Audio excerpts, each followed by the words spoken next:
2022. Will you all join me in the pledge of allegiance, please? I pledge allegiance to the flag of the United States of America and to the republic for which it stands, one nation, under God, indivisible, with liberty and justice for all. Okay. All right. Yeah, roll call, please. Alderman Ross. Here. Alderman Becker. Here. Alderman Rucker. Mm-hmm. Alderman Rose. Here. Alderman Schuman. Here. Alderman Osteen. Mayor Hermanson. Here. And Alderman Osteen did say he'd be here about 10, or 11, excuse me. All right, seeing no unfinished business, we'll start new business. I'm going to turn it over to Gina. Okay. That's one quick question. Huh? Are we live? We are, we got the app. We're confirming right We're now. looking right now. Do we have to be Well, it's a board meeting and we publish our work. workshop? We don't have a call. It should be on board. Not convinced it needs to be live. Well, because it's a public meeting and we've said we publish all public meetings, it's hard for me to argue why one would be published and one wouldn't. That, I mean, it's the board's call, but if we do all public meetings, yes, it's on. So. Okay, well, I appreciate, guys, do you realize this is the 7th year we've done this? The first two, obviously, we had hired when we first started this. This is the 5th year, and I'll just reiterate, my role here is to keep, have some updates. We'll obviously go through financial because you're talking about 2 or 3 years out. It's good to have a snapshot of any hot items financially. But other than that, this is your all's meeting. I'm here to just keep the conversation going on topics, take notes to make sure that I understand your guys' direction or more information that you need. So this is an agenda I put together. We're kind of going to recap, and then at the end or toward the middle to the end, probably the time Bob gets here or after lunch is really we get into it. So any other topics that need to be added or where the conversation goes, that's up to you guys. Up to you guys. This is your strategic planning session. So this is just agenda. The PowerPoint is not really anything new that wasn't in the agenda details. However, I do have a few charts, financial charts, that's really just for conversations. So I print a few copies, and I did email this to you. So just kind of desired results, which I think I got ahead of myself. Again, just identifying priorities. As the elected body, it is good that staff understands what your vision, your objectives, and where you see the city and where you want it to go for us to be able to not only operate day to day to keep the lights on, but also decisions we make, how we present the budget to you here in a few months. It's a communication between all of us, so we all do work together. What we look for are clear outcomes. What does success look like, and how do we know how to get there? And that's things that you can help us with in your vision, and then we hopefully will intertwine that with day-to-day decisions and within the budget and finances to make that happen. Not necessarily how outcomes are achieved. I mean, obviously we value how you guys do it. You all have different expertise in different areas, but we do look at the bigger picture. Budget is really your outlined operating financial plan year to year. This is a way to, how do those year to year budget plans fit into what do we want it to be 3 years from now, 5 years from now, 10 years from now, whatever that is. So again, every presentation I've done, I've always put this, I know you guys know what vision is, and then what are the priorities, and then the projects and objectives. I know you guys know that, but for a document that we keep sharing over and over, that's kind of where I look like. What does the future look like? And that's what you as the elected body help us achieve on the staff side. Priorities, what are your priorities? And any questions, stop me, because I know I can get to talking really fast. Kevin, what do you have about? So form of government, I know we've got a couple. I know Mayor Harbison's newly joined us. Kelly, I think this is your first strategic planning session. So, we are a fourth class city. We, just like the federal government, state government is Municipal government has the executive board, or executive, legislative, and judicial branch, and this is the meeting of the minds of the executive and the judicial.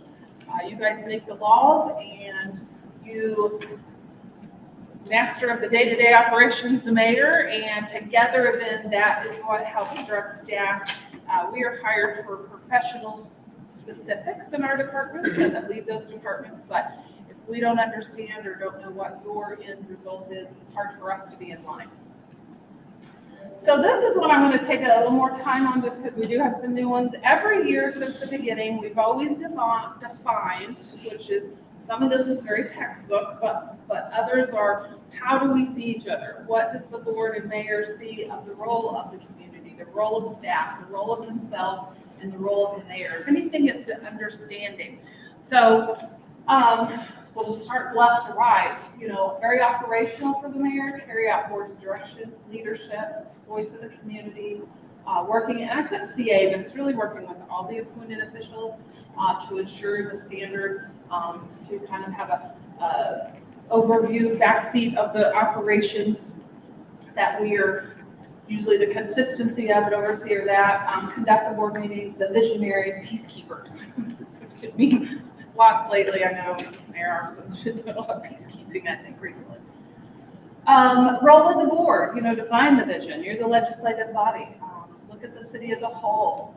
Represent your district, but at the same time down below, you're as a group representing all the constituents of the city, the people that elected you. Implement the vision, problem finder. You're usually the first, along with the mayor, but usually the first citizens come to. They know who their people in the ward is, especially if they've had problems. So a lot of times there are problem finding that you guys assist with. Policymakers, stewards of resource. That goes back to the operating budget. I know I say every year at budget workshops, adopting your operating budget is one of the most important tasks, other than maybe here, getting together. But that is the financial plan for the city on a year-to-year, and it is one of the most important tasks because for many different reasons, it's stewards of those resources. That's your first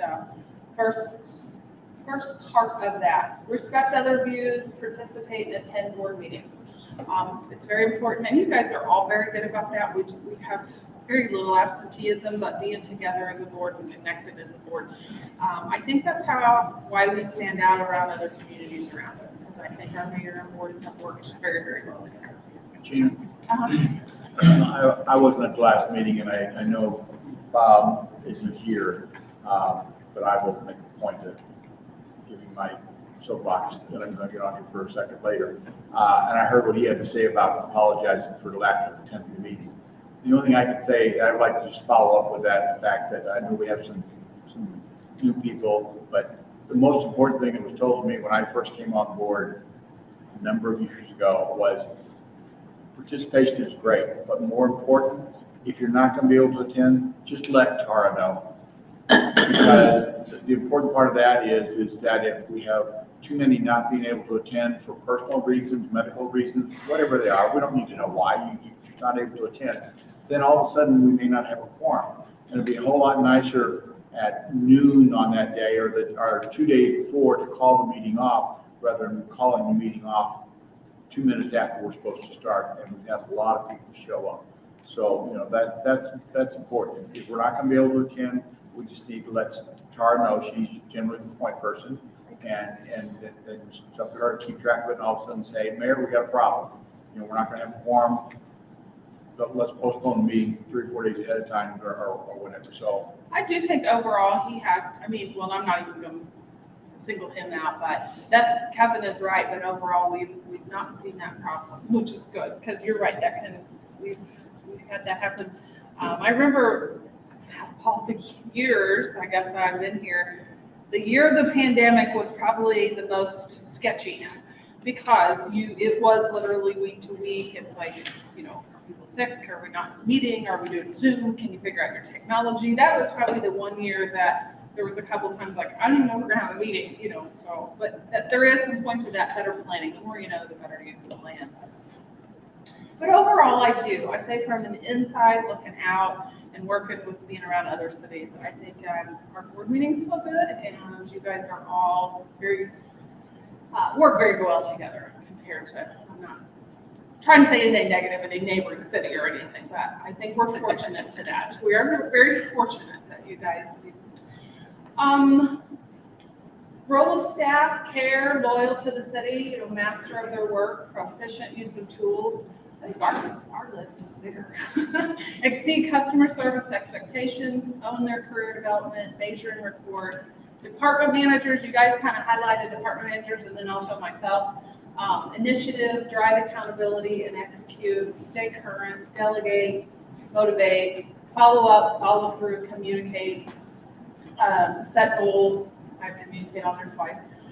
City administrator, daily operation, provide point of view, sounding board, implement goal, and ensure available tools. The role of the community, and I appreciate Mayor Harmison. I know we finally got everybody current on our members, and I know using the Citizens Advisory Committee, this is what I think of with here. The role of the community, there should be some volunteer. People that want to volunteer, but I think it is also our job to educate. And sometimes, until there's something wrong, people really don't know where there's a place for that. And so, as we've continued to engage, like these public meetings and newsletter, and we have over the last 3 years for sure, we have enhanced our website so well that I get comments so often, even from other cities, like, "Oh my gosh, this is so nice." And we have lots of people on our Notify Me, so the community has an easy path to engage, whether that's even social media, because we have a presence on 3 different Facebook pages, Instagram, Twitter. I'm fighting whether to do TikTok, and I've kind of stopped Snapchat, but every audience, you have a diversity of audience, and you have to get them somehow. So that helps us then to help encourage volunteerism. Provide point of view, attend community meetings. Again, by being able to be them virtual, we've had a lot more engagement in that. Follow rules and laws, become aware, proactive, positive, and attend meetings. So if there's anything you see here that we're missing or that you would want highlighted, this isn't just something we go through here. This is something that I do pass on we put it in the budgets. I send it out to the management team. This is in front of them, some of this whole document here, and then a summary of today, that's in front of them. That's on my way of they can read it and touch it. So anything you see here that isn't, needs to be added or deleted or changed. Gina, I like it all. The only thing I would suggest, I think we add customer service to also the role of mayor and the alderman. That's one thing that I really want people in the community to know, that we are about customer service, and the perception of the community is that we work with businesses and work with the citizens and not against them. So I think customer service across the board. Maybe nitpicking. No, this is your I'm list. not ready to go there yet. This is your Okay. list. First of all, I think that conduit to residents touches on that. I mean, I don't know how we define that, first of all. Well, I don't know if this be voted on, it's just my personal, And that's want fine. citizens I mean, but to know that we are about customer service. I mean, Michael, the impression that I just got from there is that we're not focused on customer service. And I realize there's some areas that you want to improve on, okay. But I think that what I gathered from that is that we're way behind on it, we're not where we want to be, and it needs to be a huge focus. And I don't know that that is the case across the board. Now, if you want to talk about it on the staff side, sure.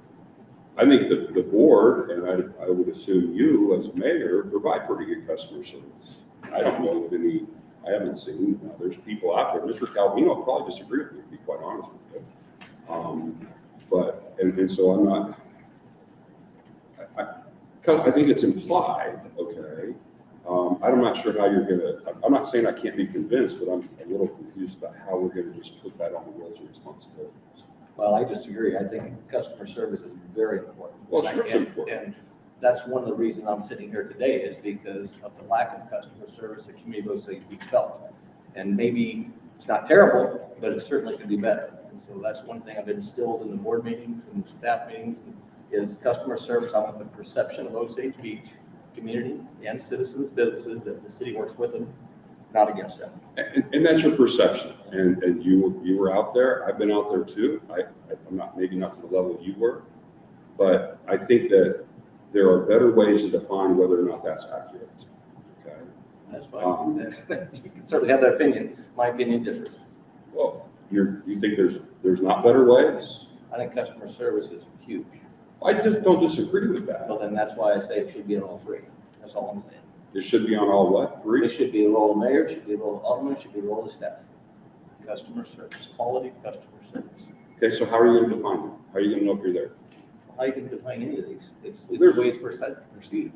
I understand, but that's one where that's just, I'll step back if nobody I'm else just saying, agrees. if anybody can convince me that customer service should not be in all three roles, then I'll agree with it. Well, I don't disagree, I'm just not convinced Well, then why are that, we having this disagreement? huh? Then why I are we don't having- just, I guess what I'm trying to say is that I think there's customer service inherent in those. If you don't think that because they're not there, that we're not providing good customer service, then okay, I guess we can add it. But if you're gonna add that, especially customer service, I think that we need to be careful about how we define it, okay? That's just my personal opinion. Well, we can go down, how do you define leadership? How do you define voice of community? How do you define standard? How do you define mission vision? Right. You can't, I completely Exactly, agree so- with that, okay, but so if you just want to add customer service because it makes some people feel better, okay, put it up there, it's fine with me, okay? Now, our mission statement is to make people feel better. This is real things, roles and responsibilities. City of Osage Beach, I want quality customer service to be right at the top. If you can tell me how you're gonna define that, I got no problem with that. By working with the community, not against it. And so the community knows that, hey, the city of Osage Beach, even though we have rules and regulations to follow, at least they care. They're out in the community, talking to the community. They're being positive and they're providing quality customer service. That's fine. I guess I would just say this, and if you want to follow up, no problem, anybody else has anything, I don't believe we're working against the community. I don't believe anybody here in the past has been working against the community, okay?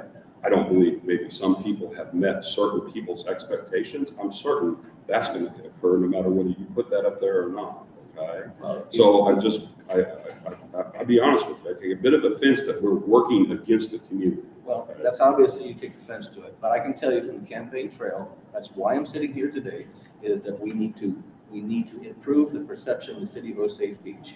And if we want to have a week-long meeting, we can go through it and define every one of those things. I just think I'm strong, and if we need to vote on it, that's fine. I think it's just something that you put together to help us. Quality customer service, I think, should be across the board. As much of any of those. Yes. I'd just like to say that I believe in delivering good customer service. I believe we have been. I disagree with the fact of your perception, but that's your perception. And I've been out there for many years in this community, and I believe, from what I hear, we have been delivering good customer service. Can you improve it? Every day. No matter how good you are, you can improve it. So to go along with the fact of saying we need to, I think a better word is I would like to see us continue to improve it rather than a negative concept that we need to improve it like we haven't been doing good. This staff and everybody have been doing good, and I think, you know, we can get on the defense here and fight back and forth, and it's just your perception, and that's fine. That's your perception. That's what you heard, and I hear different. But can we improve it? Yes, I think maybe that's one thing we can't agree upon. And as far as what our past has been, I think it has been good. Can it be better? Sure, always can be better, no matter what. So that's my No disagreement, and for whatever reason, you guys are taking offense. I'm just saying, quality customer service should be in all three of those, and I firmly believe that. And I didn't mean it as offensive. I can just tell you, one of the reasons I'm sitting here is because the perception can be better. If that helps wording it that way, can be better in the city of Osage Beach, and that's what I want to do. So quality customer service, I think, should be across the board. Continued customer service. Well, if that takes the offensiveness away from it, fine. Just a suggestion. You want to put customer service up there, okay? But I think you have to extend that, okay? And we have a set of goals as a board, okay? And the board provides the vision, then maybe one of the objectives there is to define a benchmark for customer service, and then work over time to determine whether or not we're improving or not. Okay? Because that's one of the challenges I have with this conversation. is it's so subjective. Okay? Richard, which one of those up there is not subjective? Because, exactly, and that's why I think that So improves. for whatever if reason, you take if offense could- to quality It's not customer an offense, I'm service. just trying to figure I out don't know how, why. pardon me? I don't know why you take offense to having quality The customer only service. part of the offense that I took part of is I thought we were putting it up there because generally we weren't providing good customer service, and we were working at, what I heard was, maybe I heard it wrong, we were working against the customers or the residents. Okay? As Kevin said, we can always continue to get Absolutely. better, and that's what I'm saying. And that's fine, and to build on what Kevin said, and I believe, is that if we want to put it up there, I mean, nothing wrong with compromise and letting everyone, for lack of a better term, how would I say, have what makes them feel best and most important here, because I have mine, you have yours, Kevin has his, that's fine, put it up there.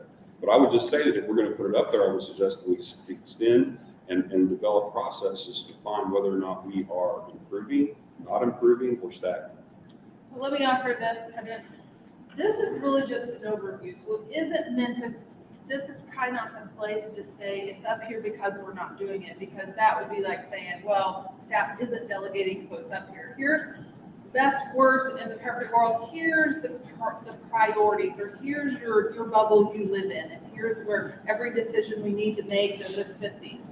Later on, when we get into planning, we've kind of broken up 4 areas, but I always ask the question from 7 years ago, what does the future look like? And we have identified best looking, or that might be the time I think what Richard's talking about, if there's an issue with that area, then define that later on when we're talking about priorities to conquer, whatever that would be, whether, because we go economic development, growth, serving the customer, development, internally, good governance. So that might be more of the weeds of what you guys are talking about. This is really just the expectations, the good days, the bad days, whether there's a problem or not. These didn't get on here because there was a problem. These got on here because this is just kind of the bubbles, the different things work in and overflow together. Does that make sense? Yeah, no, I mean, guess I would just say too- that as I've listened and talked, if somebody wanted to put up there improved customer service across all 4 of them, I have no problem with that. We can always improve, just like Kevin said, okay?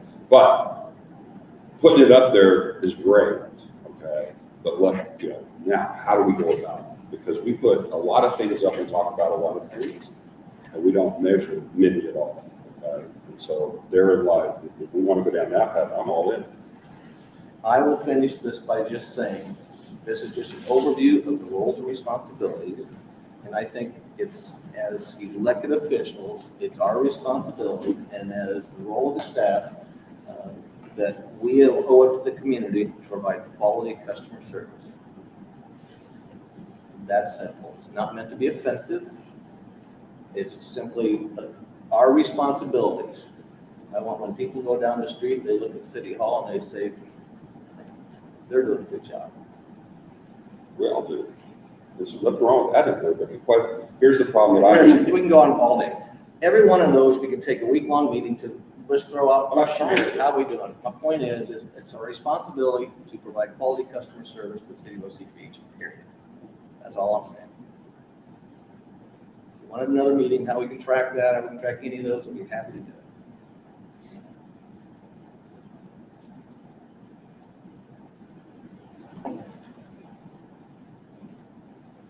Any other lists on there? Moving right along. Moving right along. Okay, so before we get into, status check, we did have our meeting. I know this, when I did this really short condensed list, I almost felt like I didn't need to make light of the several hours that we met with the departments, but I also didn't want to recreate their information. But I tried to summarize from our 2016 management meeting, where the departments presented current happenings, successes, challenges. This was kind of the themes that I picked out. Now, Cindy and Public Works and Parks, they had documents. If you guys need those again, prior to working through budget, we'll definitely get those. But supply chain issues and inflation cost challenges were kind of the topic that you've seen. Shouldn't have been a surprise. We've seen that with the budget, just different things going on. We'll kind of talk about that when we do the financial update. Equipment needs, there was at least 3 departments that had specific equipment needs that was probably beyond replacement.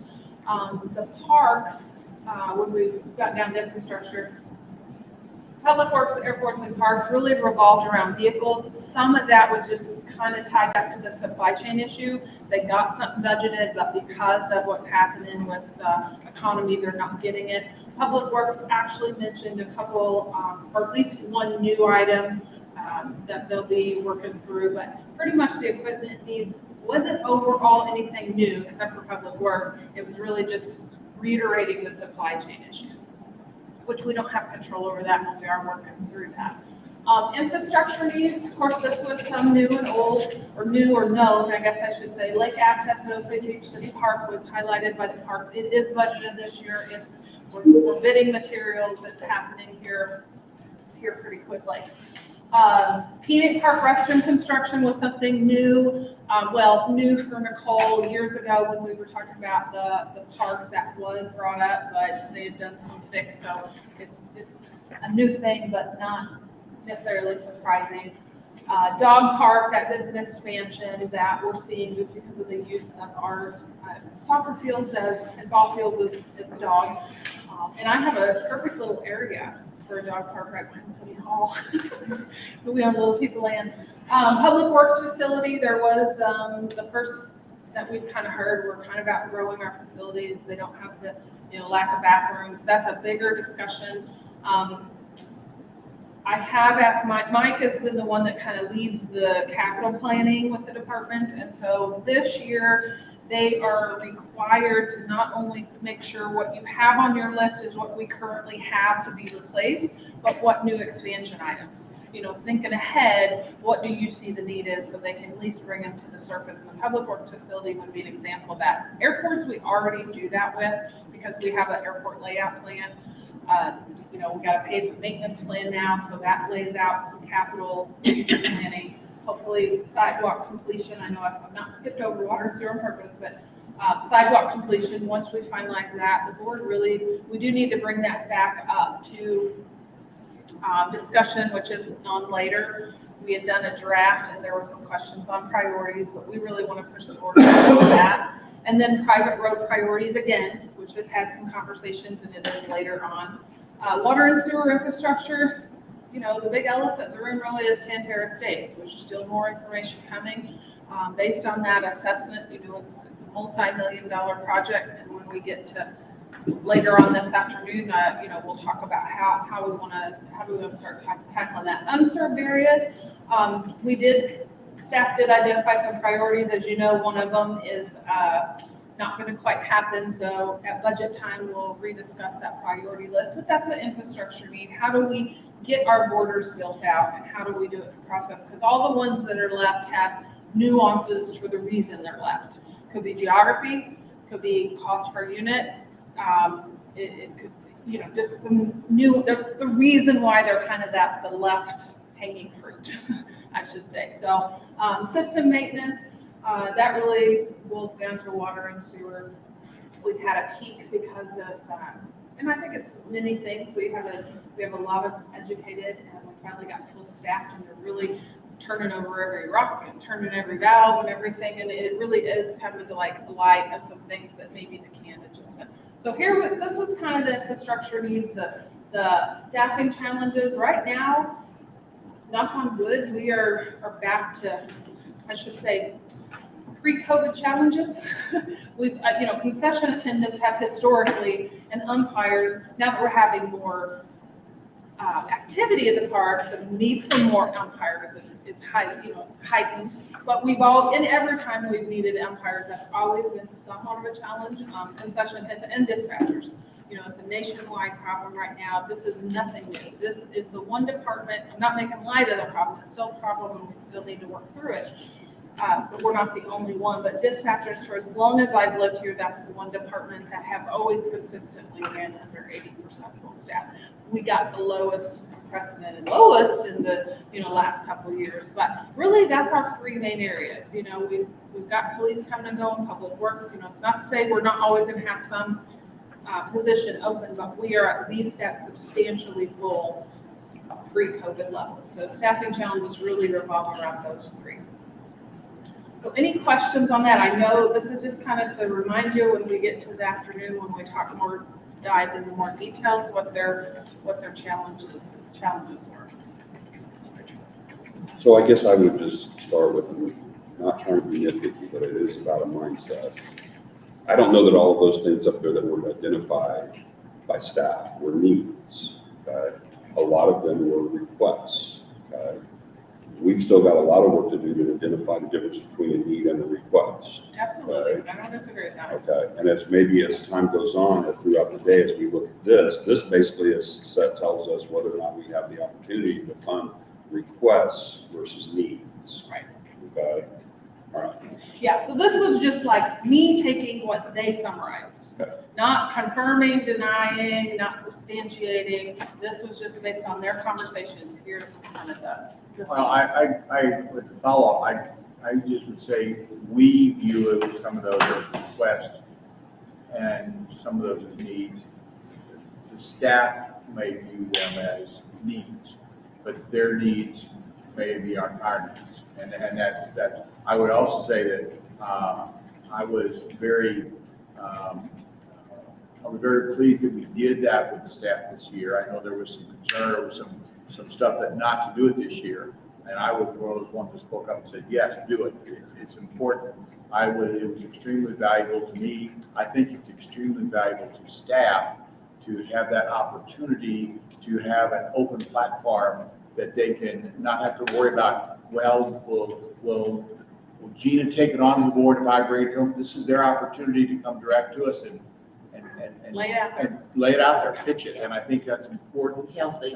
And yes, and I think that that's something that definitely needs to be continued, and again, and I agree with Richard. These are the things that they feel they need, or they would like to have, or request, whatever. But then we have to define what level of priority is it. Affordability. Yeah. This is their lens, their view from their lens and what they're living every day or what they're living every week. You're right, this is, it's starting the conversation and then you guys determine how that fits in your vision, how does that fit in your objectives, and then where's our resources? If money was an issue or resource was an issue, the priority list might be different, but then it's just like in our own lives. Can't do everything, so then how do you make those tough decisions, or how do we get there? Some of these, the themes I'm hearing, like with the park, not only, this year, yes, we heard about, okay, we've got to get our vehicles, some of those immediate day-to-day tools that help them make or break their day go smoother, or how they get their stuff done, but you're also seeing some themes, which I know with the park master plan being in process, we know we want to expand our parks in some way, and you're also seeing that immediate crunch on their day-to-day lives. The dog park and restrooms. I know that then, the lake access, which that was, finally getting that fixed. That's been kind of a problem for years. But you're seeing some that match up to what you guys understood that we needed a park master plan, because there might be some potentials to either add new things or upgrade or enhance. I don't know if you want to get to it now or not, but whatever is a better time in the agenda, that's fine. But I think we should expand more on equipment needs, how to define when you want to go later. Yes, let's do later when we get down to future planning. So, financial update. I did pass out, well, I included, let's start with what I included. We did get the audit substantially completed. And I say substantially because it's not been signed on the dotted line and book in hand.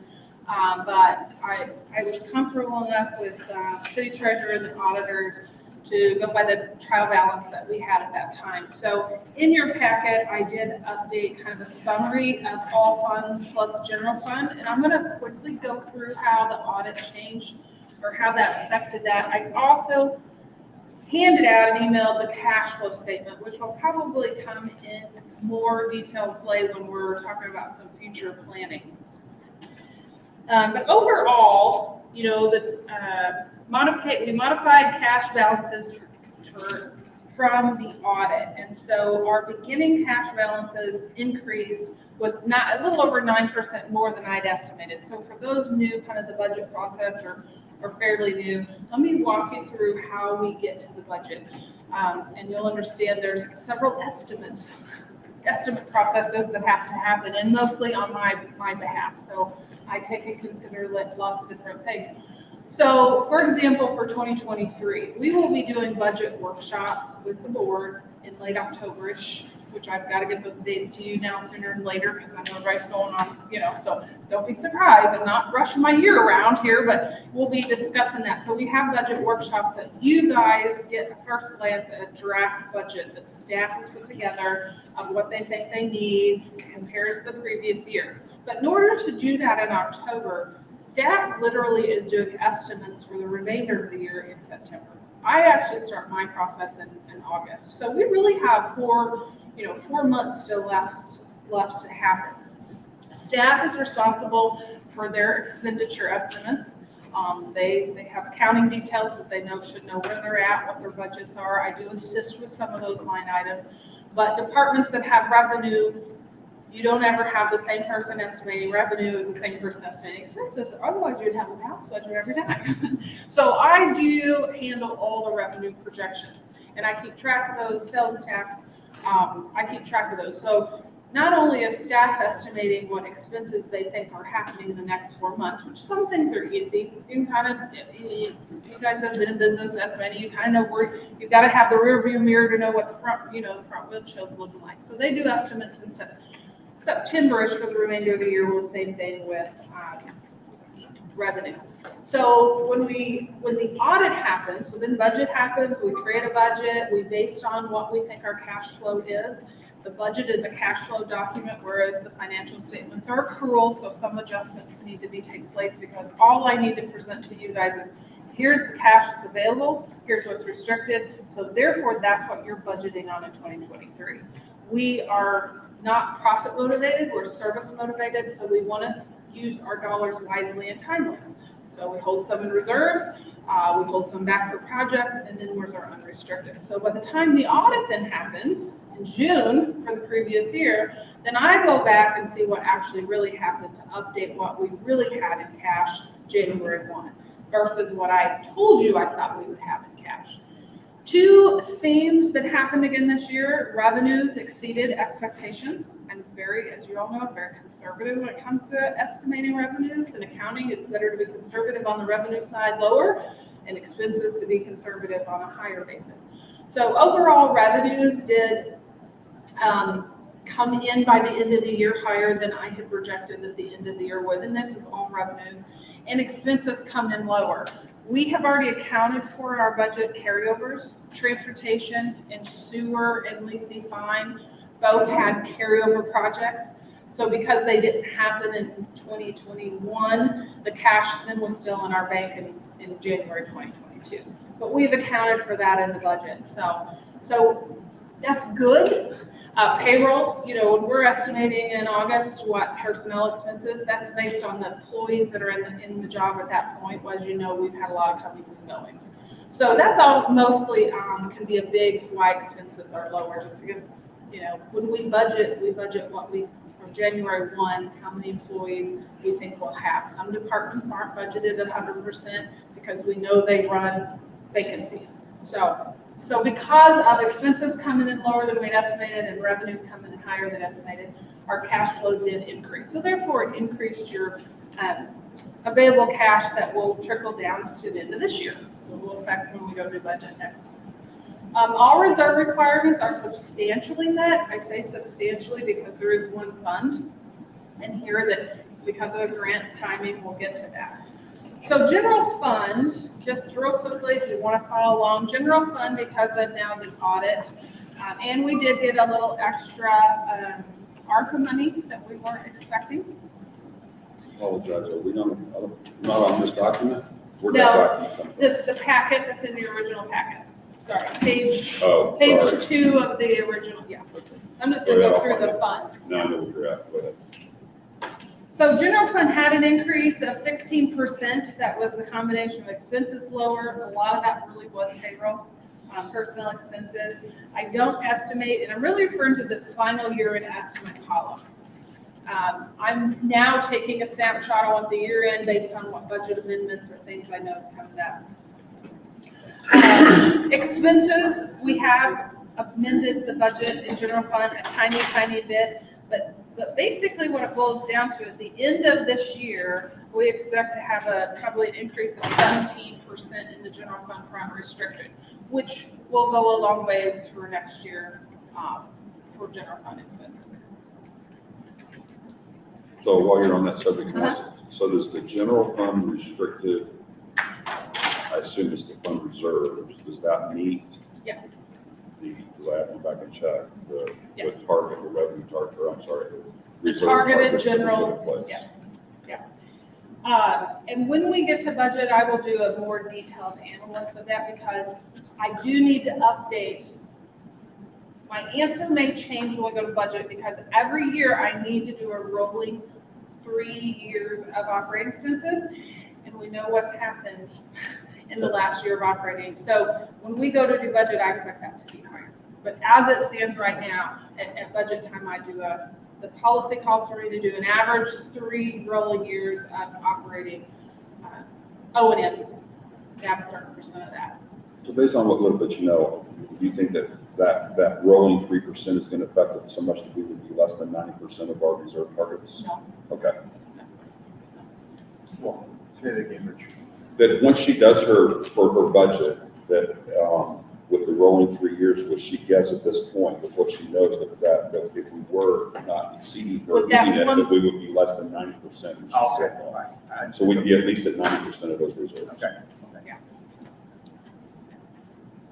As you know, at the end of this year, the restricted other 989, majority of that is your ARPA. We've not made any commitments yet, but that will stay in reserves until we decide differently. About 470 or 80,000, but Well, at the beginning of the year, we ended up getting a little extra money, so I think we had 475. There's some building bonds and a few other things that we have to put in there. But majority of that 513 at the beginning of the year restricted other, majority is that the first half of ARPA.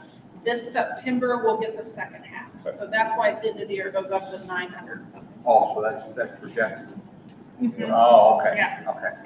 We've Okay. officially received in cash half, Half. and then we'll get the And other this is half. projecting that we're going to receive the other half. Yeah. I got you. And all reports have been filed, and we should get that direct deposit at the same You have time. more faith in our federal government. Well, than I I am the world's best optimist. I always have been. First one came in on time, didn't it? It did, yeah. We got the email and it was in the bank the Monday after, so I don't have any reason to believe right now that it won't be. Okay, so CIT, next page. Very little change, 1.5%. CIT obviously is sales tax based. All sales tax based, so there was a little bit of increase in the revenue for CIT. I've not projected any differences in revenue and income. We haven't amended that fund as of this point.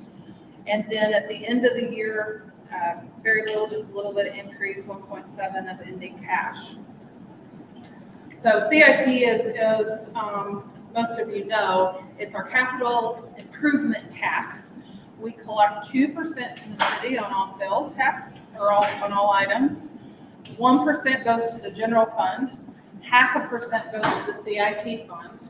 And the way the ordinance is written is first and foremost subsidizes the water and sewer fund to make up for debt. And then it can be used for capital improvements and or operation and maintenance of said capital improvements citywide.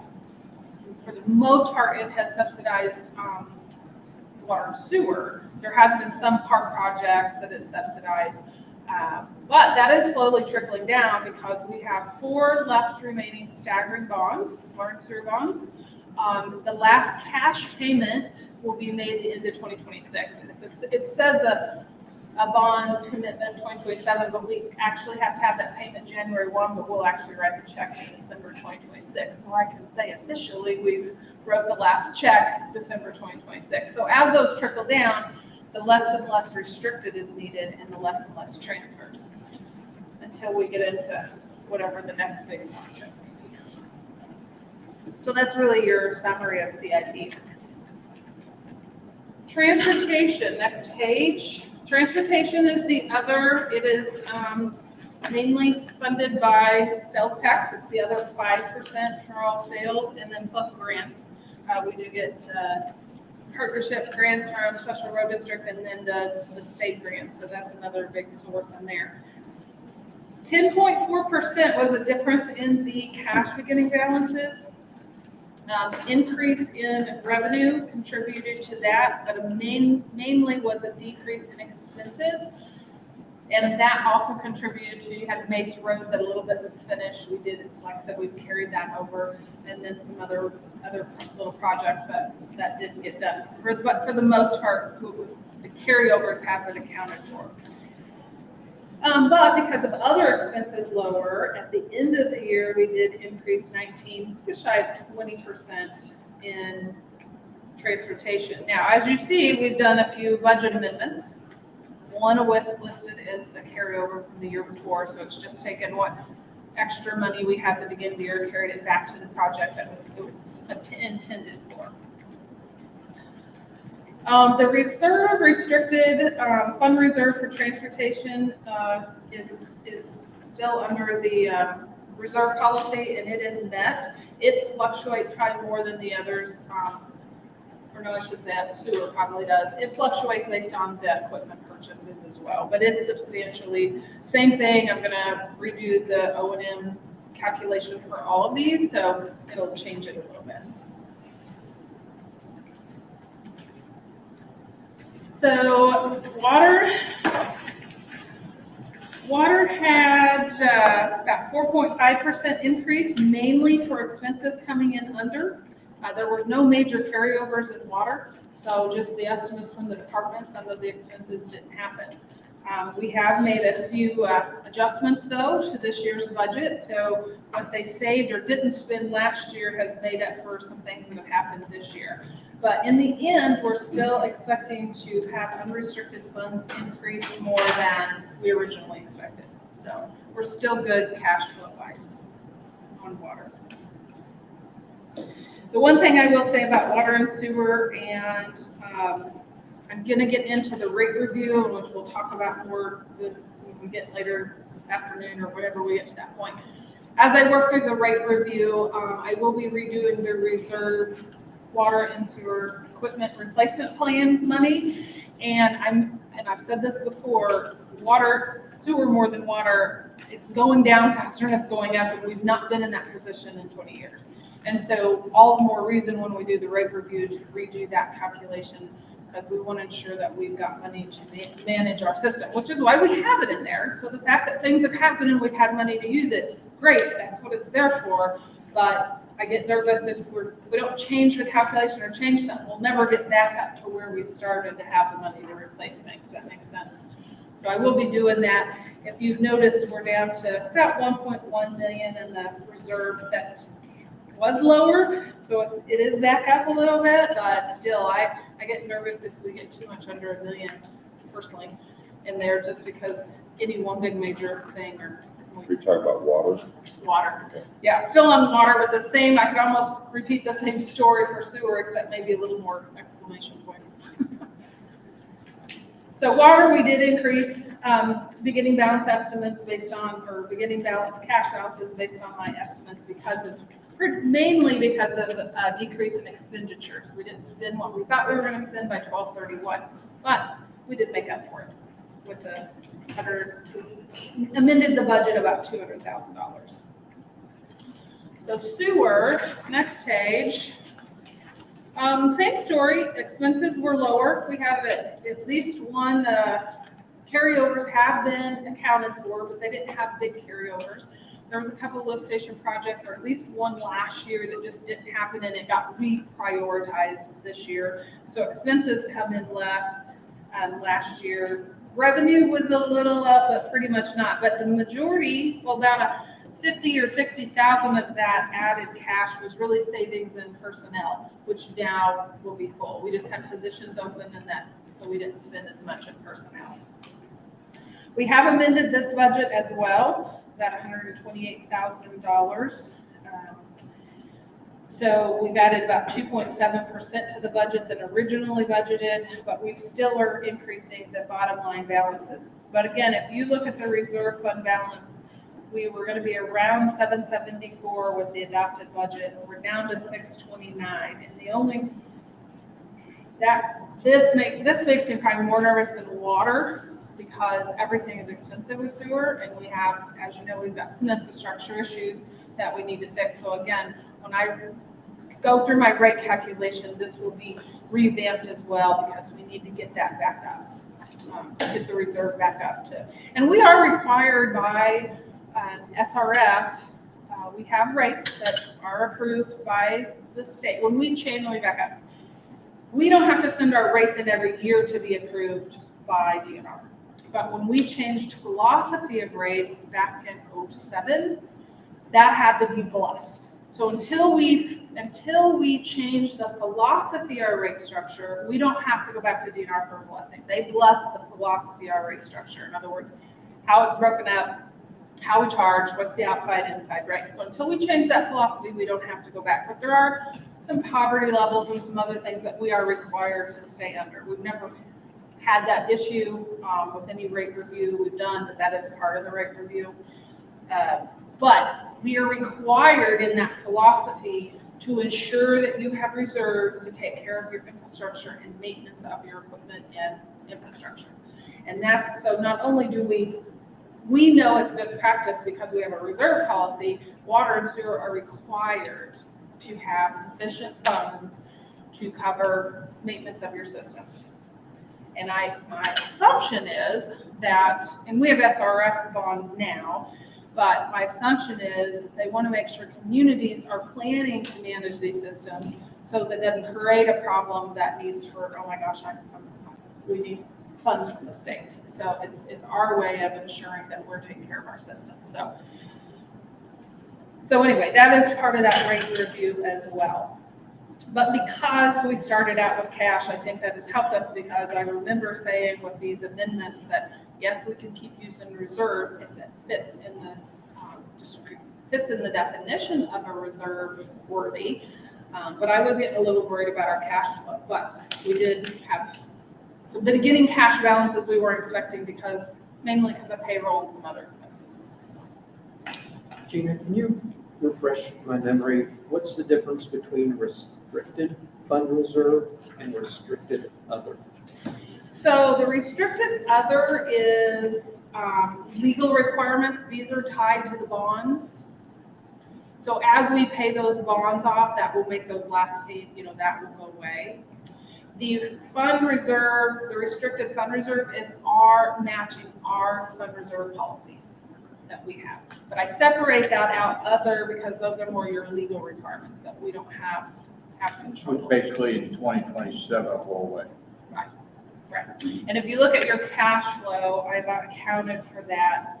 You'll see a decrease not only in CIT, but a decrease in water and sewer, because CIT is subsidizing some of those principal and interest payments. So you do see that go, well, let me see. Better look at that then break. Okay, don't look at the cash flow yet. Make sure I get that one It correct. does in water, but it's not going down the sewer. Yeah, You're but right, I- State And I had a Unless- question on that, well, I figured I'd get to that. And here when we I get to said I that. was gonna make that last payment in 26, but I still have it in 27, so I may have a year messed up there. But yeah, your restricted other, whether it's here or water, and I think on sewer, or transportation, there's no legal. Oh yeah, there's nothing there, okay. Yeah, so I can try. So your legal restrictions, which are in this case tied to the bonds that we are so close to paying off. So anyway, sewer, it's we've changed the dynamic of sewer, and I don't say it's a bad thing. You have change of administration, you have change of problems, you have growth and activity. We've for whatever reason, right, wrong, indifferent, we have a new set of eyes, new employees, and we're finding stuff that probably should have been found, or the can's been kicked down the road. So I really think that's a peak. I hope that settles down, because as we fix these things and get kind of that way, because the one big elephant in the room again is, how do we enhance our infrastructure, specifically in our hot zone right now, which is the Tantera assessments? How do we do it? How do we pay for it? And how does that affect the rates, if any? Which in their case, it should.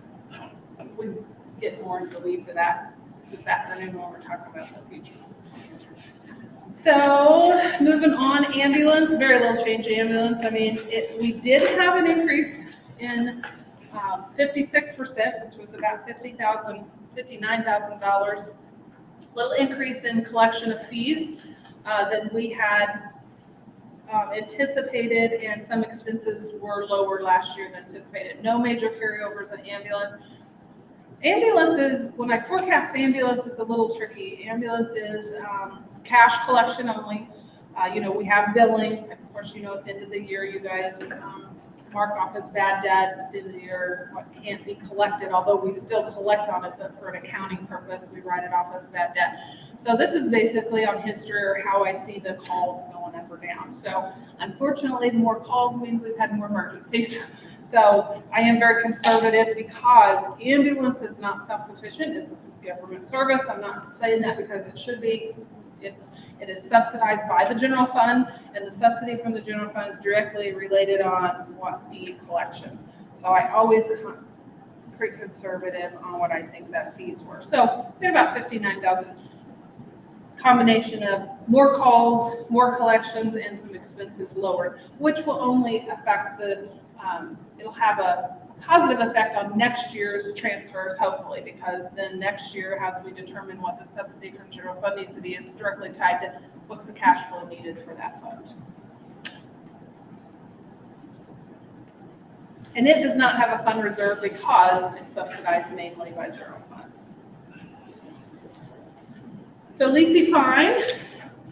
Lisi Fine is the one that's got the big projects on the airport projects, which are 90+% funded by the grants. So their cash flow is very dependent on the grants and how fast the projects are going. So we did have some carryovers. Those are the amendments that we thought more of the project would get done last year. It didn't, therefore, because the project didn't get done, we didn't collect our grant funds. With Lisi Fine has, obviously, is an enterprise fund. Enterprise funds are the ones that operate like a business, but it also has to stay cash positive, because its bank account is just like its own bank account. It has to stay cash positive. If you took out the projects, Lisi Fine would likely be very operationally self-supported by its fees. Very close. So the transfers into Lisi Fine from the transportation fund is directly tied to really our pieces of the capital projects as we're enhancing Lisi Fine. So therefore, we had some amendments because of the project that's at hand, which, like I said, has been a little slower, but that one will be done this year, and we'll move on to the next one. So if you notice, the estimate year in, I will, between myself and City Treasurer Carrie Bell, we have to keep an eye on this. I know that the fund reserve likely just now got wiped out because it has to stay cash positive.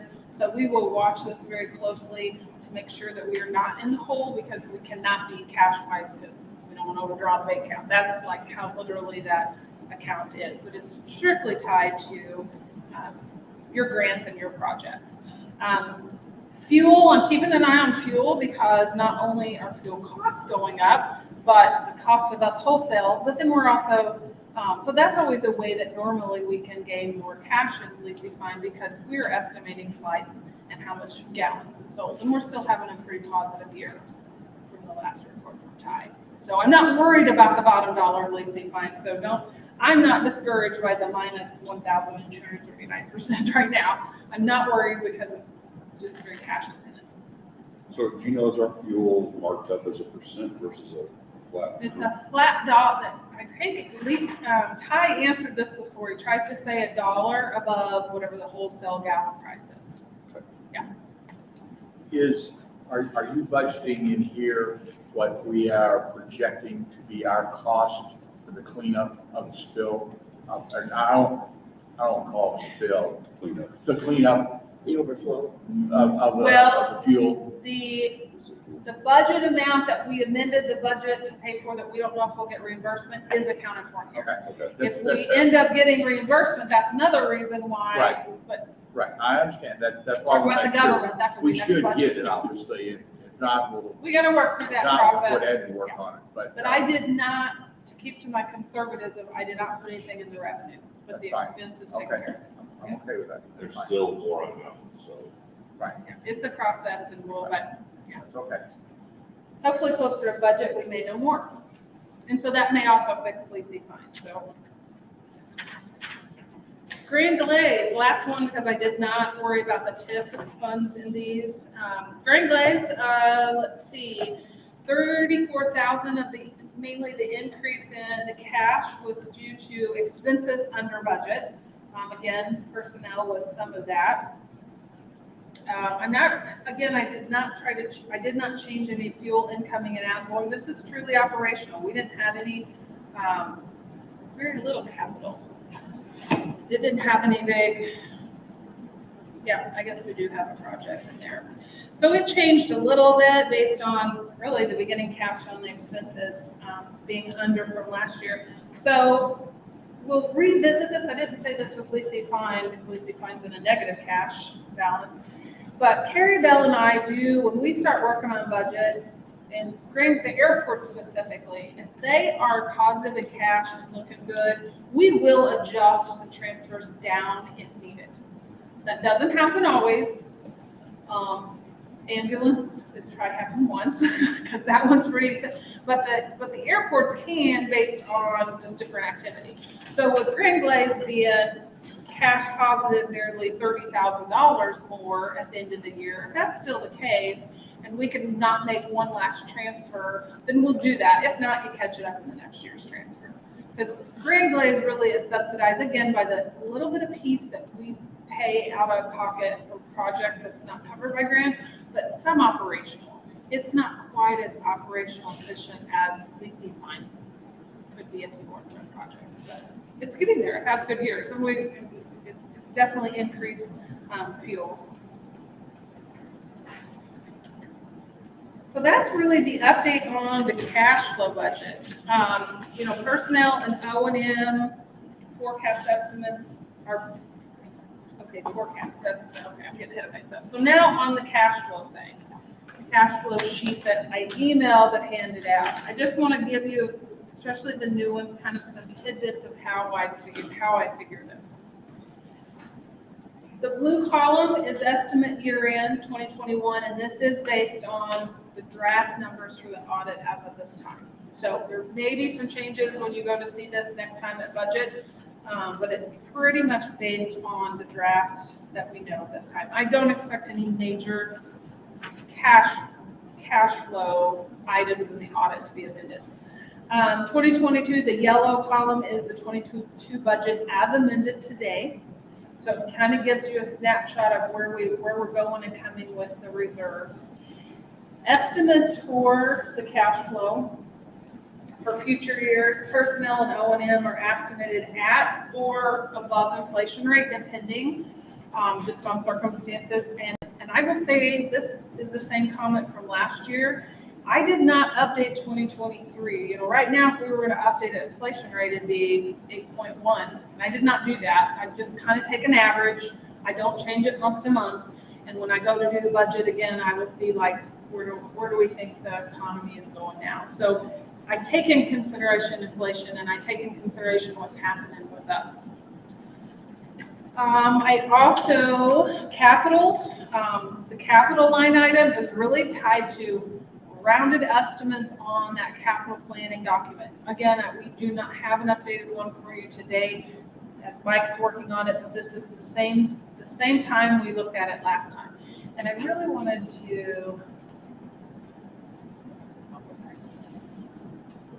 so here is, I put this in my city administrator message in the budget, and this is a snapshot, a visual snapshot of what that capital plan planning document looked like as of budget time last year. So it kind of gives you an idea of what funds are doing what. Now, I know it is a work in process document. The last couple of years, we really focused on what we owned versus what we thought when we would replace these things. And it didn't always take it, besides the airports, didn't take too much in consideration expansion, unless we knew there was some expansion happening. So once we get the park master plan, well, then we know there's some expansion happening. So we've kind of passed our peak. 2023 might be a big year. Again, this is to be determined based on the board and priorities and what's going on. We had a peak, but then based on future years, it does settle out.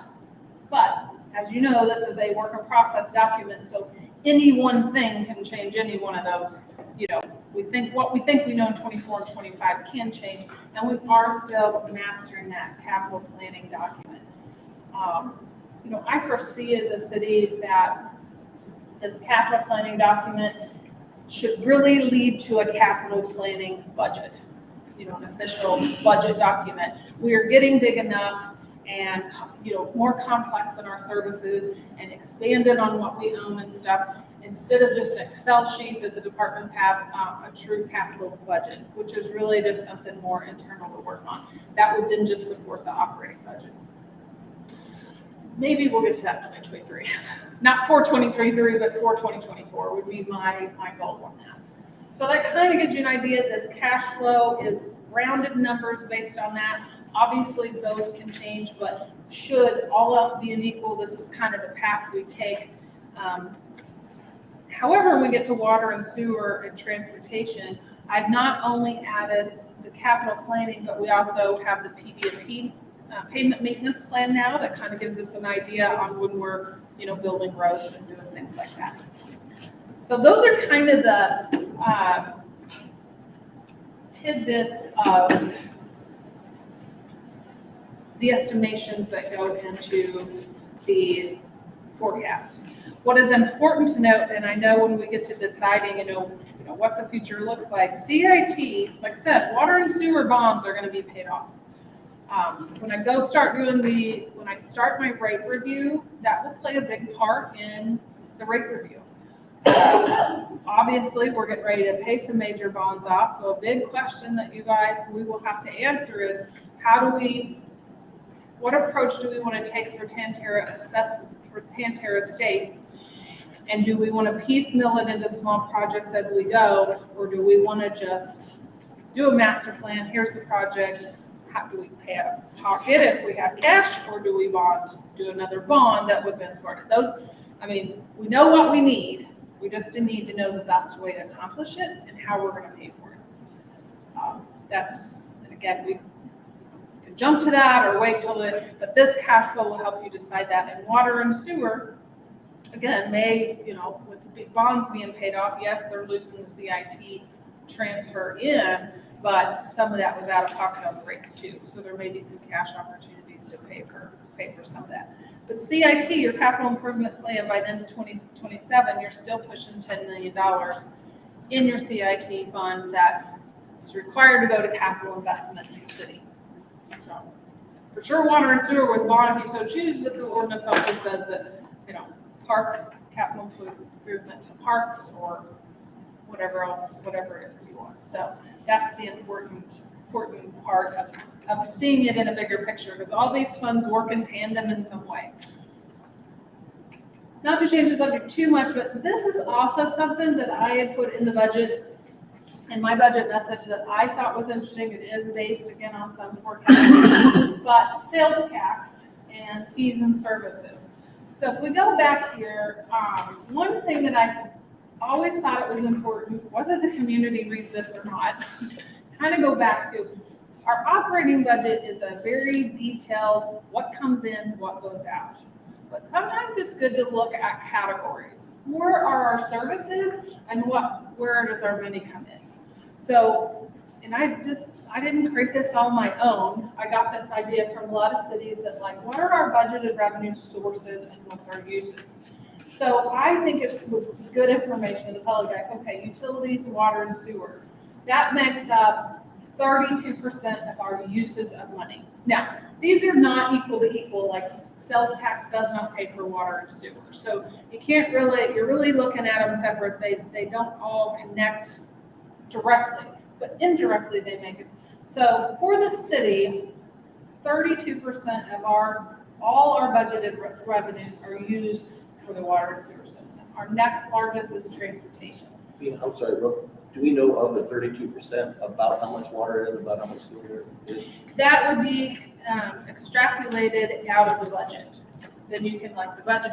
So for example, Or for sewer, just. yeah, like our sewer budget, our water budget this year, our uses is not shy of 4.4 million, and sewer it's just shy of 5 million. Sort of almost. Very close. Fairly close. There's some years that it's a little less on water side. Sewer is a little higher, but sewer is a very complex. They spend a lot of money. I mean, it takes a lot of money to 1,200 plus grinder stations and that. So, but we do combine them because it's the utility as a whole, even though they fund each other separately. 15% uses of our revenue go to the streets, sidewalks, and basically your transportation. Parks and Rec makes up the next biggest use of our funds. Wait. Nope, they're by color. Right. So public safety, so the dark 16, sorry, that's going by color. The public safety, police, court, 911, ambulance, and emergency management make up 16% of our uses of funds. So it's really the second. Transportation would be the next biggest use. Oh wait, airports, you're right. I totally missed the brown. Next time I'm not put these in dollar orders to color code. Airports, at least you find and red lights. So really then the bottom 1, 6, and 7%. General government, that's pretty much all of us, the administration, city collector, human resources, treasurer, kind of your general government services. And then supporting activities, community and internal, your building maintenance, building codes, building inspection, planning and zoning, that IT, those are kind of your support services.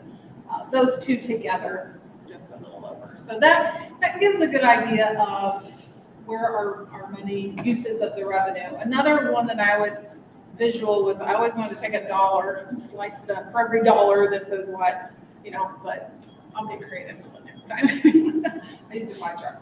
So obviously the largest incoming source of our revenue is sales tax and then fees for services, which again have specific uses you can use them for, but those are our two largest sources of revenue.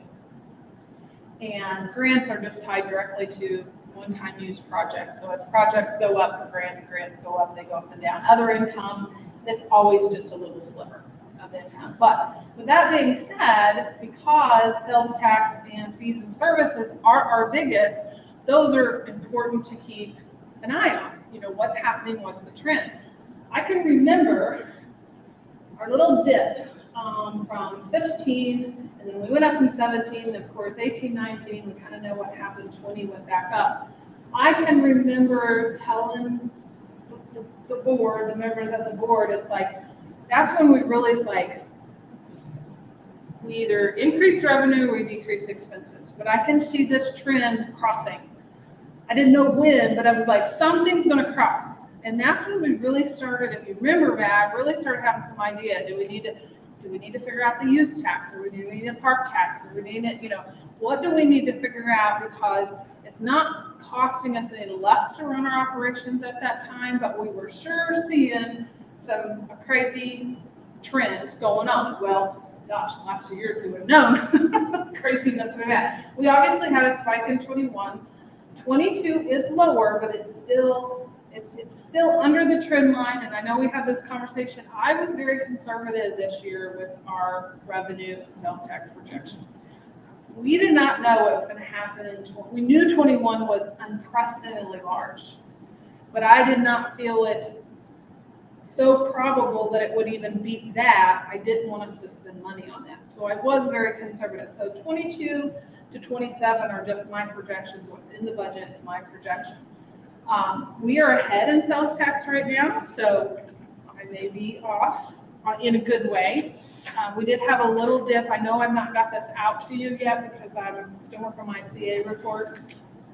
We did collect 10% less this particular month than we did last year. However, overall, we are 3.4% above last year to date. So we're still positive. It's not double digits anymore, but we are still positive. But because I budgeted so conservatively, we're 12% above projections in the budget. So that's what you're spending money on. So that's the important column, really.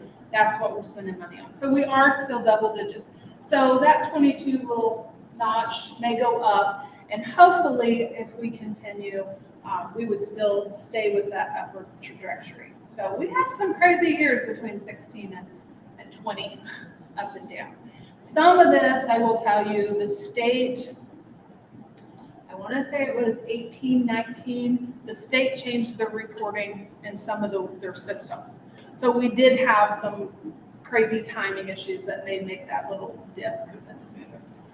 Fees and services, we're still running. We do try to keep up with fees and services. I mean, we review them regularly, whether it's ambulance fees. Right now, the police is going through changing a lot of their fees that they charge for certain contract services because of what's happening in the market. Licenses and building, or licenses, occupational license out of TAR's department, we increased those a year or so ago. So we do keep up with that. We can charge, as a city, we have to charge what it costs us. And when it costs us to do businesses, that's really how our fees. We can't make a profit on it. We can't go against the Hancock Amendment. You know, there's some regulations there, but we can charge what it costs us for services, and it's payroll and other things go up. What is the weird thing about this up and down in 2019 for fees and services?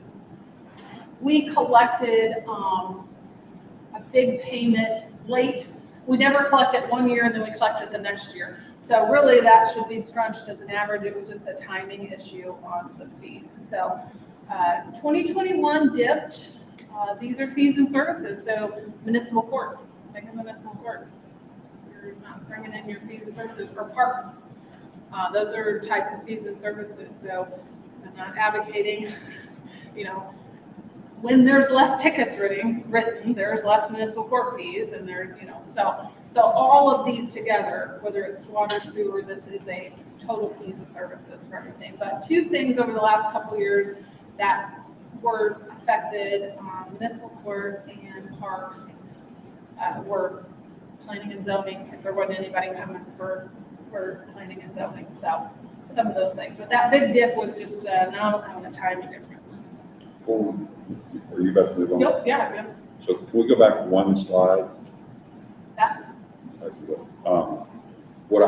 I think this is great information, honestly, and I appreciate it. What I think would help is if we could see, for example, how FY 22 budgeted revenue versus sources compares to the last 5 years. In other words, to show the trend. In other words, are we moving more? You know, is the pie changing? Yeah, how much is the pie changing? And I don't know how hard that is. You know, honestly, I have. It's just a snapshot of 1 year. Yes, this is a snapshot as I change the budget. So God love whoever follows me in this job. I have Excel sheets I've built for 20 years, and they're massive. And so I have all this tied together. So anytime I do draft one budget, it gets its own pie charts, draft two budget. So very easy. I just have to put them together. I've got them all. Change one number, 50 slides. Hit the right button and. Oh my gosh. Cool. I'd love whoever else to figure that out. They're on there. And then back to the last slide you were on, how do you make your notes with it? Changes versus prior years. Yeah, and I don't know, you go back 3 to 5 years, but to just, you know, Yeah. decide what I the get- trend yeah. is. How do you It show would the be trends obvious, more? right? So police, for example, and I'm not picking on police, No. but they go from like 10% to 25%, okay. What happened? Help us with that. No, I got it. It is hard if you know, and I teach accounting, and I know I tell them it's like, you know, larger companies have to have comparative financial statements. Well, there's a reason for that. Like, oh, 46%, that's great. Well, I don't know, maybe it's not great. Maybe you need to be at 50%. Maybe it was 30, so they're, yeah, great. And then on this one, I'm trying to understand, how did, and sure there's good, I'm just trying to understand it. The linear sales tax trends on the left side, help me understand what that dotted line, how you did Well, that is just the system averaging what it views as the trend going through. So Okay. when you do, yeah, it's not a calculation I do, it's just based not a on this 4%. curve, what is that And it's not a linear? 4% plug over some baseline or anything like I that. could go back to my numbers to figure That's out what that is, but no, that's not something I put in. And then on the fees, that big jump from 19 to Uh-huh. 20, I think was a large building permit. Is that right? Or development? Usually jumps like that. tend to Yeah, be- let me, Wasn't that topsiders? No, I think, well, maybe I was thinking it was possibly. it's something that. Hobby Lobby, thank Let's you. see. Oh, Hobby Lobby? That's something that come in, it didn't come in the first year, but come in the next year we doubled. And I don't Okay. think it's that way. Let me just look real fast, see if I can, I thought we looked at that once when I was thinking. I know, I need to think of that. Put that in. You know what, at break I will, That's fine. at break I will. figure it Usually out. those bids tend to be though. Yeah. or If you huge take the- increases tend to The be low to the development high and projects. squish it, that's the. They tend to be development projects that cause those blips, is generally. Okay, that's all I got. Part of our new and enhanced budget, I'm finding more, I'm putting more and more of this stuff in, not just because GOA, everybody recommended it, but our document is, we understand it, we can look at these funds, but our community, to be transparent, I do firmly believe, how do you make it understandable information? They look at 120-something page budget, like, where do I start? Well, start with the message, kind of summarizes everything. So to recap, and you guys, whenever you want a break, lunch will be here at 11:45, so as soon as lunch here, we'll eat, but you have to tell me to stop. Okay, I'm seeing some head shakes. Okay, let's take a break. Oh, you did that one quick. Oh, okay. Okay. Well, it's up to you guys. Yeah. How long is this one gonna take you? Well, this one might be a little bit. Okay. I mean, I guess I'll talk until you tell me I'm talking more.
So before we move on to really the conversations on where we want to go, page 10 of your original packet, I did send out the summary, and I added some red rebuttals, and I do want to go through that a little bit to understand. This was kind of the summary that I put together after each one of these, although I did add the management pre-planning, which we've already covered. But this colorful graph really summarizes last year's main points. Of course, this is more detailed to exactly what was, voted on. I know there's some starred items on page 10, but this is kind of the summary of that. This is what come out of last year's, which has been built on for a few years. So what does the future look like? Kind of summarizes that high level, you guys still agree, best looking appearance. We keep our roads maintained, we keep our parks maintained. We want people coming to our city. We want to look good. We want our appearance to be first impression. And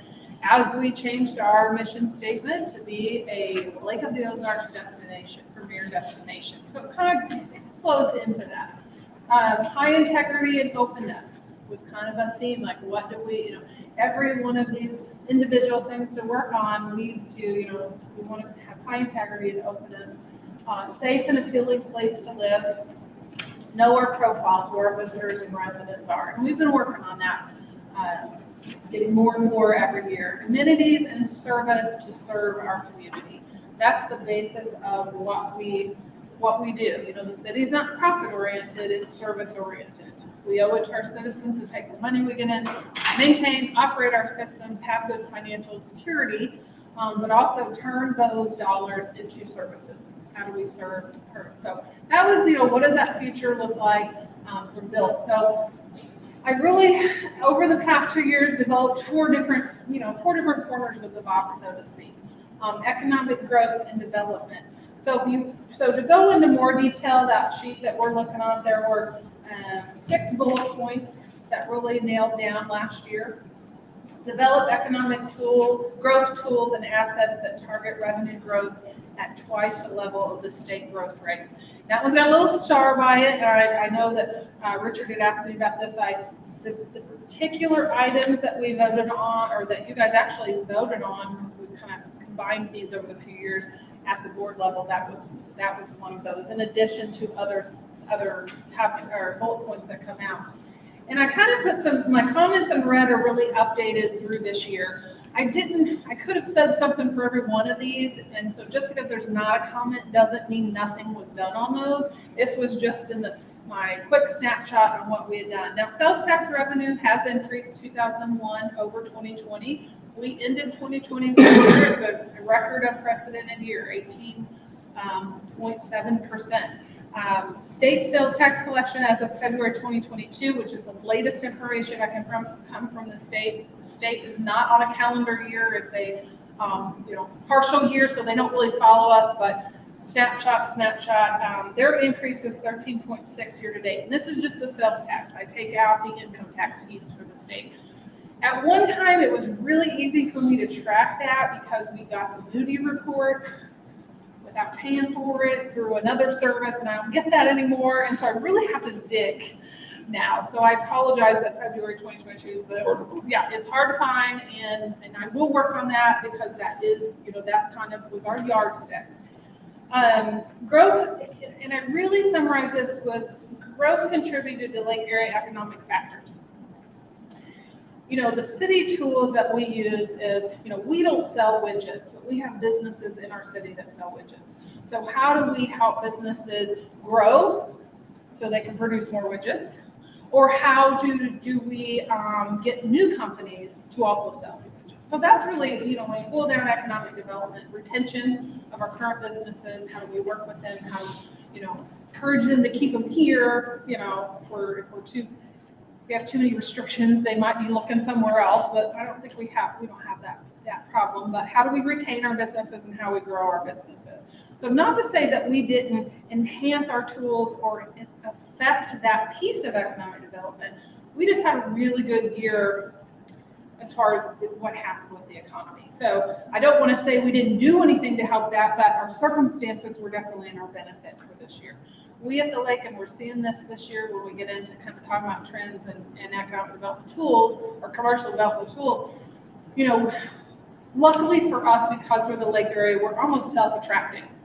So unfortunately, other cities and communities have to work a little harder at attracting. Doesn't mean we don't have a play in that book, but we have gained a lot of traction with what's happened in the last couple of years. We're very business friendly. We have a quality of life that's unmatchable. Nationwide, our cost of living, even though everything's crazy right now, is still very low. So we do attract, which helps us then how do our business practices even help that become more smoother. So we didn't quite meet twice, but we stayed above the state, but I think a lot of it was the lake area economic factors as well. Staff expansion needs specific to economic development. We have hired. I know it took a little longer than I would have liked, but given the economy and the circumstances, the gentleman will start, I think, next week. Here in this month, he will start in this month. So we did make way on that. I had to be determined, but I heard yesterday he's starting here shortly. So that was one of the specific tasks that we have done. So I'll give a little more update later. Expand business retention and recruitment efforts, put Osage Beach on the map for development. So again, this, just because I don't have any comments there doesn't mean anything wasn't done with that. We have partnered with, Nextside is representing us. We've done more to market using that data that we got from Buxton and then completed back through Nextside. I have shared that, and a lot of businesses have reached out and shared that information. So I would say more in the recruitment efforts and putting us on the map. How we also are helping our retention is partnering more with LORDAC. You know, as a region, we do need to, and we know we've heard this, we do need to market the lake area as a bigger spot on the map. And then we've got all these communities with a different diversity of our, different diversity of what we have to offer then boils down to, okay, to something Camdenton or Sunrise Beach or Eldon, because we're all very diverse. Market region, city for commercial recruitment. I kind of already mentioned that. We did partner with Nextside last fall, which really complemented what we had started with Buxton. That group has already represented us at a couple different retail conferences, the one being in RCS in Las Vegas. So they have represented us. We know from data what we are gapping as far as retail, what we can afford, what we need as far as businesses here that's not going to cannibalize current businesses, who our customers are, and they're using that data. And they're working in tandem with these developers. And I know that for a fact because it helps them confirm or deny what research they're doing. A lot of your developers are doing that research before we even know they're looking at us. But this is a way for us to help have a say in that. So that's still progressing. And then with the help of this position, there can be a little more focus on that. That maybe my time or other staff's time have a focus on that. So that is a continued work. Use tax data, financial impact, best timing, best use. Honestly, I felt that kind of died. I mean, we went through the process, we looked at all of it. No movement from the board ever really happened with use tax. I will forever, every year, bring it up. I do believe that we are financially in a position that we're not needing, how do we increase our revenues? But the use tax is not just the need, but my firm belief is it's more of a fairness tax, but however, getting any kind of tax passed, it's a strategy and what you're going to use it for and where you're going to need it. So I don't want us to ever forget about that, or even a park tax. Right now, we don't qualify for a public safety tax because of our population, but maybe the next census. Maybe the next census. But there are still options. I don't want us to ever forget about that, because as we look in the future, that's how cities, do maintain service. So again, I didn't put anything on there other than it was really, we never did decide if it was a specific need. There was no movement from you all support. So, yeah. Can you clarify on the use tax? Is that a tax that is already collected but is not distributed to us because we don't have the voter approval, or is it not collected for us at all? It's not collected for us at all because we've not had the voter approval. Okay. The county has it, the state has it, and right now, our neighboring cities. Like Ozark finally passed theirs, I want to say Eldon passed theirs. MML always keeps a list of, Camden's failed. I'm sorry, Camden's failed. Camden's failed. Camden, okay, I wasn't sure Camdenton, like Ozark, I know, Eldon, I think, but Camdenton, yeah, I wasn't The sure. Lake Ours are committed, whether they follow through, but they committed to put it on the roads. And the cities Yeah. that, yes, and the city, okay, so luckily legislation at the state level finally got settled. You know, that was, we were Yeah, kind of there's been hoping nothing they set would up take here. care of it, statewide. They did We don't. kind of streamline it, but the nuance there was the cities individually still had to vote it in. We have not had it on the ballot, to my knowledge, ever. We've talked about it every year again. I will forever still bring it up. But we personally have not even attempted it. The cities that have passed it, I think and I'll have to check with MML this last April election. We may be very tipping the point with the majority of cities in Missouri now. We're definitely getting closer to that. Those that have been successful, like any tax, what do you need it for? How are you going to use it? And what's it? And that should be that you owe that to your citizens. Just because we can do this and we need the money, that isn't good election policy anyway. So identifying a specific need that's dedicated to that to take care of that service or that, and like I said, like Ozark did transportation, there are cities that do parks, things that are kind of big service eaters of the users of revenue, they use that. And that way other revenues can be opened up, if any, to other areas.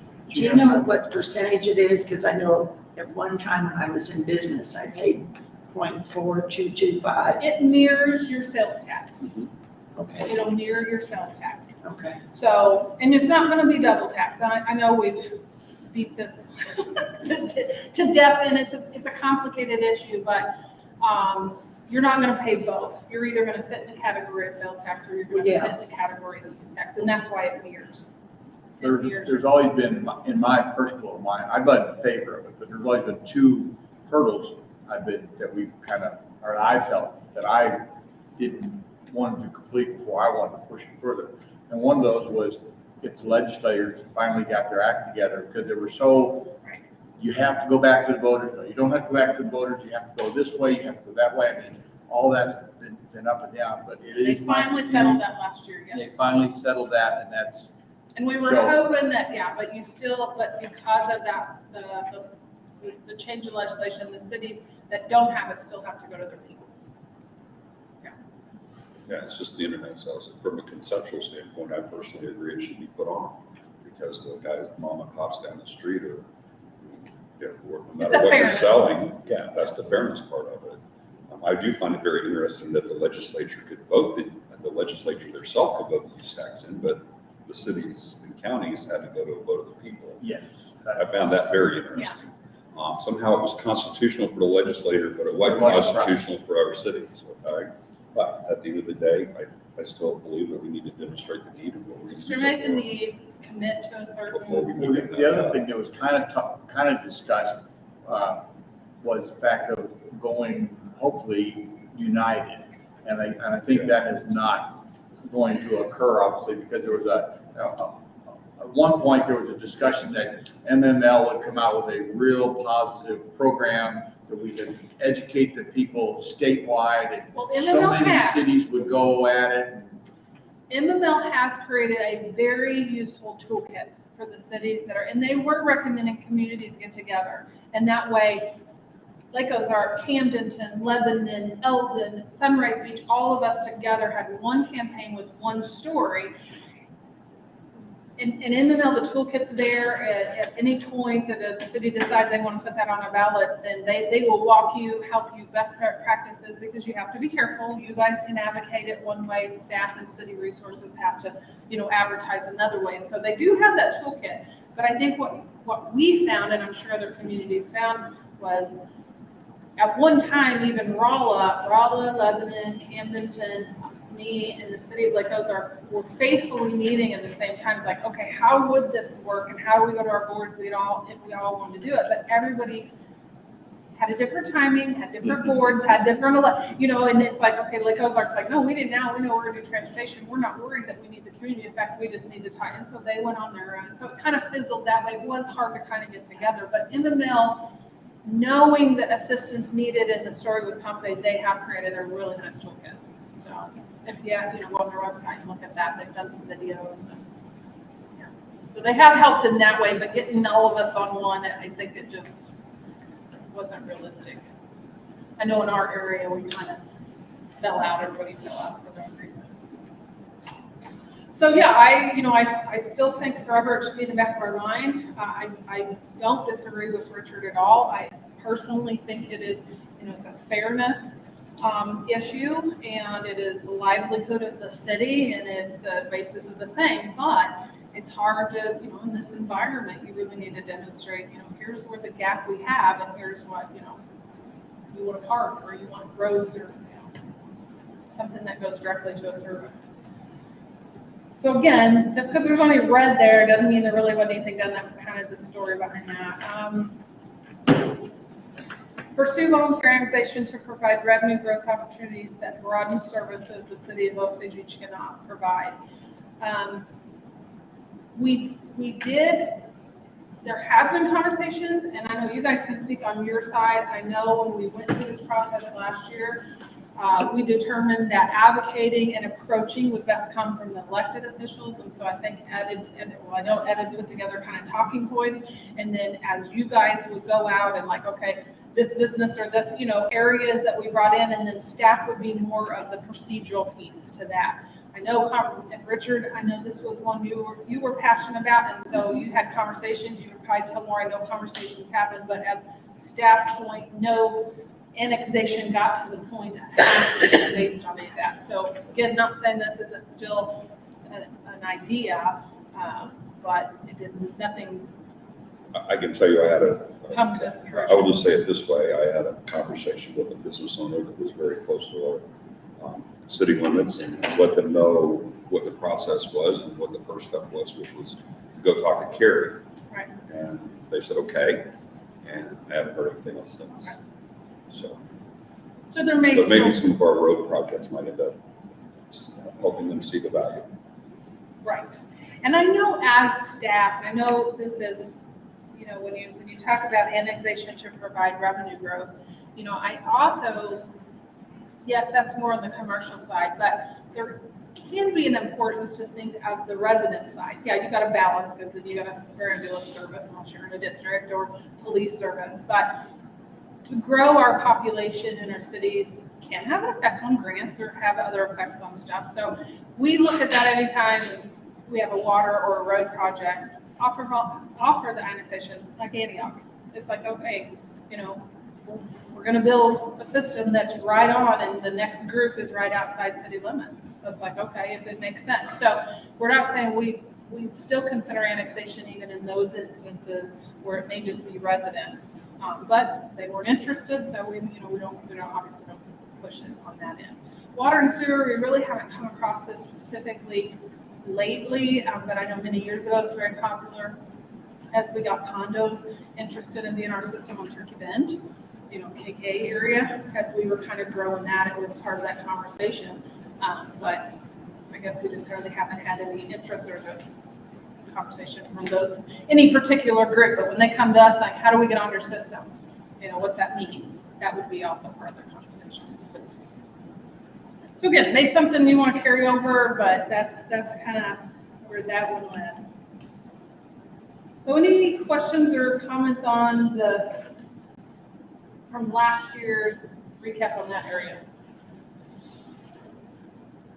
So serving the customer, several bullet points there.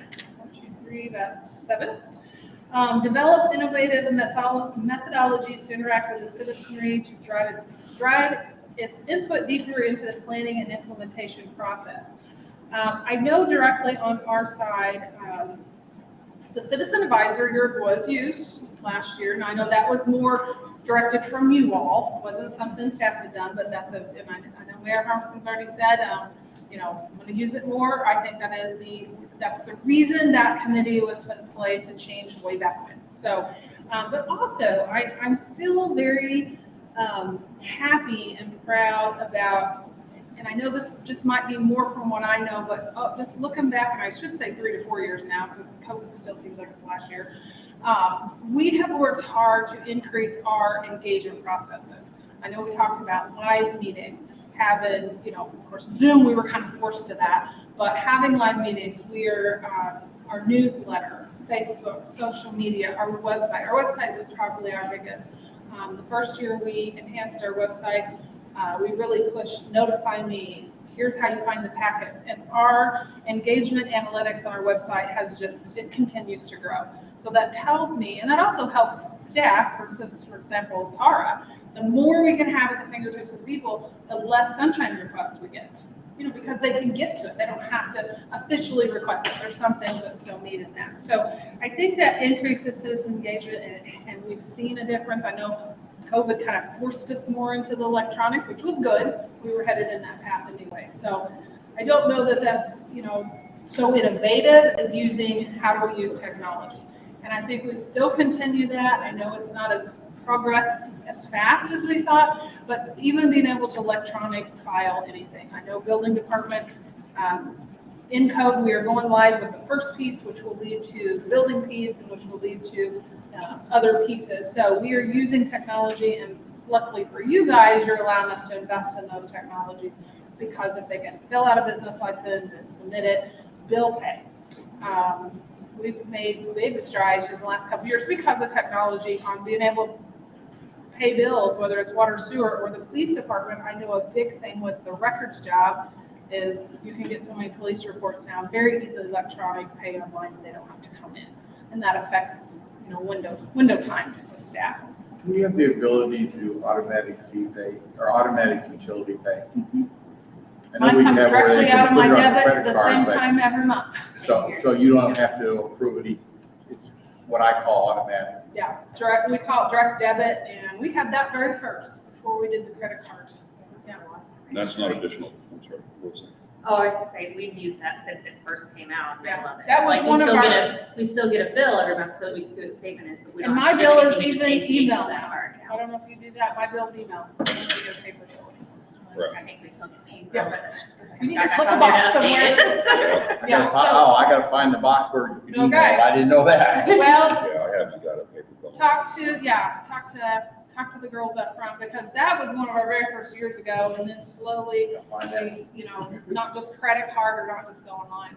So refresh my memory, credit cards don't cost any more, is there still a charge for credit card? Not payment? on the customer side. Okay, good. And And not for auto pay either, I assume. No, auto pay is free. And this was an operational decision that part of me is like, why I didn't think of this or make this way before. But when COVID hit, we were trying to think of ways to help our citizens, and so we waived certain fees. And when that time was up, the treasurer and I were talking, and I said, you know what? It's a cost of doing business. Sure. We want to encourage people to do more and more online, so it changes your job and changes that, changes the different things. And so the airports, I think, have already been that way for other reasons or whatever. So that was just, I made that permanent. And it's like we want people, and people want that fingertip. They want that, I know at budget time you're going to hear this, but how do we get more app friendly? I know everybody's got 100 million apps on their phone, and I know we are very website, but how do we get more app friendly on, here's a pothole here, here's a dog here, and that's really the next step I want to focus on. But given everything, it's going to take time for that process, but there's tools out there even for citizens to report stuff on a timely basis. So I think that one leads to many other things, and I would hope that stays a priority as well as your guys' is how do we engage the community on the mission statement revisions. How that ended. We finally did revise the mission statement. We did do surveys. I think we went through this last year. So that was kind of a one and done thing. I think we always want to engage the community. I have already on my schedule, because of the mission statement survey, it got me thinking that we need to start an annual community survey that kind of expands, that kind of hits your public safety, your administration, And I've got that, and I'm just trying to honestly figure out best timing, because once we get going, we can do it over every year. You know, do you do it every fall? Do you do it every spring? If you tend to do things in summer, people are busy. So I really want to start that, just an annual community survey, a status point, and that will give, you know, Richard's talking about matrix, that would give something that you'd start a trend, a history. Well, this year, our public safety Snapchat to the community was this, and our public works was this. And so when I was doing the mission statement survey, even though I was asking about the mission statement, I kind of put some of those questions in, knowing that we would possibly lead to that as an annual community survey. I think the last one we did was, matter of fact, just last week I looked at it again. I've even got it in my stuff here, and looking at the responses and looking at some of the comments that were there. And I think it's very valuable just to, you know, and hopefully as time goes on, we'll be able to get more people to be, you know, involved, and Right. and we can show them that we are listening to what they're saying in there. I kind of took some of those questions. Now, we're not a charter city. Charter cities are required to do those kind of things every year. And so I kind of veered off some charter cities. I'm like, oh, well, this will play into the mission statement, but it'll also start being the base of. And maybe that's something with the, you know, as we do these committees, that's how you push that information on. Maybe the survey will be happening with the active citizen committees, like, hey, pass this on to your people, you know, pass this on to those you know. Evaluate community program or service needs, engaged and collect data. So really what I just spilled was kind of on that one as well. So effectively partner with the Osage Special Road District to improve city's transportation system and reduce the quantity of private roads in Osage Beach. I know we still need to have further discussion on private roads and priorities. Hopefully we'll get a little direction here when we get to that point. I will say the Special Road District, I was talking to Richard about this just because we were on a Special Road District project. What I foresee is change in, you know, we've always partnered really good with them, but a lot of their leads come from them. So based on our sidewalk master plan, based on our pavement maintenance plan, we can have more of the conversations, like, and when we finalize the private roads, then we can go to them to say, okay, we understand you got priorities, but here's what our board thinks are priorities. How do we get together and plan these projects where they still answer to the people that they're getting, you know, information from, like the AV lanes, or who, you know, they're coming to them, but also balancing, okay, but we also know these are kind of our priorities. So that's really where I see that continue to formalize a better partnership with them. And I think the police should be involved in that too. I was at a meeting this morning with the departments, with the police department. One of the things they were talking about were the sidewalks, because they see the dangerous sidewalks. So I emailed them. And they're I'm talking glad they about, brought that up. and walking down, they see, you know, people walking across the bridge and leaning over, and down Lazy Days, and the dangerous. So they need to be involved in it too. Well, I had emailed, I'm glad they mentioned that to you. Somebody was listening to my emails. I had emailed to both the Public Works and the police, and I said, hey, you know, the board is gonna be talking about sidewalks. You guys are the biggest group of employees that are out every day. The police were very responsive, and they'd given me a list, and they were like, hey, yeah, it's like, you know, it's just like we want them to look out for streetlights that are out. You guys are the one out and about. Where do you see people? Where do you see conflicts with people and traffic and stuff? And that was the bridge and Lazy Days, and then also Jeffries. I'm gonna say Jeffries come up. Yeah, Jeffries come That's what up. started that. Jeffries come up, Lazy Days come up, and the bridge come up. I'd have to go back and, but I said continue looking. So that makes me very happy that they're thinking about that. You know, they're thinking about that. So we did, you know, based on this, we did partner with more projects in 2022 versus 2021. Some of that might have been very organically, others might be carryovers. So really just to be transparent there, some of it might have been a few new ones in there. Gina, Uh-huh. just to, I don't know how many people were, but there was a list created that Nick had for a long, long time. And then Richard worked with him to update that. Mike has brought that back to life. And the road district, I'm familiar with Probably have that. them, they have that. And they look at that, matter of fact, they look at that as far as when when they look at what roads they want to do and not that they're following verbatim, but they're Right. trying to that. So that document is out there. It is a live document, and we know live documents need to be fed and updated. But so that document is out there and has been. Well, Mike, he finally hunted and pecked and found it, and I know Richard had made the same comment. So even though I don't really have that in front of you today, we do have that. And I said, now we know other things, because since then, Aver's been brought up, and there was one other one so I said, just like anything, it needs to be updated. It's been a few years. And that's, one of my other red comments is including them on strategic planning. We gave them the sidewalk master plan, got their comments. I think that goes a long way. Like you said, it's like the more information we can give them on what we would like to see. I do think the inventory that, I guess short answer is Mike is updating that with Kevin with what we now have heard in other conversations plus what we know. So, and hopefully sooner or later, because we know private roads and sidewalks, some piece at every budget, and that's again kind of. Well, I will also just say that's also why I asked for the next board meeting. It's on the agenda. Okay. I asked for a discussion, and I won't Acceptance. get into it now because we'll do it at the meeting, but this is a spin-off of that to help put us all on the same page with that information. We'll have a discussion at the next board meeting about that. Very helpful. Roadway maintenance needs, roundabouts, right-of-ways, boulevard, road maintenance needs. I want to say this was kind of a carryover from the year before. We had some idea we were going to partner with MoDOT, and correct me if I'm wrong, partner with MoDOT on some intersection upgrades for maintenance. We did one when Nick and Eric were still here, and then The hospital. the hospital, we partnered with on the the hospital. roundabout. See, I should have had more red updates. The hospital was a partner. We attempted on the Passover area, but we never could get an agreement with MoDOT. Now, of course, they've changed people, so it could be something brought up, because the idea was we wanted our overpasses or intersections that were still owned by MoDOT up to a standard we like. So how do we partner with MoDOT to allow us to?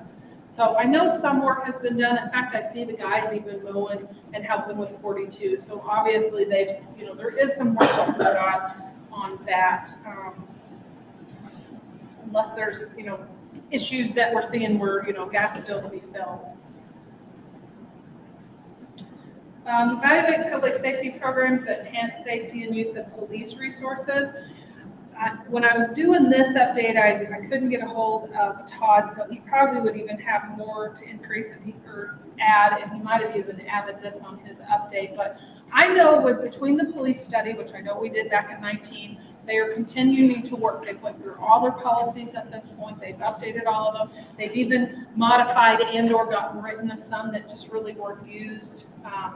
Increased use of contract labor. It's definitely hit a peak so far this year. I know it kind of went down with 2020 when something happened. We're increasing our rates.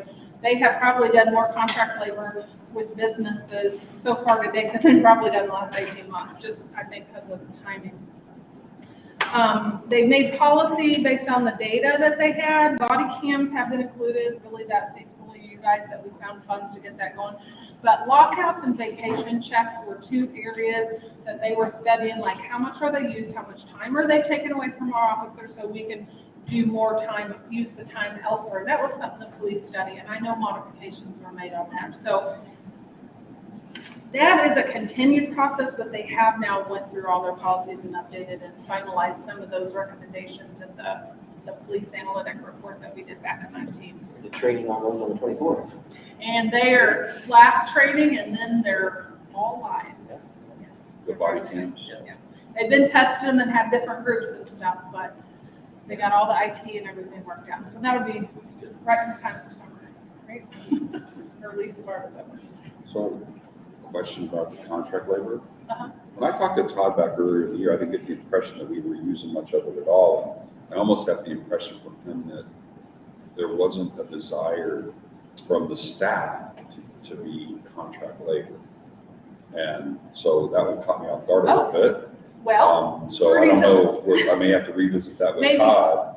But the reason why, from what I understand historically, we do contract labor and do not allow officers to work off duty is because of some security problems years and years ago, and Insurance. there were conflicts or insurance or something like that, okay? And maybe there isn't any way to do so, but I felt like, if what we put in was contract labor so that people could work off duty, but they don't want to work off duty, then, because there's a need from the businesses. I've been asked more than once, okay? I just didn't realize that we were actually able to provide it. What is our contract? It's been for private businesses versus Yes. public events? And or both, either one. Okay. Historically, your Black Friday was your big weekend. You know, that's Okay. really where it's like, hey, Black Friday, that's not any different. City Building still does that on Black Friday. Well, as different things happen or different events, then you'd use that same contract labor philosophy. You know, Sure. we are updating our, because we know rates, you know, payroll went up, so we charge a certain rate, and the officer either gets that certain rate or their overtime rate, whichever one's more, depending on the thing. There's a reason that we manage that through there. There is a very, very high risk of liability when you allow your employees to go make private funds on training and control. So if they pull a weapon, and we are the ones in charge of their training on how to use their weapon, and it's a private business, there's our insurance. It's a very touchy situation. So anyway, but to meet the business needs, because they need extra time or extra security for an event, or I think, and don't quote me on this, it's either one of the restaurants lately, I've seen 2 different emails go out, Todd, looking for guys, like, oh, thanks for building this, thanks for this. So I know just recently, Okay. some uptick, because they were scrambling, it's like, Todd, you need to get those rates up there. All our payroll rates went up. We need to make sure we're covering for our services in there. So I know in the last few weeks, I don't know when you talked to him, that it has been an increase for that. Because I haven't, when the businesses, I haven't been approaching them. I've had 2 or 3 different businesses say, we would love to use them. And when I asked Todd, Todd's like, we can't support it. We can't Well, staff it. When we So if were that's changed, I'll tell them to get a hold, they Yes. should contact Todd. contact Todd directly, that has changed, because now whether or not the influx of requests were coming in, but when we were down 50% now. Oh, I understand. And that could have been that story. That's would be my assumption. There was a point that we couldn't staff it because we were having trouble staffing our own regular, you know, just doing our thing. But I know in the last few weeks, I've had seen several emails, so something, so yes, please have a contact Todd. We provide that same service on the EMS side. Yes. Evaluate building and compliance practices and ordinance updates needed. I know there's been a few updates. I really look to you guys to see, this was on your list last year, look to see what is gapped, and maybe that's the conversation carried over, and we look like, okay, what's the next list look like, and what do we keep on there? I didn't have any update other than, I know there's been some updates or ordinance changes going on. I have 12 on my desk right now I'm working on. Oh, yeah. So Kevin's been busy. Good for Kevin, but it just doesn't lie there. I'm sorry. That's not where it lies. It lies with staff. Yeah. Okay. And whether you segment or whatever, or put somebody on point, I just don't feel like, just my own opinion, Yeah. that Kevin should be the one that's the ordinance keeper. I've got 3 or 4 that I'm working on, and I'm hoping to get the board later this year. Are they building or compliance? Because that's the specific last year. So, and we can, like I said, I just really kind of want to go up and understand what last year's points were and where we're at. So when we move to like, Mine are what is actually, this to year? be very honest, the ones I've all worked on is I've taken all the committee appointment stuff and I've worked on all of them because they're all messed up. God love Kevin for doing it, but I'm. No, I understand. And it's, you know, and I'm not making an excuse for staff. I know it's a timing. I mean, I know myself, I'd love to, I make notes in the HR section all the time, like, hey, I really need to address this. And one of them, and this was, you know, because we got a new mayor, and, you know, I haven't had a mayor change in a while, and I'm like, look at all this stuff. Well, just like travel reimbursements. Come to find out, there's nowhere in our ordinances that dictates how I do that. Well, I just always mirrored a certain practice. I'm like, yeah, I'm probably gonna get that in the ordinance. So it was just stuff like that. Well, I know this, but honestly, it's just not high, you know, so I know there's a time factor, but like anything, you'll do stuff that you make a priority to do. Yeah, that's, I mean, I do understand that too, but, so I myself knows that there's some, but this particular one was building compliance, so again, be thinking of that when we get to this section. I didn't have any really update on that. I know this is taking a little longer going through them, but I think it's important that we refresh where you guys come from last year so we can think of what's this redoing with. Develop internally. Expand city employee capabilities at all levels. Osage Beach employees will be viewed as the best of the best by their peers and the industry. We did, and thankfully the board did updates to training and education, competitive salary. I think that it touches more than just this, but employee capabilities. Where do they want to train? What are they interested in? And how do we, accommodate that cross-training, education? And those are the first initial steps that I think help that. They want to go to school or they want to take training. I know the police specifically, I can speak to them. Through our last evaluation, I saw a lot more educational goal related for the employees that I know that then the sergeants and the lieutenants then can sense like, oh, they are interested in XY training. I've seen an uptick in their evaluations of those things. So I know that that's kind of indicator they're being kind of promoted over there. Enhance and expand training opportunities, kind of same answer, it kind of goes together with both of those. We've got a lot of new employees, which has changed their interests. Some that left with certain education or certain training or certain interested. So I know like the building department having two newer inspectors, even though both employees have been here in other departments, they're attending more training. That's just an example on top of my head. I know I have a new administrative assistant who's interested in like, oh, I want to learn about this or that. So it has changed the dynamics of the new ones coming in, but the existing ones given more. Gina, have we got a set schedule as far as the evaluation reports, how often that we do it? And what is that? That is, we do all the common evaluations now. We start them in January. Well, there's a piece that starts in December, but all employees are evaluated January 1st through December 31st.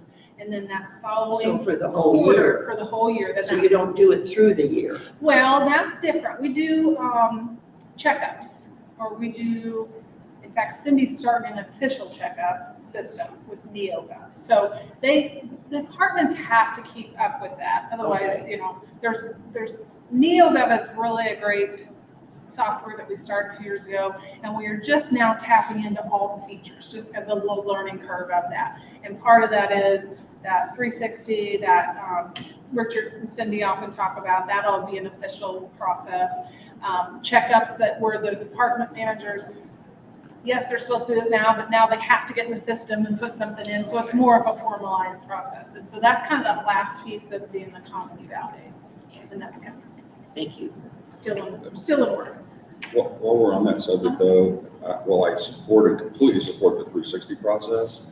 I think that's putting a little bit of the cart before the horse, because until we revamp our performance appraisal process to take soft skills out of it, then I think that the 360 process is going to be less effective than it should be. And Cindy and I talked about that. I don't really know the chronological approach to that, but last year, whenever I actually saw the performance appraisal forms and saw, if people were being graded on leadership or graded on their communication or working, I'm trying to remember, engagement, those are extremely hard things to consistently measure. And that's why the organization I was at, what they did years ago was separated that, and that became part of a personal development plan instead of a performance appraisal process. And the personal development plan ties into the 360. Sorry for being lengthy, but No. I understand what you're saying, and I know that it is, but those things I still believe are important to be in there. I also take that step further. As we get these metrics or performance measures more solidified, then there's the pieces that can be, I think, combined in somehow, whether, this or that. I don't want to get rid of the soft skills. I know they're hard to track and it is subjective, but I also think that there are certain specifics that you can be measured on. Not every department has widgets they can count, but whatever, and I think it ties back to that performance measures piece that we are still working on. we can take it offline, that's fine.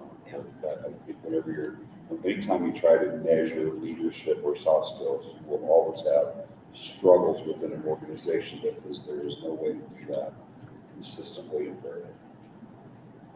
But it can be part of the development process, just not the performance appraisal process. And if we usually tie to the performance appraisal, because as people improve on their soft skills, their performance tends to improve. Right. Leave it at that. Okay. Implement annual processes that improve and measure employee culture and satisfaction. Surveys, I know we've done them in-house. This year, we put in a budget to do them, have an external, because we kind of agreed a few years in a row doing in-house and external. I need to talk to Cindy. I want this done before, like, in July. I don't want to be doing a survey in the middle of budget and then go from that from employee evaluation.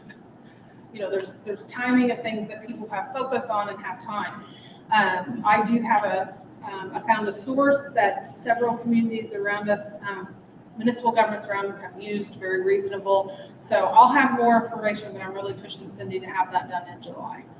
So I'm hoping by budget, then we'll have the recommendation or the conclusions to all that for our annual survey. Develop departmental level metrics, performance measures is kind of what I call them, that demonstrate progress. Demonstrate progress and performance at city services. Now, I know we have been working on this, the reason I said bring your budget is this was the first year that we attempted to, I say attempted because there's still some gaps from some departments, put them in the budget.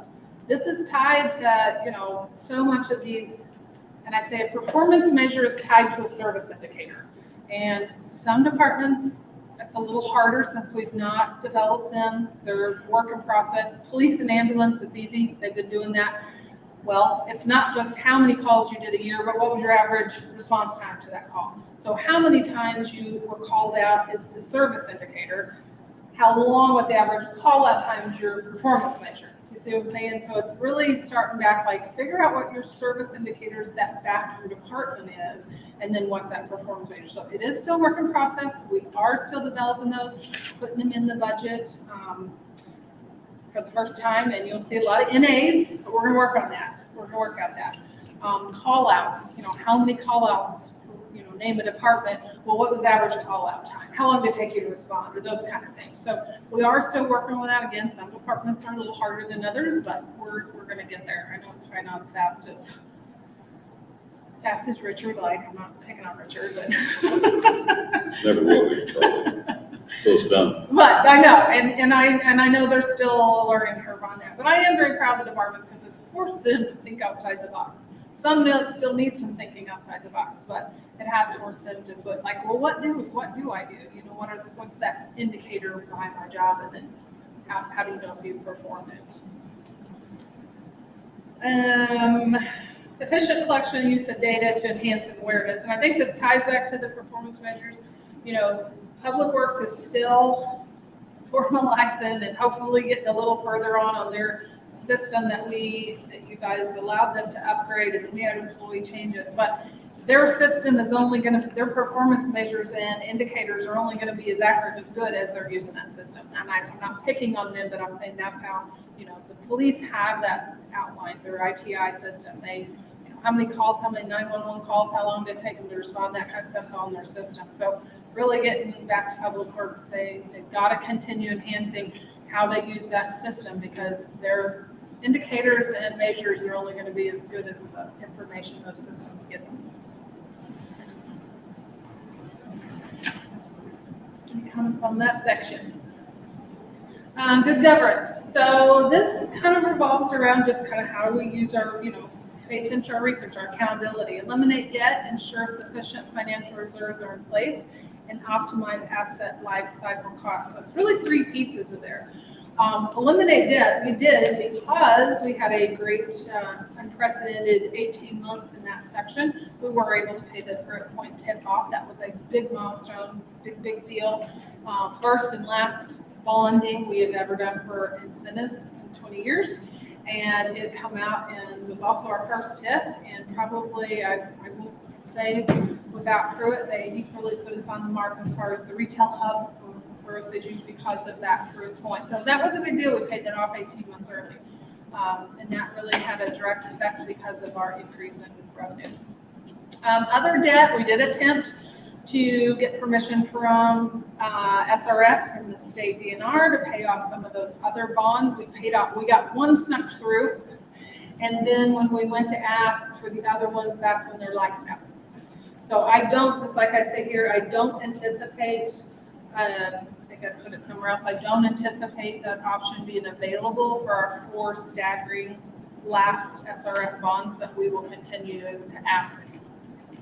Given the fact that interest rates have been moving up significantly over the last year or so, that conversation might be different. Yeah. I'm not sure how much money's still left on the table from avoidance of interest. I mean, we looked at that the one time I was about to try to pull up and see if I could.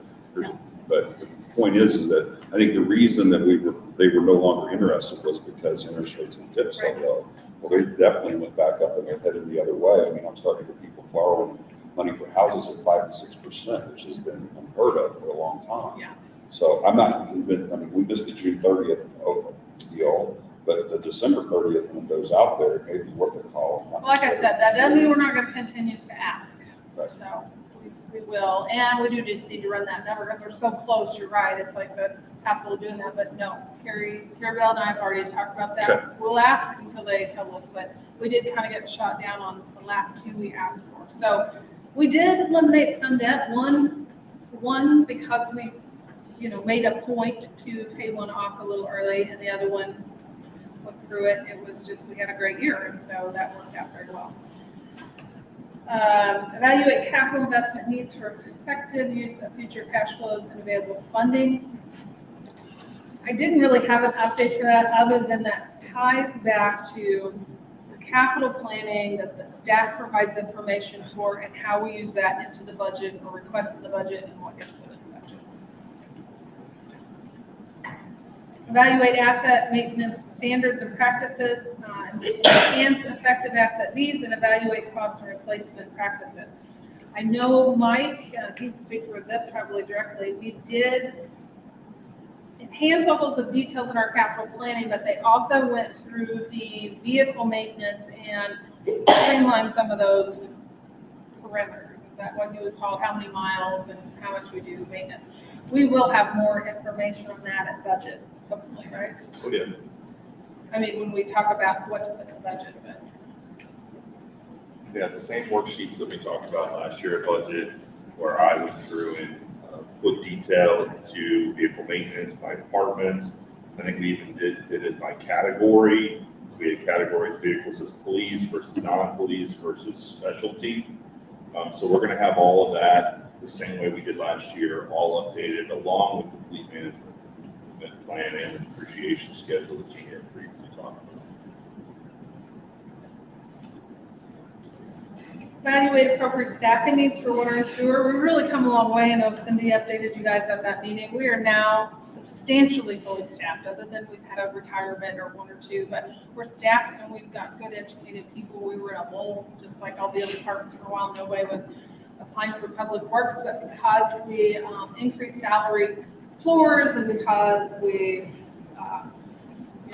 increased those levels and went through that, it gave us a competitive advantage, and we actually have much better shape than this time last year when we were talking about What this. about the police department? The police department, I say we are substantially full again. We are down to 2 positions that are unfilled. They are in the interview process, but these same 2 positions were purposely hasn't been filled for the last 2 years. So even right around COVID, we are at that staffing level. This was those middle cars. We have agreed that they're in the middle of filling those. I don't know how close they are, but back to levels prior to our crisis we are at, which is a big deal. That's big. Still need 911. 911 It's is terrible. dispatch is definitely the 4, I think. open wound. 4 for 11 positions. We actually have 2 starting though. 2 started, 1 started last week and 1 is starting next week. So that's the most we've had. Like O'Day said at staff meetings, as long as they show up, I'm not going to celebrate until they show up. So, but yeah, and it's a crisis everywhere. Ed was showing me Kansas City of Kansas City has 96 positions, and half of them are open. Half of them, what, Half of them are open. 96 Dispatch dispatcher positions. positions, really? And they're like in the 40s. I say half, they're in the 40s. So Eldon's been calling us, like Ozage's been calling us, asking, you know, what do you do? What do you, you know, and it just doesn't Maybe make light of the situation, but Maybe we should raise the leveling of the salary and they just run them out, we have. well, or more. Yeah. That didn't make a difference apparently. Yeah, If you don't have a pool, I mean, I'm not saying that's not a. No, theory, as far as running them out, I think that's a little bit compelling right now. I agree that we're 4 of 11. But my point is that, you know, we've tried to level it, but that's the one place, from what I heard you say earlier, that for years and years and years, we can't keep. We're So still maybe we working. just don't pay enough for the headache, for lack of a better I think term. it's a combination. I mean, yes, you could raise it and make it 6 figures, you're gonna attract some more people, but Well, it's yeah. still the job that they don't last or they don't stay. I mean, I'm not saying pay is not always a motivator, but quality candidates that can pass their 6 months and do that job, it's just different. We are working, I really give kudos to O'Day and Cindy. We are still working with the tech school and getting something, and we even had some students come in. We started an intern thinking, oh, we get these students and they were ready to graduate. They decided really quickly that didn't what they wanted to do. So, I mean, we tried that. We're gonna still try that. But hopefully they'll have something worked out more at the tech school beyond high school. But we've even had in interns. the in police there. academy, I think it Well, taught. the police, that's helped, but the thing with I this. just talked to Todd about doing an Explorer program. The what? The Explorer program. Can't hurt. It's basically a Boy We Scout used to do that program. years ago Yeah, I know. because they used to and do that's what he parking said, at well, the just on the festival. police. And I said, yeah, we'll expand a little bit more into the EMS and expand into the dispatch. And yes, that was something. We were recruiting from high schoolers Right. and we had 2 come through. It's So not gonna fix today's problem, but it'll fix 10 years from now. Maybe. Yeah, I mean, I think the challenge with the dispatchers is about a much more significant part of their job knowledge would be mental health advisors almost. It's a tough job. And so I think we have to address that reality some way, somehow. So, One of the small problems that we identified eons ago when I was in a different position in the St. Louis County area was the dispatch centers are always like this one here. They're so confined because they're worried about weather and et cetera. The new dispatch center was more light and more lighting and more outside light coming in. didn't feel like So you they were don't working feel at like they're in cave? a dungeon. the environment. When you sit at a desk for 12 hours plus, that. There's no windows in that room, is there? No. And Is that's there skylights? That's theoretically because you want to protect them from the weather and if we have any bad weather, disasters, et cetera, that center is well insulated to continue on. That is the philosophy behind it. And the darkness is better to look at the screens. That's why when you go in there, it's a little darker. Yes. And all that, and that's, yeah. But to get something, you gotta get something else up. So sometimes. Well, screens have gotten better, but maybe skylights could be put in there somehow. Somewhere give them some, feel like they're not in a dungeon. Their environment a little more pleasing. I just read an article that I didn't realize was the case, but, you know, Camden County increased or passed that additional tax supposedly for their officers. They have not, that has not gone to their officers yet, and they're not sure. My take was they're not sure when, to be quite honest. Yeah. So I don't know how that plays into our competitiveness as far as pay goes. Well, it helps our competitive side. Yeah. I mean, I had no lie then. They said they were gonna raise, they didn't. You know, you guys were very proactive and very supportive and not only fixing where we had lagged behind in our own pay plan, but then to like, hey, this is what's happening in the market everywhere. All employees get up. And so we really jumped ours. And so we're just better.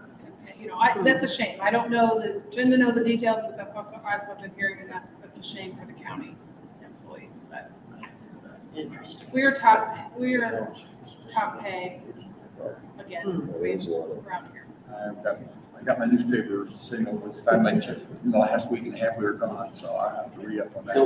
All right, evaluate one last one, and then we can move on to actually where we're gonna go. Evaluate record retention processes, move toward an applicable paperless environment. Several departments are different levels in the process of this, and this also ties back to technology.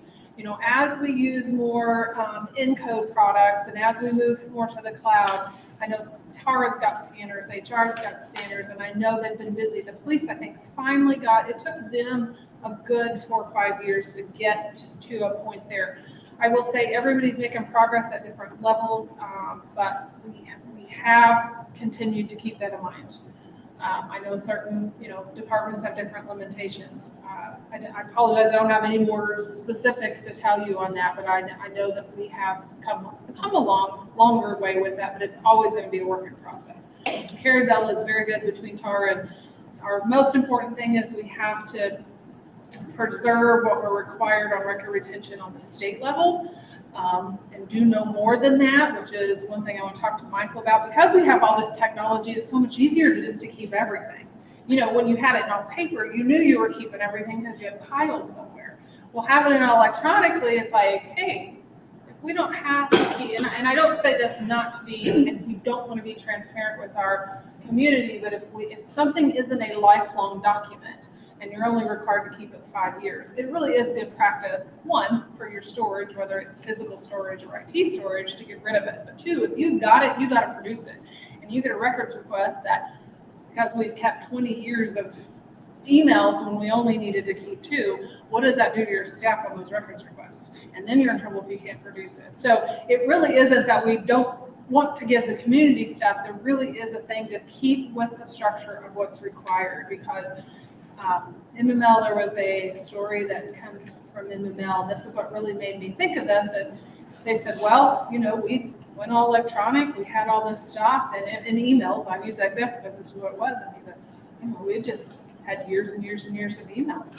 We didn't maintain the minimum requirements, and we got a records request, and we couldn't fulfill it for 6 months. Well, then they had put a complaint in, so it just caused more staff problems. They're like, if you got it, you got to produce it, whether it's beyond that records retention. So my goal to myself, to departments, is like, okay, let's not just make sure we're meeting it, but let's just do that and determine if it's necessary. And I'm a culprit to that. I have finally started purging mine, but man, I keep so much of my history in my emails.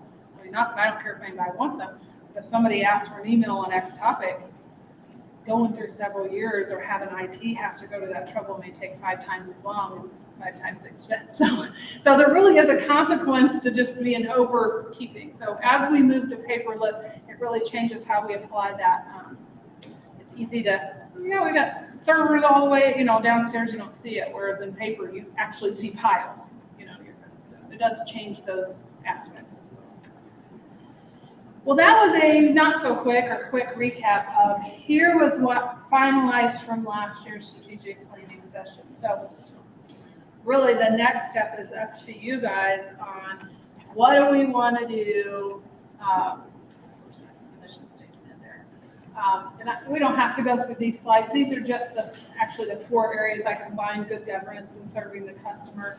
I put some items on here. We can talk about each one separately. This is on the agenda for the section number 3, future outlook and goal setting. So I really combined good governance and serving the customer. Once we finalize stuff, I can get out. If you want to, I know lunch is probably 45 minutes away or 30 minutes away. We can start and then break for lunch and continue. This is where you guys, I get to sit down and take notes, and you guys, we can talk about these things, in these areas or whatever topics, how they come up. But economic development is the one. I feel like I'm doing all the talking, but I'll give you a quick update on I put 3 topics down that I felt either continued the conversation from last year or new things that have come up. Economic development strategy and trends. And this one kind of leads to the commercial development tool. So I'll briefly cover just why I put those 3 items on there and other things that you want to talk about. The trend is right now we are very, very busy. We have a lot of interest in our area. Potentially, we have 3 or 4 projects that will be asking for some kind of incentive tool. Hence why I put the commercial development tool topic on there. I wanted you guys to review the policy and procedure given this last process that we are still in, and knowing that there are 3 or 4, potentially 5 other projects, because I got a new call yesterday from a real estate agent asking about CID. There's interest, and there's interest in incentives. And they're looking to us, well, what is expect? How do I start the process? So really, not to get them out of order, but jump to the redevelopment tools, because we have a current trend of people want to come here, they're willing to build, whether they're trying to rush before interest rates get too far up, regardless of why. We're getting a lot of interest, and we're getting more and more interest in our economic development tools. I will tell you that the policy and application on the staff side is very, very important, that we understand what your guys' guidance is. Because staff, at some form or fashion, is substantially the triage before it gets to the mayor and board. Yes, the mayor's a lot of times in the process, because they call them first. But staff, between myself and Ed, and even the city clerk or city treasurer, we need to triage this before it gets to the authority or the decision makers. So the better policy and application we have to follow, it's more in line to what your expectations are. Not to get into pros and cons of the current process that we're working through. It started out different, it's gonna end different, and it really makes us as staff who are guiding these developers that are asking questions like, well, here's kind of the procedures and applications they did use. I know that it can be a wide range of authority between you guys, but the more staff understands what the direction and what your comfort level is, that's why those guidelines and applications for those tools were created. And they were created back in 2013. Well, now we've gone through a new process, had other tips. I really just wanted to open up the conversation of what do you see different, and how would you tell us as guiding when these developers call and say, hey, here's our procedures and applications, before it gets to you guys. I really wanted that, and there's also one section that had for some housing that I really want you guys to look at that chapter. It's a economic development housing tool we have not yet used, but I have my first interest. We have our first interest in it. And even though they don't quite fit the specific guidelines of the ordinances, not just because it's for their sake, but I do have some suggestions on how that ordinance might be amended given the new economic outlook in our community. So that's really what I want you guys to somehow tackle, peel the onion apart. Regional partnerships and updates, I've kind of already given you. I don't want to not forget that one, but I think the big topic here is that I would like direction on, you guys talk about, is economic tools. We've got several other groups that you're going to see applications. Ed's working on one now. That's for housing for 353 Chapter 100, which we've never done, but we're still following somewhat of a process that we would do for a TIF. We likely will see a funding agreement on it next week, and then we've got 3 or 4 others coming, and I just want to make sure we, staff and the mayor and board, is on the same page when they come to the city first, that we're directing them and we're giving them information they need to purposely get to the, whether it's a TIF commission or board level, because different ones have different. Because I've seen some disconnection in this last process. That's a fair statement, but the mayor.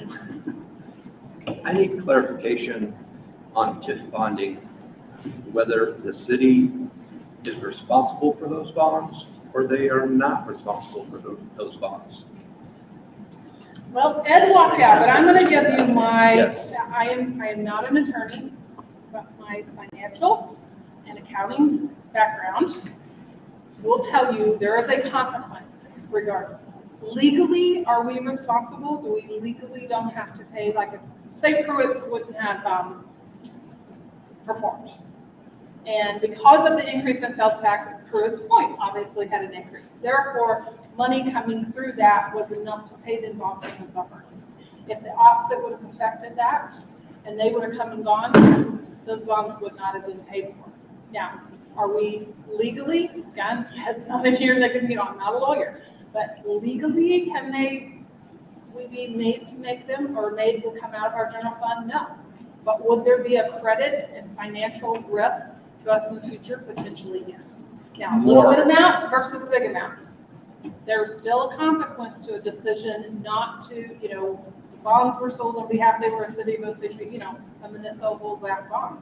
If they don't, the bondholders don't get their money, is there a credit risk? I do believe this other is consequence, but legally, no, I'm pretty sure that the TIF would just close and some bondholders would be left without. That's not to say there wouldn't be the lawsuit and the judge. We legally don't have to take it out of our general fund unless it was written that way, as we've seen Ed County City where they've said that up front, that they would do that. No, but is there a credit risk? Is there an effect on I think yes. But I thought the SEC ruled that the city was liable in that email that Ed sent to us. Well, again, Ed needs Maybe to we explain need that, to like I said, postpone it. legally would we be Figure it liable? out. But if we would turn around and want to do another bond, that wouldn't affect them. I have some questions too. I think, We, I'll just say, I think it all depends on what's in the development agreement. That, and what Independence even versus that place in Pennsylvania, Yeah. because of the language that was in the development agreement, Well, that's is I- what got them in a bond. Okay. Well, Okay, if that's the case, then we. Ed's opinion is probably better, I'm sure, than mine. But, that's why we need to be very cautious about if we're going to be bonding, Right. what ends up in the development agreement. But I also considered this, and again, this is, I say this because there's probably much other variables. But if a developer, it's like, on their side, what's the pros and cons of them not bonding themselves? If they have financial backing and they have the financial magnitude to bond, then we're just being the most conservative and least amount of liability. And that's why with these other tests we said, pay as you go. We won't pay as you go. We don't want to take on that risk. You figure it out, it's your financial, you pay on that risk. And you you walk come down down the to wrong the side. table, sir. So I offered that, look at the other side of it, to be the most safe and least liability for the city. You're a developer, you got the financial means, you need to back up. You take the risk of the bond. If you need this incentive, you take the risk of the bond. And we have made that, and it's worked out that way with our past ones, and that's how we got to where we just did not entertain. But we don't want to bond, we don't want to take that risk. You want the incentive, you take that risk, you do that, we will. Alderman Pepper want clarification on the risk of the city on bonds. And if they don't pay, then they legally. I have sent you enough confusing stuff to get you guys. I want to clarify. He wants a simple executive summary clarified answer on yes or no. Yay or nay? You're asking a lawyer that, by the way. I mean, I'm trying to help you out. They don't know what yes and no It's is. him an hour in the word, he wants conciseness. I mean, is it simply a matter of the wording of the development agreement? Properly drafted, no, it's a matter of reading the bond, not the redevelopment. Properly drafted, the bonds may not hurt you in the rating services if there is a default. Now, while we're doing it properly drafted, that means there's no moral obligation clause. There's certain language that Mark says was in the set of bonds that were in the Zona Rosa deal, okay? Where the county defaulted and successfully defended the legal action, okay? But they still got wrapped by Moody's on the evaluation of their credit score, okay? Where I'm concerned about part of this is anyone can run the Google search and find out who defaulted on the bond, okay? So whether Moody's as a rating service says, well, no, there's no default, there's no downgrade or not, okay, isn't going to say that investor Tara Barrett hasn't found it, okay? Right. And won't price her bid accordingly. We're never going to see that. That's not possible for us to find out who would do that kind of research. So it is possible to default on the bond, successfully defend a legal action, and not get downgraded by Moody's. But what about the SEC finding that held them liable? Well, SEC didn't, if you have misrepresented something, yes, you are in huge trouble, okay? Now, SEC findings, that goes to a different issue. That's not the obligation to pay off thing. That goes to what you've disclosed in the future, okay? Or what you disclosed in the past that you should do or should have known about, okay? And yes, those could be That's why we hired Gilmore Bell. That's why they do this due diligence work. That's why we have the due diligence process where they be sure that every last T is crossed and I is dotted. So yes, that's still dangerous. Basically, going to the bond market is always going to be very complicated because it is in fact dangerous. Properly handled, it's not dangerous. It's kind of like heart surgery. You wouldn't have the medical equivalent of what I do your heart surgery. I'm the general practice lawyer. I'll be prosecuting drunk drivers tomorrow afternoon, okay? So, I do all kinds of different stuff with you guys. Properly done, a heart surgeon who does only heart surgery can get you through that. That's why we have Gilmore Bell on. And I don't think that's a completely satisfactory answer, I'm sorry.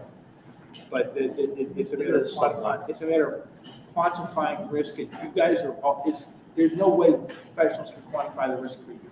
We can tell you what the risks are, but it is the six of your moral judgment that quantifies the risk. Yes, sir.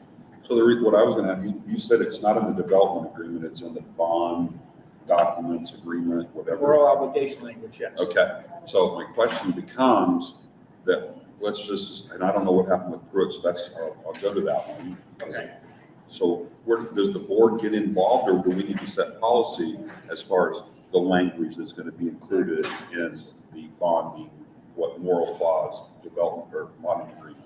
In other words, I don't want to sign up for, as one individual, sign up for bonding that we're responsible for paying the creditors off of, okay? And so I don't know how to make sure that doesn't happen, and that's what I'm asking you. Oh, flat out by telling me right here in public, you guys are the client, we will make sure that doesn't happen. If you do bonds, okay? So do we get a chance to review that agreement, those bonding agreements? Yes, Okay, Yes. and is that a vote of the board? Yes. Like a development agreement? yes, you'd have to vote to issue the bonds. If you create a CID and the CID is going to issue the bonds, the CID board has to vote to issue the bonds.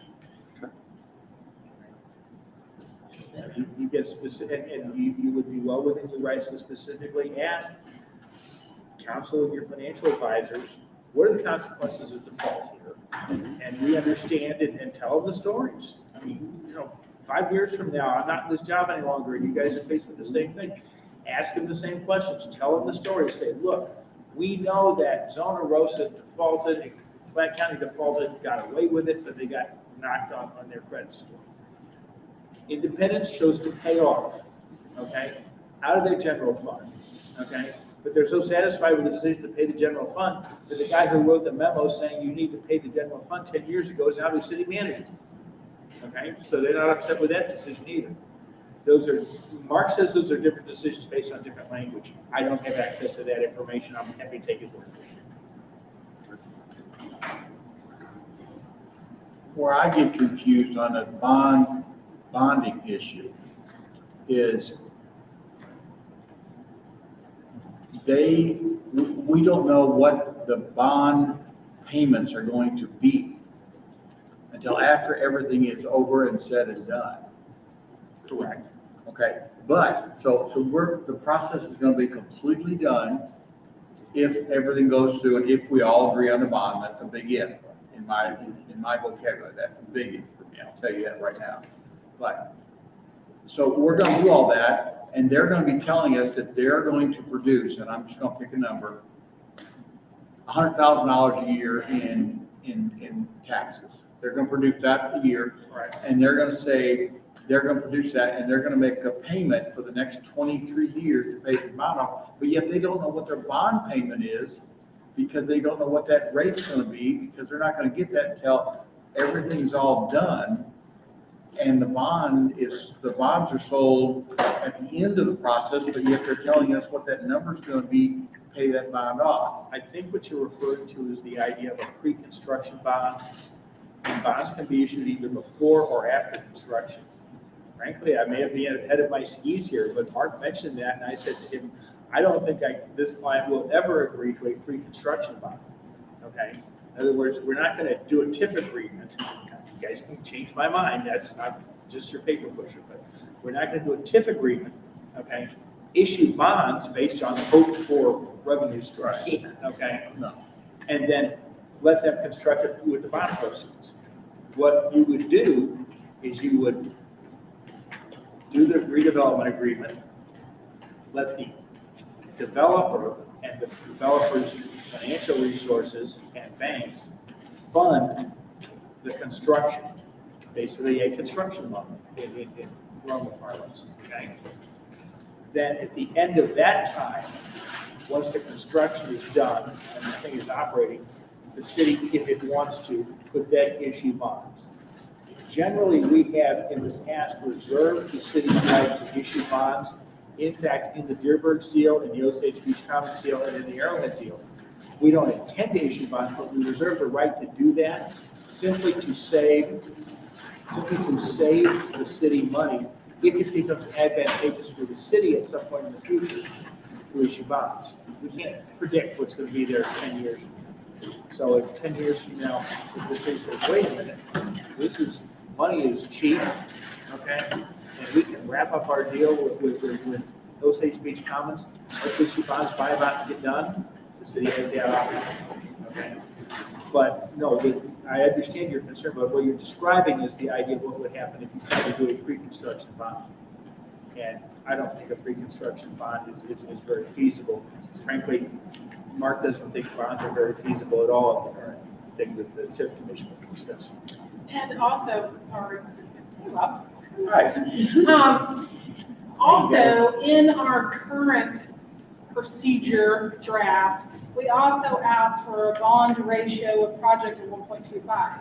Or project, sorry, I said that backwards, but we also kind of guideline that, right? So that would also, again, those are the kind of things like coming into here, how close are you to these like perimeter points that we have? And there is a ratio that we've asked for based on what they think they There would is? produce. First, Okay, yeah. I missed that, I'm sorry, I missed that. I was looking for it too, I want to say it's 1.25, but those are, Because I completely went through the whole process literally last night. keep talking, I'm gonna find it, but I know somewhere on our list, when we did that checklist with the current one, The I debt saw coverage that. factor, is that what you're talking about? Debt Debt coverage. coverage It's factor. 1.5%. I don't know Oh, what that means. 1.5, okay. I don't know what it means, but in our policy is a debt See, I coverage thought- ratio or factor of 1.5%. Well, the difference between what you're asking for So you debt. found it. and I just don't know what it you means. I've been what it asking means. for 2 months, but I didn't ask the right person. I just tried to look for anything that had to do It's, with bonds. you know what, this is how I look at it, when they say like, I want a mortgage on a house. That's why I relate to But it. the value of that house and the, that, what I'm asking to debt on that, that's that, it's 1.5. In other words, you have a 1.5% of more value than you're asking for debt. So that's really the layman, a simple example, Ed, that you can probably add to. Good catch, Richard, I was thinking it was 1.25, but we do have. Maybe again, it is, that's I the thought it was 1.5. either way, we do ask that, just like we say, is your cost 15% versus, what you're wanting to bond or. So if that, going back to your example, so if you're looking, if that was the criteria you set on the purchase of a $100,000 The rough house, wish list, yeah. you're saying that if it's 1.25, that you would not pay more than 1.25% of the value of that house back in payments? That's not You wouldn't be 1.25, able, that's one. if you bought a $100,000 house, you would not be able to borrow more than $75,000. Okay, all right. So Thank that- you, Ed. Yeah, I was gonna find it so I could That's read, kinda I'm winging still it. looking. That's fine, that But helps. Can you again, say those numbers again, Ed? Because I didn't get, I couldn't hear. You want to borrow $100,000, you have to have $125,000 in assets. Okay. If it's 1.2. Or in terms of ongoing debt, if you believe that you're going to have, and you can prove that you're going to have $125,000 worth of income every year, then you can borrow enough money to say, we will pay you off at $100,000 worth of mortgage payment every year. I found this section. I was trying to find it. What is it? It's, B policy guidelines, it's under the TIF, B policy guidelines number 4. All TIF applications requesting the issuance of bonds or notes will be required to demonstrate that the payments in lieu of taxes and/or the economic activity taxes needs expected to be generated will be sufficient to provide a debt coverage factor of 1.25 times the projected debt service prior to the sales and any tax increment bonds or notes. Right. And it goes So, on to, If so the- might change it. If the pilots are $125,000 a year, then the note payment can't be more than $100,000 a year. Okay, But then we've also asked for a certain length too. Right. If you know, in another section, we prefer the 15 years versus the 23. Right. So these are the things that I want you guys to consider. Are they still We're true saying to our 15 guidelines? years. before we get too far down that road, if you don't mind, I'd like to answer a couple things you were talking about there. So what I've seen happen, especially at Deerbirds, I went back and researched that, PAGB or PGAB or whatever those initials are, they put a report together and said, we believe this project will do X. Actually, what they did was they took the projections of Deerbird, okay, and what they thought that project would produce in sales, okay, or assessed valuation, depending on which one you're looking at, okay, and said, okay, well, it will do, it will create this much in pilots or this much in eats, okay. I didn't mess with the assessment part of it, okay, but I worked with Carrie, and Deerbirds, to give you some perspective, from what I can gather and looked at, Deerbirds so far to date, from the origination of the project, is off 33%. They're below 33% what they projected. Okay? Pruitt, throughout, we had the whole thing, they were down much more than this at one time, and apparently if it wouldn't have been for the Miller County approving an ambulance sales tax, the added sales tax pot, the sales tax pot got bigger, okay, because they added that. Pruitt at one point, somewhere around 2010 or 11, was in a bind and was getting close to not actually being able to make the payments. Right. Yeah. Okay. His project ended up because it gained a whole bunch between like 18 and 21, especially. Some of it was COVID, some of it was just the economy coming back. But that entire project, for the life of the project, was short 18% on their original projection. Okay. We had paid off early. But yet it did pay off early. And I was listening real closely. Because When Spikerman the talked, projections aren't the same thing. when Spikerman talked about that, he was talking about in that when we were in that learning process that's some of the fluff or some of the margin that the bondholders tend to make sure is there to ensure that it gets paid off. Not the bondholders, the bond underwriters, I guess. Yeah, That's the bond buyers. Yeah, whatever those people are called. The rich guys. But to give you some perspective, our experience at least, where we have some documentation of what we're along, the reasonable amount of history is that somewhere between about 18 and 30% is what some of these guys, I mean, it's hard to project 23 years out, okay? But what's interesting about Deerbird is they didn't get close to start with at all, okay? I mean, the first 3 years, they were great, and I can show you, if you guys want the spreadsheets, I'll send it to you. But in the end, that's just something to keep in mind as we do this. But if you want to expand on that, And the difference between Pruitt's and Deerbirds is, yes, we were the bonding, we bonded the Pruitt's and Deerbirds, it's their. It's all well, there was no bonding involved in Deerbirds, but still, what we were Well, looking at was, I mean, the bond, how would I say this? Whether it's assessed valuation or whether it's sales taxes, the sales taxes drive whether or not the payments can be made, okay? And Deerbirds, there was no bonds, but they just aren't getting as many There's no economic bond, benefits. we don't know that there wasn't no loan. Well, that's up to They them. did their own Yeah, debt. Right, that's up to them, That's- okay? But at the end of the day, the impact on Deerbirds is they don't get the credit back against their project near as much because they haven't generated a sales tax, okay? That's on them. That's why we prefer pay as you go. And I think the bigger question here is, and if you guys want to not get to that one yet, that's okay, is do we want to change our policy? Our policy says we prefer not, but we're willing to entertain bonds up to X point. All right, or this, up to 15% of the project cost, I think is what it says. And if we want to change that policy, I think we can change it today, and we can change it in 4 to 6 weeks, we can about change anything, okay? But I think that's one of the questions we have here. And then the other question I have, in trying to figure out what Gina was asking us for when she said we need direction, is CIDs, TDDs, NIDs, and Chapter 353s and Chapter 100s. I don't understand what that means to you all. And what I do know is that I don't think that we should bear the cost, this is my opinion, of making sure that all these things happen for these people, okay? In other words, somehow we gotta break even. I don't wanna lose money, I don't necessarily need to make money. If we get more sales tax and that's how we break even or something, okay? But, whatever encumbrance upon your staff this provides, which I can't quantify, we need to be very cautious about that. So, and I know those two distinct different things I just spoke of. I think that's a couple of things that we could probably help them with by trying to address some of those questions about bonding in our policy or our general policy, any other part of it too. And then also to understand what the administrative aspect is. Maybe that would help. Two apples, which one do we want to buy into first? Well, can I just say, when I say direction, Maybe we don't buy it either. Maybe we talk about it during lunch, I don't know. well, food is ready, so we want to I could use a break. hold that thought, take a break. Maybe we figure out which one we want to eat after we. Fix your food, while we're about our economic Working lunch is good development. with me, I don't know what you guys think. What time you want to reconvene? 30 minutes. Okay. Like 12 to 10? Sound good? Okay, sounds wonderful. I got here just in time.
meeting back to order. Okay. If I catch a All cold. right, well, we're on the first part of the future outlook, economic development. And as I said before, I've kind of always grouped these in 4 sections, but I did combine good governance and serving the customers. So economic development is where we left off on what our goals and current and how about, I'm gonna go back to last year's. So in case there's things we want to continue on, but the first thing where we were talking about was that commercial development tools. I kind of skipped, not that they needed to be in any order, but procedures, processes, objectives, because like I said, we've got, a lot of interest. We've got a current process going through now, and we suspect that there will be several other developers interested. They're at least acquiring information, getting information that other applications and processes will be started. So I just want to ensure that staff and the board are all on the same page on, should there be any changes to our procedures? If so, what would they be? What information, now that we've, started this process again, what's a do-over list, and really just. So the developments that are pending that you refer to, are they all commercial, or is there something that's possibly for housing? The next one that you likely will see on the agenda is for housing. It's a housing project. Ed is working on the information now to bring to the board with a funding agreement. We're working on getting the application and details to that to start that. That is housing. The other ones are likely commercial. I know we've just had a lot of interest. And I mean, the mayor can add to that. I just know we see more coming. We're definitely, in people's targets.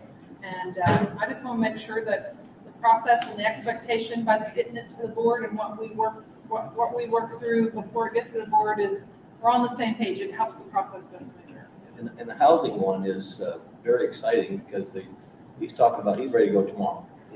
But that's where where the 353 to 100, basically a tax abatement program that they're looking for. And one of the things that's in our policy that Gene was referring to is, correct me if I'm wrong, but there's something that has to do with the city will help if it's $750 or less per unit, and they're going to be, some of the units has that as $900.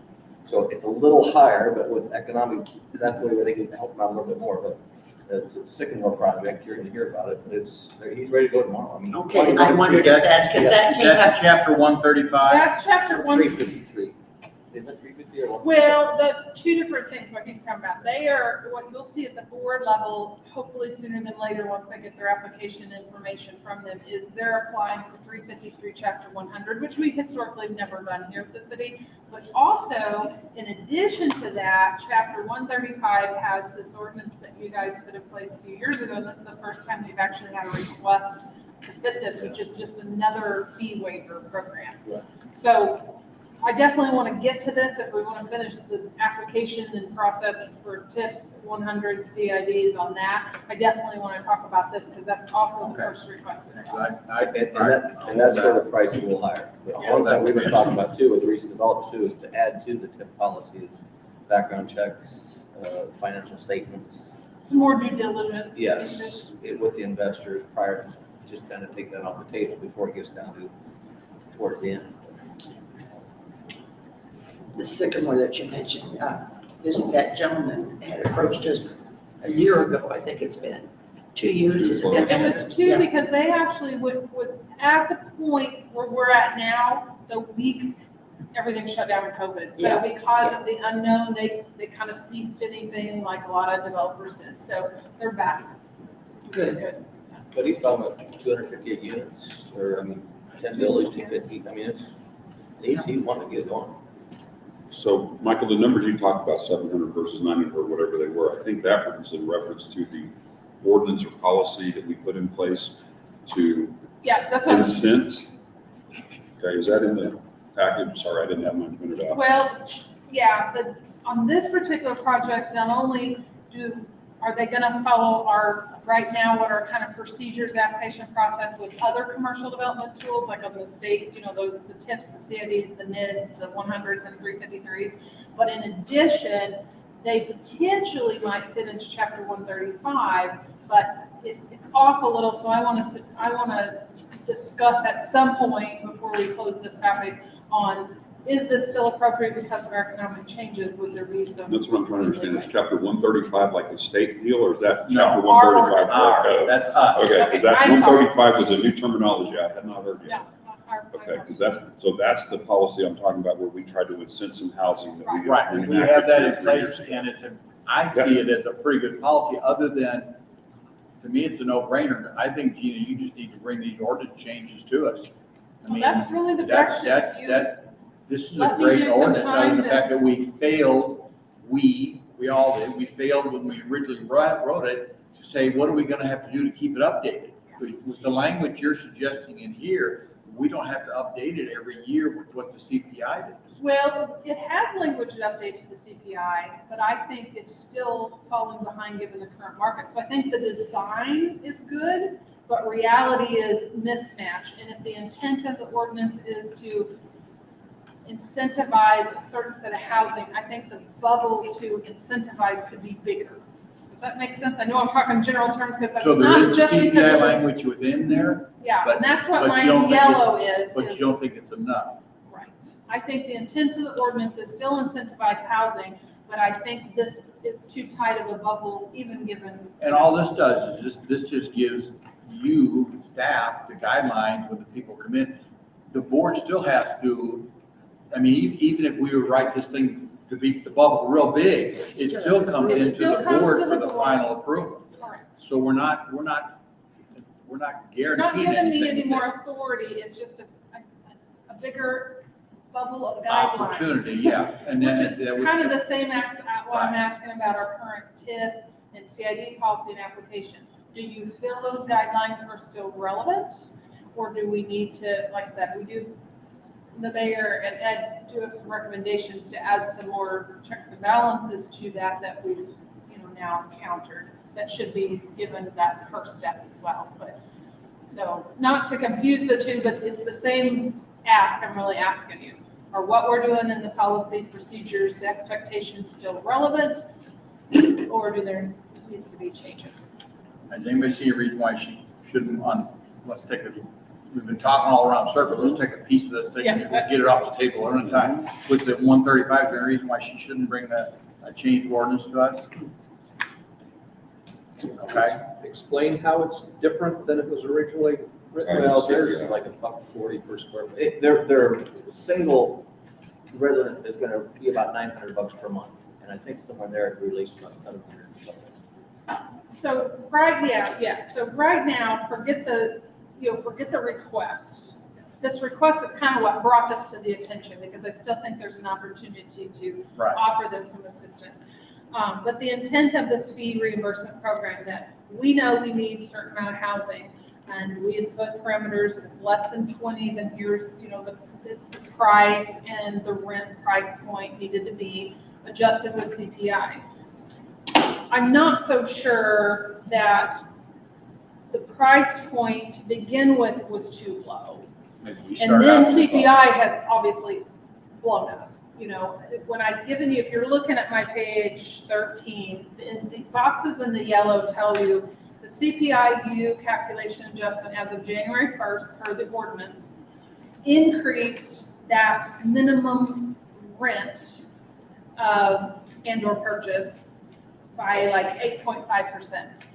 But if you take in consideration what's happened even between January and June, you're looking at 12.5.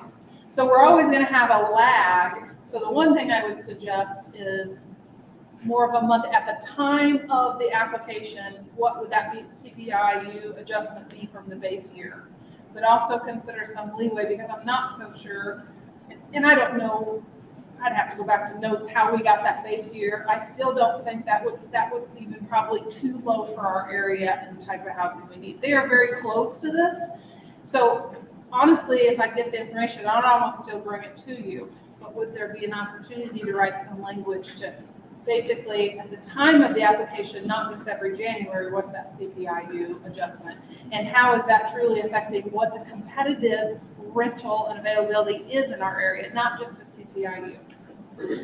And I can write that I would like to make some adjustments and let's consider that at the board, but I didn't want to waste my time if, waste my time researching that if the board was like, no, let's just go leave it. I don't have any problem with it again, because this is just the parameters. It's not locking the board or the future board down and not tying their hands down, because they still have the ability to say, well, yeah, they're within those parameters, but there's some other things. In this particular housing project, so now to loop in who is actually asking, about this particular housing project, I do believe meets the intent of the board that was behind this. So I would hate to just in black and white say, nope, you're off 5%, sorry, that. So you think the $900 came based on some type of CPI? I'm trying to figure out in here, on page 17 of the chapter or whatever, or of your document you sent out. Page It's in 17, on right. page 17, okay. The percentage of any customer price index. I guess we don't have to solve for it now, but I guess I'm trying to figure out, did we set the 900 based on this? Is that what we did? We set the 900 based on whatever in that point in time when we did this in 2019, we thought was a low end rich. Okay.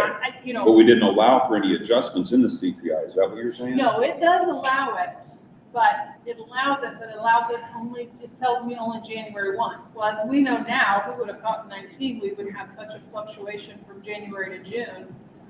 Right. Up or down. So really two pieces I'm asking for. I'd really like to shore up some more timely CPIU adjustments at the time of an application, not necessarily the point in time when we may not have any.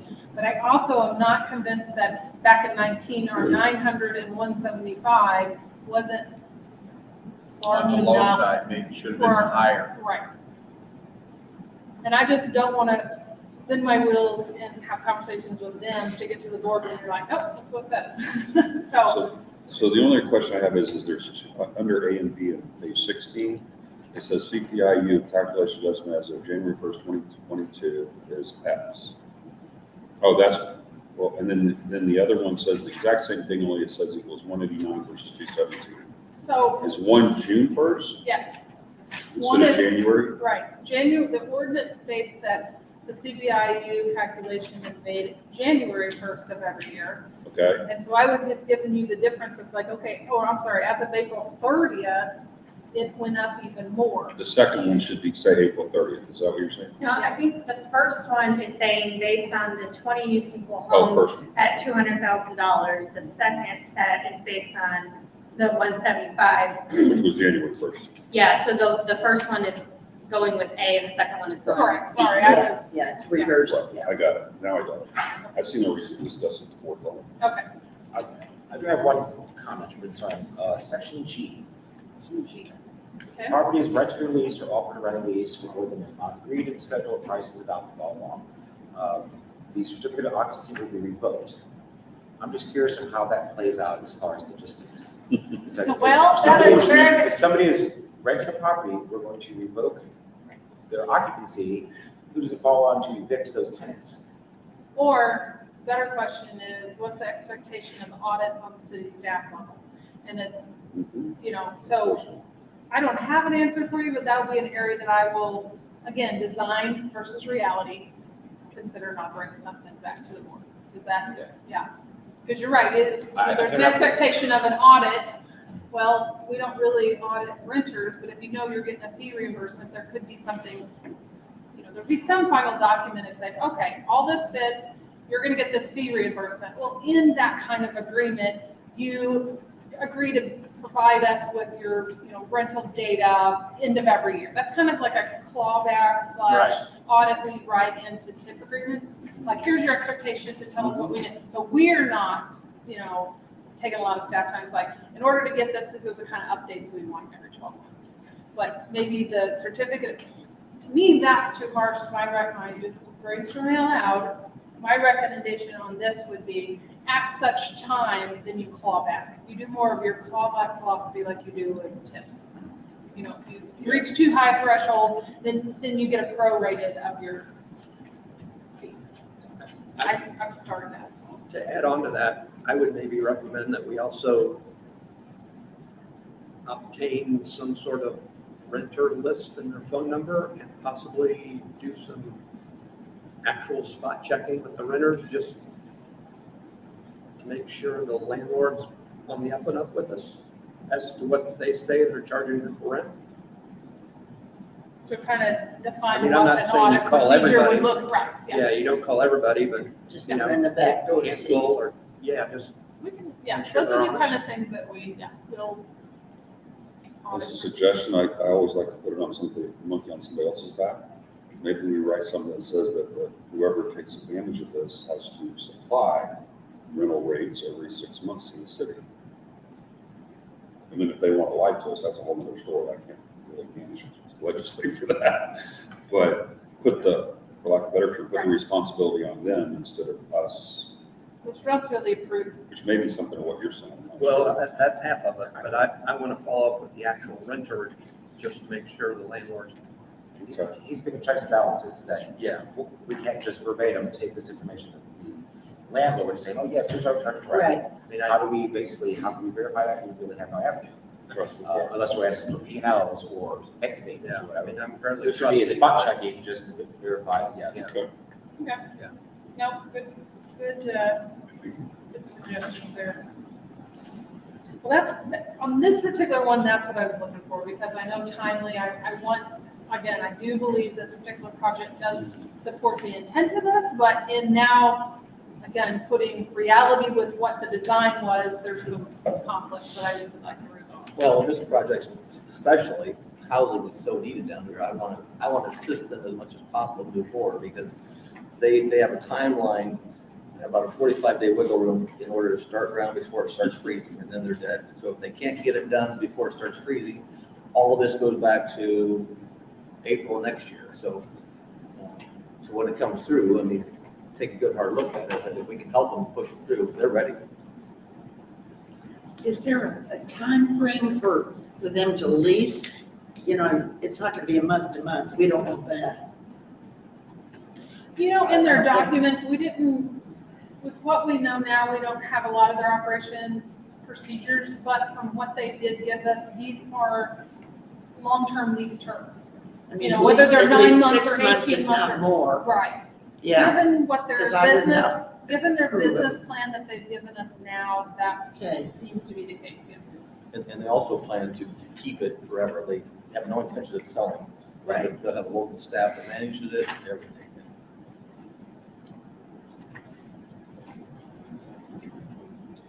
All right, well, check that off my list if there's no concerns there. So do you want to go back to the other TIF policy procedure? With the CIDs and the NIDs and all those, from what I looked on those, I mean, I would go back to you as recommendations from staff. Is there things in there that we're asking for, are more specific guidelines?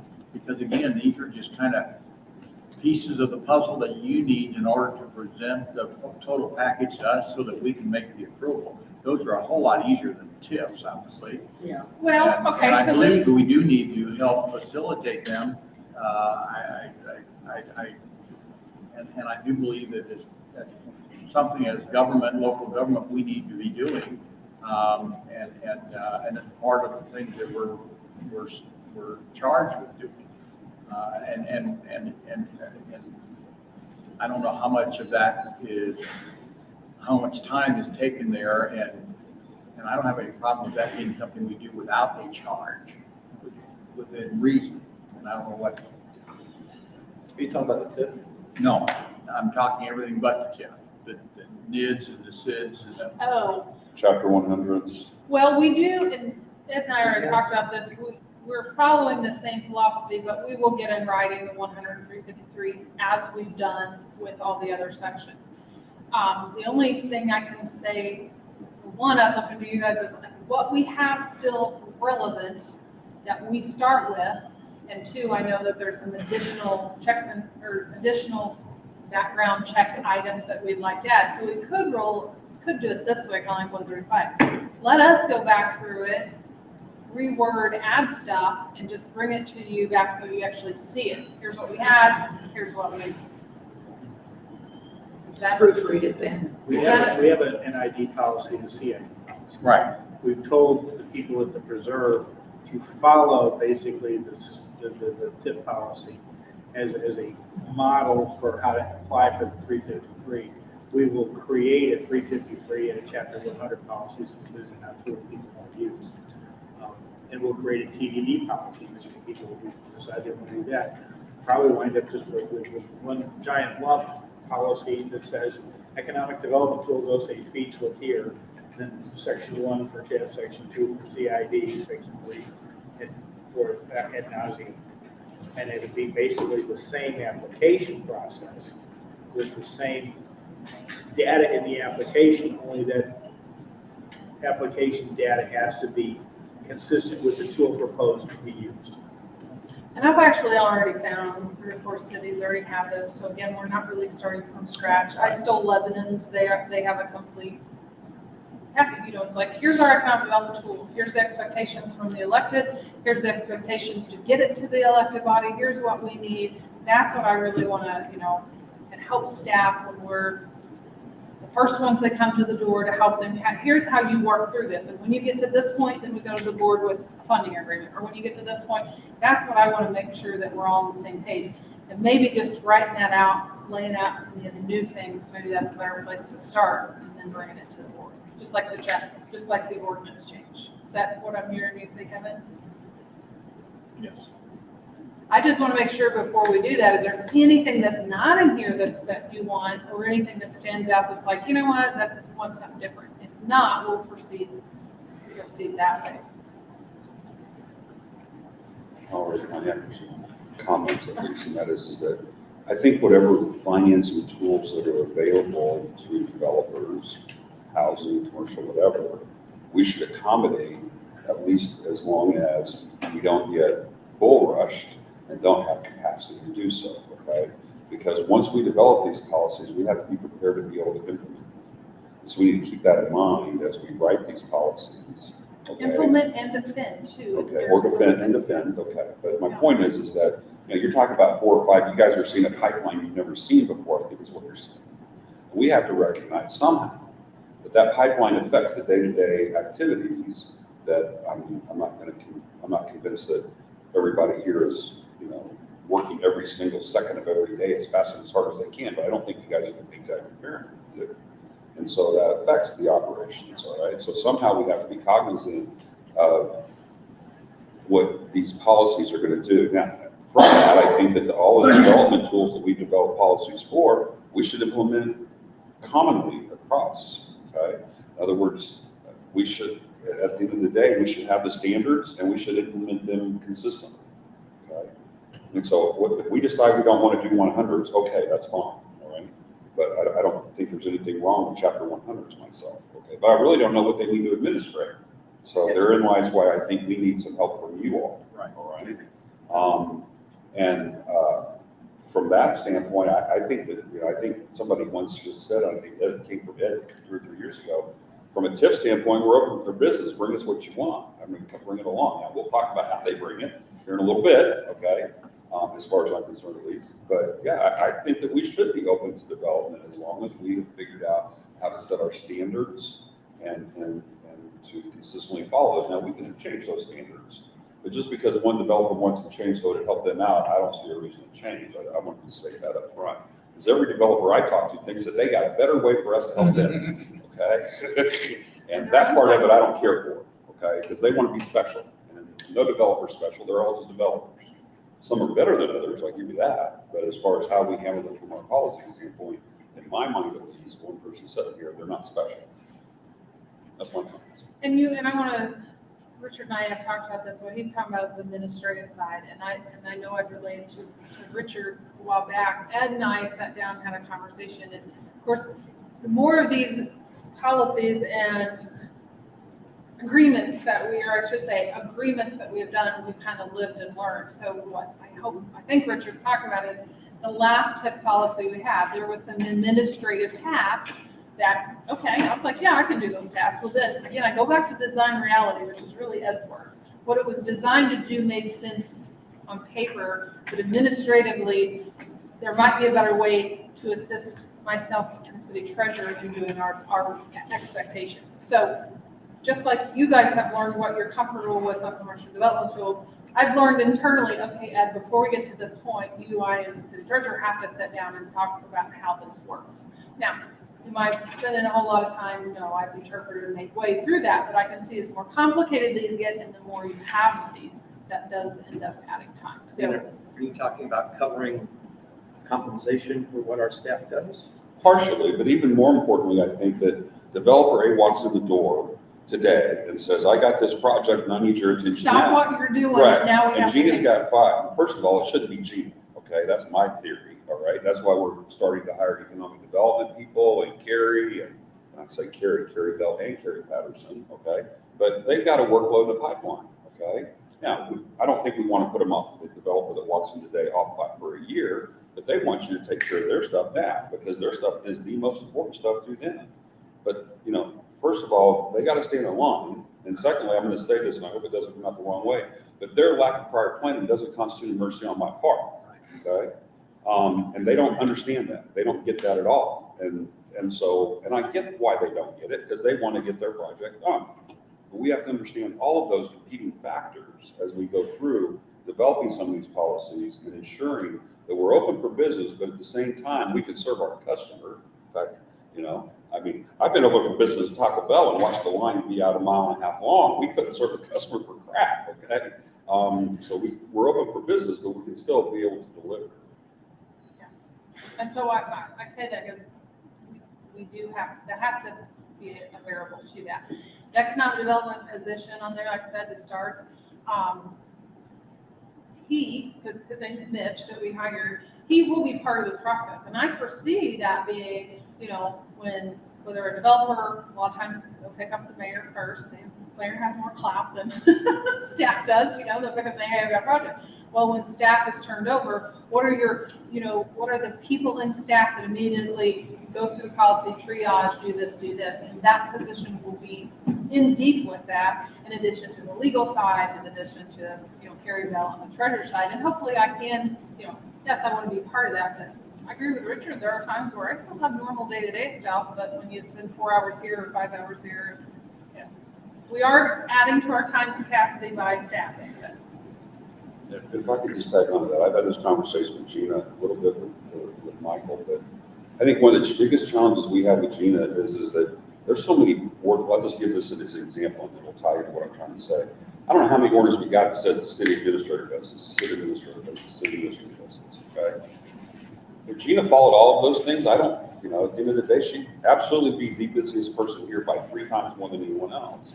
I do delegate a lot of this. Okay, good, and I'm sure you have. I have to. I think that there's still a huge amount of opportunity for her to delegate a lot more of that stuff, so that she can develop people into the types of leaders that we need her to be. Because I'm concerned every time I go in her office how buried she is in the work of her computer and everything that's laying around, instead of out hanging out with, you know, Mike or Ty or whatever, trying to figure out how to help them help their business. And so that this ties into that a little bit. But the economic developer can help with that. No matter what the case is, Yeah. okay? We've got to somehow enable her to help build her team, okay? Get more off the Yeah. plate. I'll expand a little, and please don't take offense to it, but you and I have had this conversation. okay. And I'd like to switch around a little bit, not that one developers, they all should be treated special. And what I'm saying here is that positive customer service, we started that off today, I'm not going back, but the point being is, I'm not expecting us to drop everything because somebody walks in, but I want the perception out there from every developer, say when they come to the city of Osage Beach, they're willing to talk to me, whether it works out or not, but I want them to all feel like, you know, hey, today I can't, tomorrow I can, but I want all developers to know that, hey, come to Osage Beach, yes, welcome for business, it may or may not work, but we're here to help you. I would agree with that. I presume it'd be up to Carrie with planning and zoning as far as this development or any housing development, that the roads be paved and good access for the driveways, especially going into Nichols Road. You know what I'm saying? Well, I know he's already started that process there, but yeah, they'll have to address that like any other new development, whether they get an incentive tool or not. You know, same thing, water and sewer, do we have the capacity, but you know, yeah. Yeah, he was in that, in fact, he came up with him 2 years ago, so yeah, he was first and foremost, but at least if I remember right, he even said, they pay for it, we take it over. Well, I mean, we just lean on our design guidelines and our policies, because that's what dictates. what Right, these does. right, that's what I said. Right, okay. Yeah. So, oh, sorry. No, I just have a question. So are you, for the direction you're wanting, are you wanting like, okay, so we have these 18 items that is part of our typical application. Are you wanting from us basically, we want to make sure items 1, 2, 7, 9, 12, whatever numbers are done before it's ever brought really up to the board? Or because I know that there's been issues with tip packets not being complete and stuff. Is that more of the direction you're wanting from us as what all do you guys want on there before you ever even see it type thing? So that we don't keep running into this, well, we're getting this and we're waiting on that. Is that kind of what you're asking? Yes, because and I'll just go to page 17 of the original packet, and this happens to be the TIF, but overview of the process. So we've outlined kind of an overview of the process here, and again, it's a suggestion, but as far as staff is concerned, it's like, okay, an application is submitted by a private developer to the city administrator, his or her exit me. Okay, that may come to me first, it may come to the mayor first, and then gets to me or gets to Ed again. Either way, us three internal get that application. Where you Staff- at? Okay, page 17 of the regular packet. Define regular package. That's page 20. I think in mine it's. It's page Oh, 20. I'm sorry. I'm looking at the wrong side. I'm looking at the right side. You're on the left side. Excuse Oh, me. I forget Tara's process. Yes, labels that's there. why I was Okay, confused. I was going back to another page. I'm sorry. Left side, page I was doing the 17. same thing. So Okay. just an idea, and this is probably getting in the weeds, but, we at one time identified this is the best operational procedure to get to the board. Now, have we got off steps? Yeah, that's fine. I personally do not make that decision because I like to have a bubble to work in, and if I see something off, then I do understand when and where I need to make that.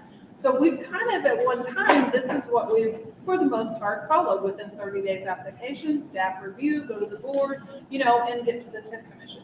We've gotten off track, right, wrong, and different. The last one for sure that we're working in, but potentially the last few. I can't say that the last two, but what I'd like you to do is just dive in. Does that still make sense, given what we know or how things change? Or, again, it is a guideline, but this is the first step that we're telling people to get to. So if there are certain things the board's like, you know what, we need a certain amount of information before it gets to me.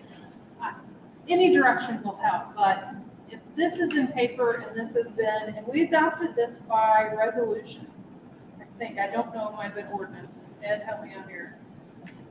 It was revised in 18. Yeah. Yeah, so at some board level, this is what the board adopted and or revised in some form or fashion. So I want a resolution. So- Can I offer a suggestion?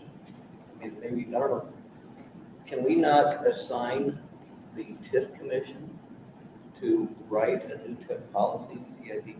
No, you cannot, and then bring it to the board? I think the TIF commission, if you want a new TIF policy, that probably be citizen advisory committee. The TIF commission is a specific entity created by state statute. We base our ordinances on the requirement that the state statute create a TIF commission.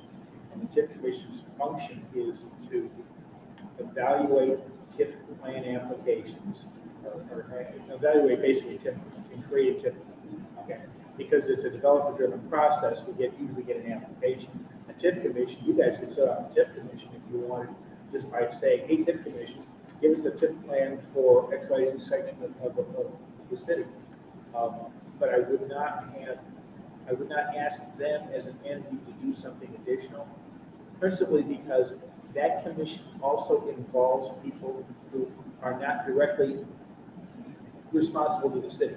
In other words, you wind up giving then the county, the elected districts, and the school district voices in which your procedures are.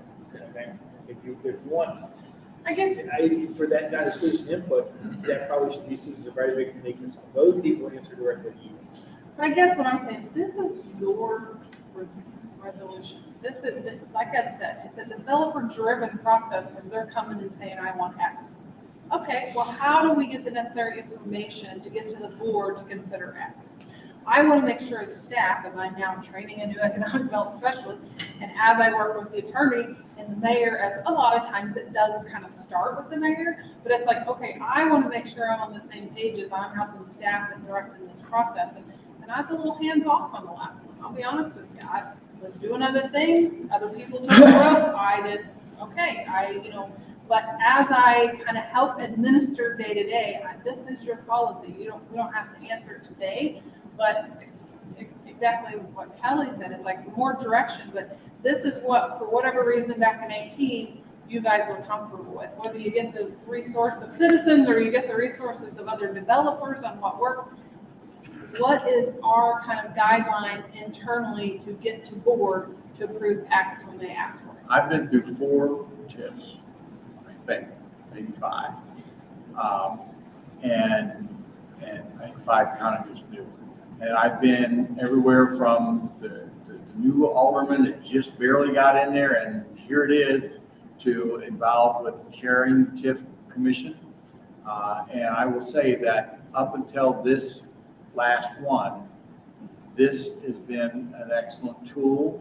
It's been followed, and the packet, the professional packet, bound board, given to the board, given to the TIF commission, has been almost 100% complete. There's always questions that come out of it. That has been the process we've used in the past, and has, up until this one, has been very easy to do. It's been very professionally put together. And I've used that tool when I was looking for people that want to be involved in the TIF commission, and I've said, this is what we historically have gotten. And they went through that and said, wow, this is what you need to be having. Now, unfortunately, that's not where we're at this time, and why we're not there, that's over here. We'll deal with that here in the next couple of weeks. But I say what we have here is good. I haven't shared it. I've discussed it with other cities in MML because Ed has shared it with the presentation that he has made, and they have seen this and have said, we didn't have nothing, and we stole everything of yours. Well, you can tweak it. And so it's been used around the state. And I've heard people say it's great, it's a great tool, and they tweak it. So I don't think we have to do much to this other than tweaking it, if anything. And it's been excellent. It's been used by 3 mayors now. Michael hasn't used it as much yet because he jumped in on the tail end of this one, or well, in the middle of it. But anyway, it was something that the board was involved in helping to create. So I think we just need to tweak it all. I think it's a great tool, unless there's some, as I go back to what Richard had said, is there some things from your staff that you need? As far as this last one, your staff did what they were supposed to, and in my opinion, we took it away from you before it was done. We did that. Well, Kelly, I know I want to hear what you have to say. I don't have a complete answer what's missing, but I'd like to go back because I know there are some stuff we've talked about, like, hey, this wouldn't be bad to add to this, and bring back revisions and/or expansions to this. So with that being said, even if you don't know now if you have a suggestion, in the next week, get that to us. Is that to myself or Ed? So if you're asking for specifics, so to me, so the 3rd section says staff to report to the board of aldermen within 30 days of application submission. However, it seems like we should put in there what percentage of the application needs to be completed before, because they can, like this last one, they have submitted their application, but their application isn't complete. So the 30 days started whenever they submitted it, but from this, it doesn't really say how much of it has to be done. When this was written, there was an expectation that when an application was submitted, it would be complete. Okay, right. and that's what, Sometimes you live and learn. and that's what I would assume, reading this, and anytime I would submit an application to something, I would assume it would have to be 100% done.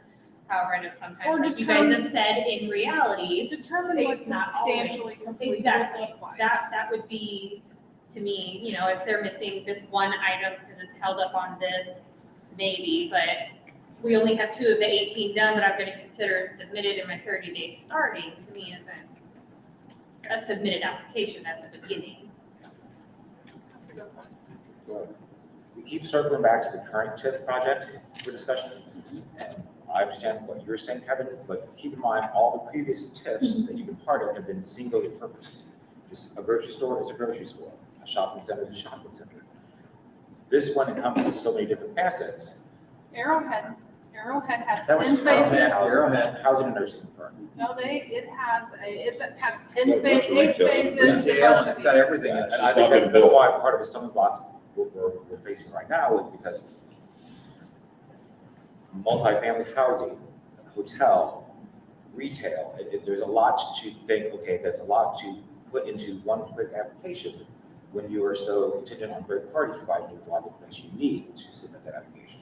Well, you know, Bob, Oh, actually, I will disagree a little bit with you. The reason why we went through Arrowhead, because it was the most convoluted, and I don't say convoluted as a negative.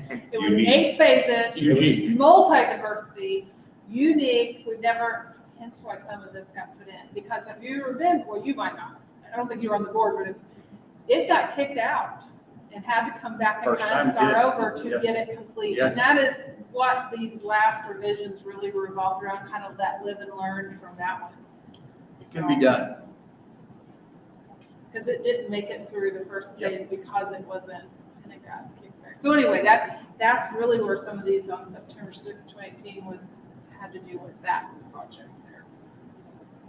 So I personally think Kelly's spot on, and one of the things I would suggest is that submission of completed application at something to the effect of as per the city administrator's judgment, okay, or whoever else. I mean, you put the economic Okay. development person in there, but whoever's on point, okay? I mean, sooner or later, somebody's got to be able to make a judgment. Now, you're going to get questioned because somebody's going to say, well, why can't we do this? And I've watched that more than once. But at the end of the day, and then the other thing is this whole idea of the funding agreement. It's not real clear to me in here as to what's on first, what's on second, what's on third when it comes to the funding agreement versus the development plan versus the application. Now, the application, I think, and I'm trying to go through here, we need to be clear what a completed application is. So hopefully that's not 20 lines, but it says something to the effect of that there's a funding agreement with a check, that there is a completed development plan with these kinds of indications, okay? And those are the kind of things that make a complete application, okay? And I don't know what all those are right now. I'm throwing some spaghetti on the wall and see if it sticks. But it's those kind of things that I believe that would help in the future, based on some of the experiences that we've had, not only with Arrowhead, but also with this one. Well, and let us go through that. I know that we have like a template funding agreement and template application, but those should be things to look at more details. I just didn't want to go to that trouble and not understand that we as staff or Ed, because he'll be a big part of assisting me in doing that. What does that look like if if we weren't on the same page or we wanted to change more? So.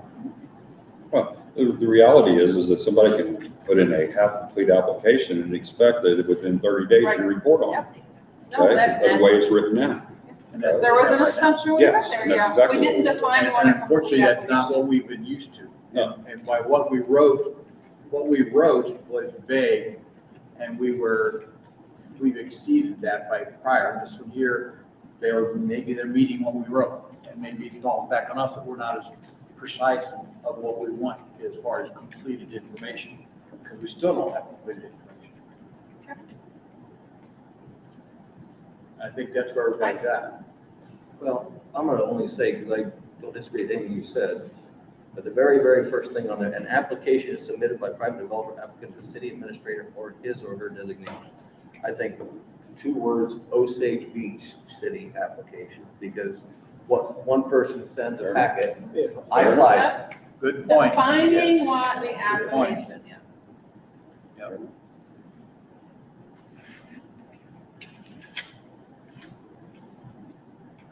Any more on that? We're talking about TIF? Well, that's TIF, and I was really taking those same suggestions on CID and TDD and should we do the other ones? Okay. The only thing I want to talk about, I don't know if this is the right time, is about the whole bonding subject. Okay, nope, we're If ready this to is the move time on, for that. whatever, yes, that. Right now, our policy states that, you know, we will bond 15% of the project costs.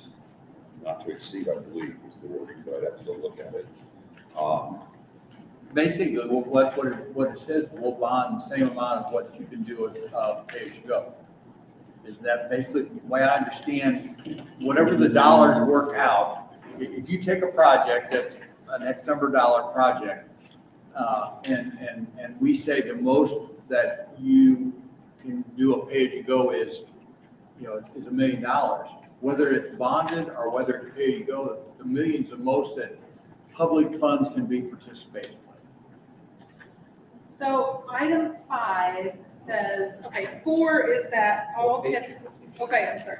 Bottom line. Left side 20, Thank you. because I don't have the right Thank you. side. Thank you, Michael. Left side 20, the bottom is talks about if they're requesting issuance of bonds or notes, there's the debt ratio. Well, then we turn the page. I just want to make sure I'm on the right spot where Rich is on. Then 5 goes on to say TIF assistance should not exceed 15%. And then further down, it talks about who will contribute, you know, about their equity and their ability. So that 15% is talking about the TIF assistance, not necessarily how that TIF assistance is going to be funded, which then could be whether you're requesting bonds. Okay. Is that what? Yes, yes and no, and this is honestly, myself and a developer have had extensive conversations about this. And in my mind, I don't know about TIF assistance versus CID versus TDD, but whatever we're putting our name on, Whatever the assistance is. okay, yeah, should be some parameter, okay? I'm very comfortable with 15%, okay? Somebody before me was probably a whole lot smarter than me, and it may have been David Bushak, when Gilmore and Bell thought that this was a good idea and convinced some people. And I'm not here to rewrite unless somebody's got compelling information that would make me reconsider.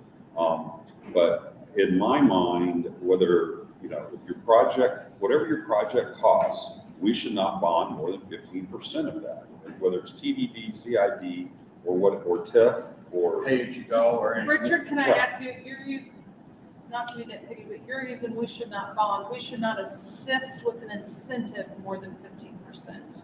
Because then whether we ask them to bond and or pay as you go, that would be that's a separate topic. Like this 15%, number 5 is really talking about, we will consider, like you said, whether it's whatever the incentive grouping is, we don't want to consider more than 15% of your money. Then you talk about, okay, who takes on that? Do they pay as you go? Do they get their bonds? But I Or do think they what Richard's request getting at, no bonding? matter which way no matter what that pot, the biggest pot that we want is 15%, whether they pay as you go, whether they. That's what I'm clarifying, because he's saying we won't bond. yeah, and I'm not sure I'm saying that, Kevin, but I'm not, I may be in some foreign territory. I don't understand enough to even make a number on it, to be quite honest. So let's take a step back. TIF assistance usually mean, let's talk about CIDs and TDDs, okay? What that means is the developer gets to charge their customers more sales tax, and their customers can choose whether to go there or not. So I'm not necessarily concerned about limiting how much the CDD or the TDD can collect and reimburse as a percent of project cost, because if their customers choose to go there and pay extra tax, he can get reimbursed as long as he wants, as far as I'm concerned, okay? What I'm most concerned about in my comment is how much are we willing to put our name on against a particular project as a maximum, okay? Because I think that's where the higher that maximum is, that's where we take more risk, okay?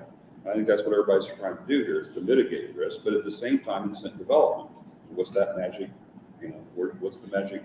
The higher the percentage of the construction costs that we incentivize, whether it's EATs or pilots, Yes. the longer it's likely to take to pay off, whether it's paying cash to the construction costs, or if it's paying a bond payment because they wanted their construction costs paid afterwards.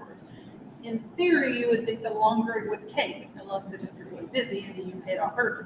So I think that's where that balance at some point was 15%, and we theoretically, all else being equal, 15 years is a better time, because the higher you go 15, the closer or the max you're getting at 23. So I think you're right, that was somewhere, people even smarter than me on this figured out that balance, and that's probably So where it's you're like, saying here's that- what we're limiting A or prefer. pay-as-you-go maximum that we would participate are allowed to be used, and a bond, Could be a different number. because I read this as it being the same. I think that's what it means. That is, you're correct, that's what I was trying to get to. It This- does mean it's the same. Number 5 And we're is, saying maybe we want to make it different.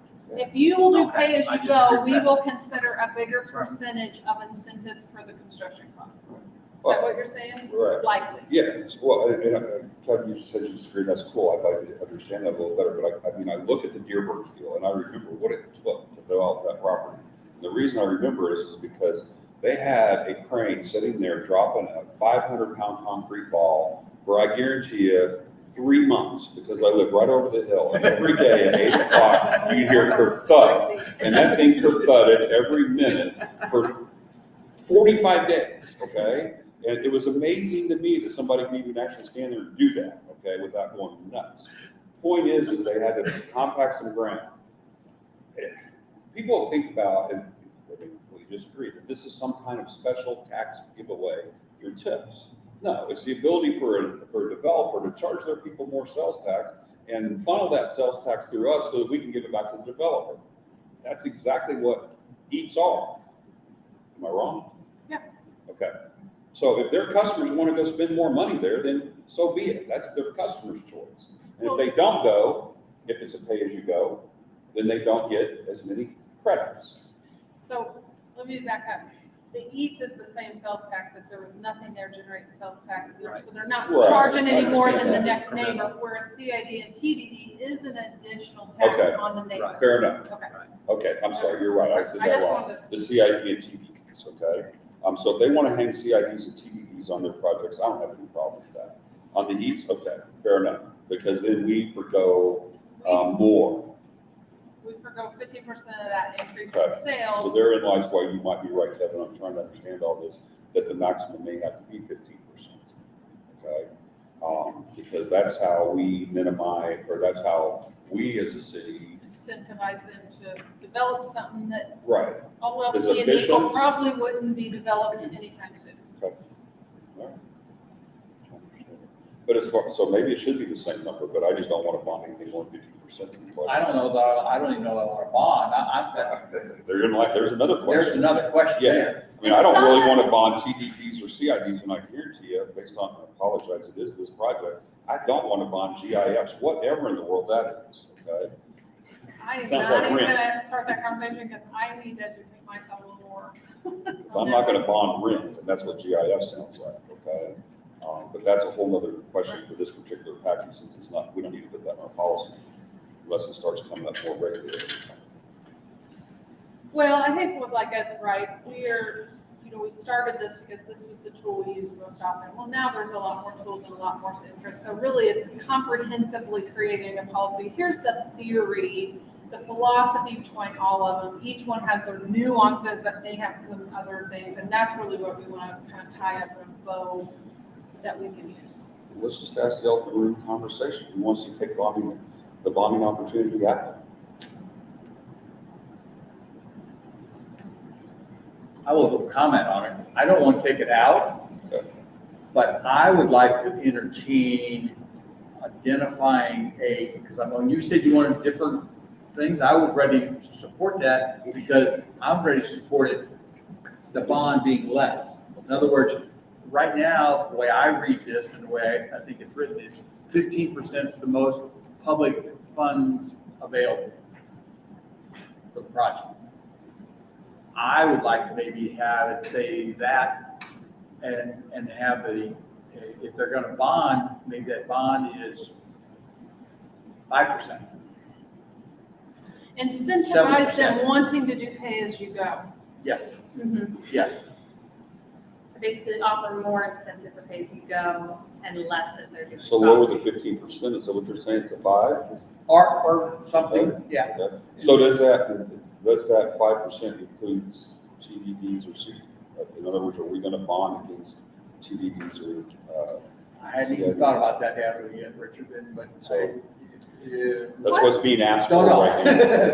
That's what's being asked for right now. Yeah, Why don't we, I wrote all these comments down, let Ed and I brainstorm on some of these and see how they flow, and then start putting something together, because I think once you sit and read it, then you talk about the CIDs, you know, go back to maybe the CID and the TDD policy, because there might be some nuances there that, you know, the CID board, you know, may do the bond anyway. Maybe one way to alleviate what you guys want to do is just changing a little bit of the verbiage. Because right now, we're basically stating 15%. But a little tweak of that up to 15% dependent on option A, option B, option C. So therefore, we leave the door open for discussion based on what they're wanting to do and how much we want to go as far as our schedule. Because ultimately it will land to you guys, and so if the developers, you know, like the developer called me yesterday, who's a real estate person, and I said, you know, the first place to start is, I sent them a link, here's our TIF policy, CID policy guidelines, read that, let's connect next week, see what that means to you, what questions do you have. So this is their first step to get an idea of, oh, okay, the board's comfortable in this bubble or this bubble, the up to language. Because eventually when it gets to you, a case by case basis, then we're not saying, oh, no, they're not gonna do over this, but it's up to this, and they can determine that. That's, again, an idea of in reality. Say, okay, look, up to 15, guess what, for this particular project, we'll agree to 10. It leaves it very vague, it's back on us to decide project per project, which route we want to go. But being so arbitrary, does that put us A in a negative precarious position? So can I tag on to that? So what I would suggest, this may sound really crazy, okay? But we got Stanford right now, we got Deerbergs, and we got, can't think of his name. Arrowhead. Yeah, Arrowhead. They're all pretty current. Okay, they're already contractually, for lack of a better term, bound, okay? Ask them for their feedback. You know, they're in the development game. They know what makes a difference. I don't know what margin makes a difference. If they had a to-do over list, what do they wish they would have pushed more on the city or? Good what? point. But aren't they all gonna say higher than what they did? Maybe. Maybe. What's really needed? I mean, they all want more, don't get me wrong, okay? There But, might be some other tidbits in there. yeah, I that we mean, might get. you know, Probably there's, some other things within that process that they can bring to light that we are yeah, not aware of. yeah, we may be focusing on the wrong thing, to be quite honest. You know, who knows? Because I'm not a developer, and I don't know what the margins are and what makes things happen. But I do think maybe we should ask this question. I think we want development, okay? As long as it's good, sound, logical development, and it makes sense for our city. So how do we, that's where we need to start. If that's what we want, then okay, let's get the current developers into this conversation. I think that's a good idea. I think with, you know, and I've said this, Michael and I, when we talk about this project and current projects that we got going, it's like, nobody in the room disagrees normally that XYD property we want developed.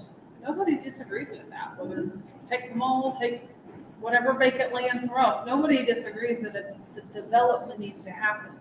The trick and the balance is what's the right developer with the right development in the right area. How does all that, you know, how does all that fit together? And us doing the due diligence to ensure that that's what we think is the right developer with the right development in the right area. It's of course up to them that would be the best, you know. A lot of them do their research and do their homework, but that's The other thing we have to right. How understand- do we guide them so we make sure we can determine, yeah, this is the right developer with the right development at the right location. We wrote this policy, it was written eons ago, and we have tweaked it after every TIF we've done. We have never had a bonded TIF under this policy, because our other TIF that's bonded was Pruitt, and there was no policy at all for that one. 20 years ago. We didn't have nothing, and that's what we said, Blind oh, we leading the need to blind. put something. So now that we're experiencing this segment is why we're having to rethink and tweak again, or redo, or change, or all of the above. Just one other comment.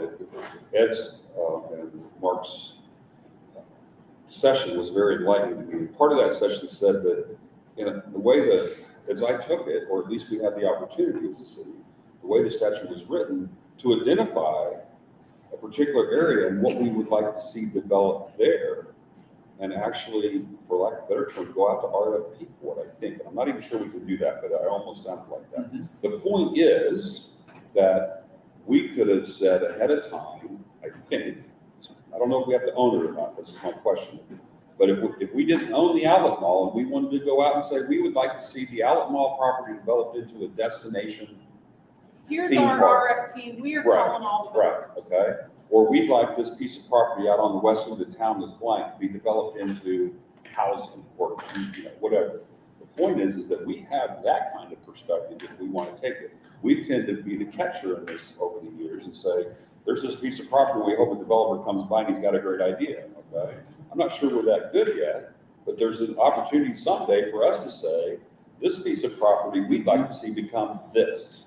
When And cities therein do lies that, when we get really good. right, and when cities do that, they own the property. They go- do own the that's property? only thing now. Well, Okay. there's a legal requirement, but cities will part, and this is where you really seen that back in manufacturing.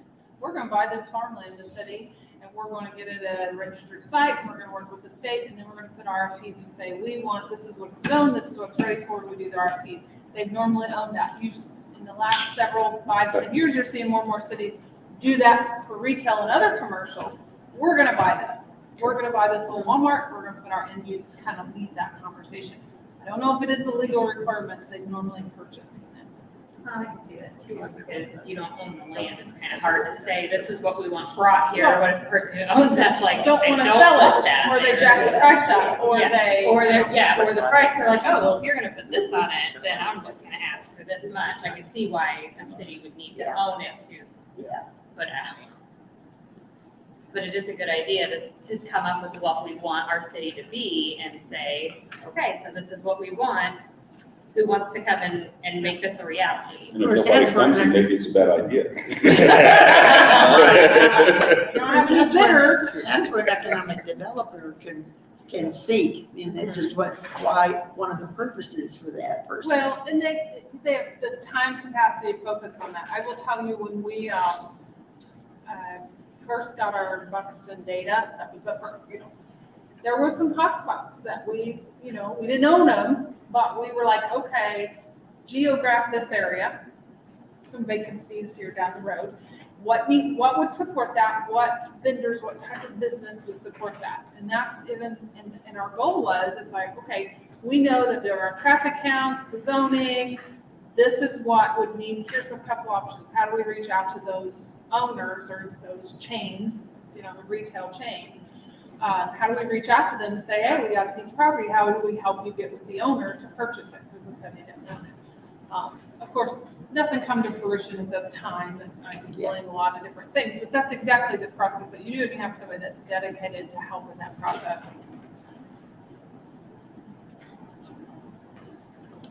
Okay, so we will work on tweaking, as Kevin's words, on these policies, in addition to adding a few other, making it more comprehensive and bring those back.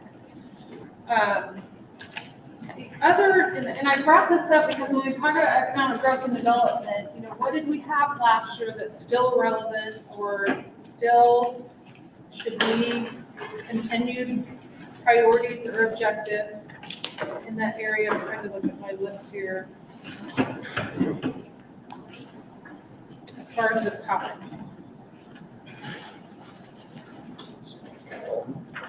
Well, I know, Richard, the one that stands out to me is the target revenue growth 2 times state level. Yes. That was one of the specific ones that and the annexation for growth were 2 of the specific ones that were starred last year that we actually, discussed even more deeply. So based on those things that we had last year, are these still relevant? Is it still a goal of priority? Do they need to be tweaked? I just don't want to miss, I don't want to assume if we don't talk about these that they go away. I know that we've already hired staff, obviously, we'll expand market retention, but. I think the person addressed, I think they're still relevant. They can probably be either expanded on or looked at differently. I think that and somebody may have a better suggestion, okay? 2 times the state growth, I mean, average growth to me was never, how it got to that, look at history was, if we're at the state average, then we're average, okay? Yeah. So I don't know what if 2 times is the right number, but I think we should be able to state growth. And so that the theory behind that was to incent us to look outside the box and try to do something different, because sales tax growth is so important to us. Or it's really hard to continue to buy new vehicles and things like that, or something like that.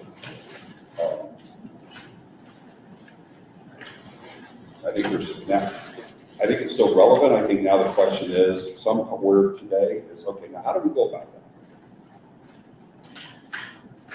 Well, how we will continue to go about that is the other items that lead to that. By expanding our staff capabilities and getting into retention and recruitment at a different level than we've not been able to do because of capacity, is your tools that lead to that. We aren't a business who can raise our price of widgets, but we can attract new businesses to create widgets or attract the current businesses that are creating widgets to increase their widgets. That's a piece of that's how you grow business. Or even in our mission statement, lake destination. We're doing marketing. Yes, we're part of the lake, but keeping us as the heart of the lake. And how do we keep people there so we're growing visitors who will then also. So those are the kind of indirect or policy tools that you use to grow. I apologize, you may take that question wrong. I was talking more about like, what do we do with the $10 million surplus over here? Oh, you're Okay, saying so- how do we already use? Okay. Kelly may have a question that she raised in that. What? And everybody may know this would be, what is a widget?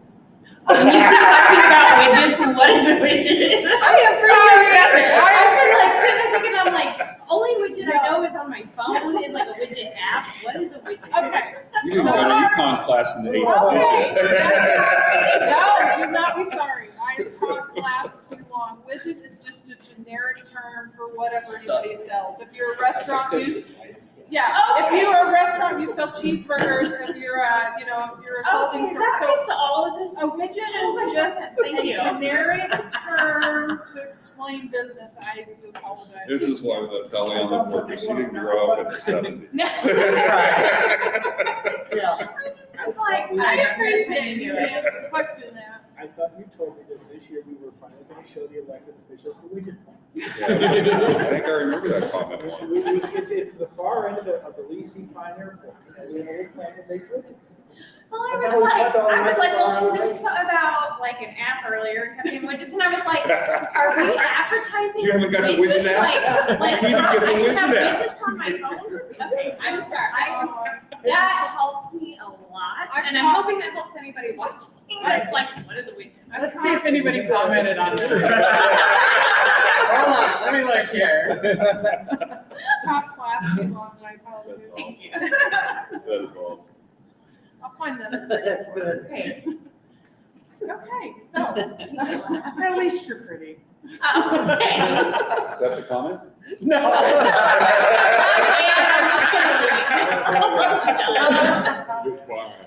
So what Richard's alluding to, so when he said, growth tools, I was just like, okay, how's our other processes and what we do as a city help support our growth organically? You get more people here at the lake, you get more housing units here in Osage Beach, they live here, they shop. So there's all these different pieces of economic development that I think having someone now dedicated staff member obviously is a positive for that. Where I think you were going with, it's like, okay, what other investments citywide is needed, right? Like, what investments to our current system or services or infrastructure could help support that? Yeah, I was hoping for a robust conversation on it. In 5 years, which sounds like a lot, but for somebody that's been here, like, it seems like maybe 5 years already, and it seems like it was yesterday I started. That's not that long, and it takes a long time to do most of anything, right? With that kind of money, as it should. We shouldn't be able to spend money that fast, okay?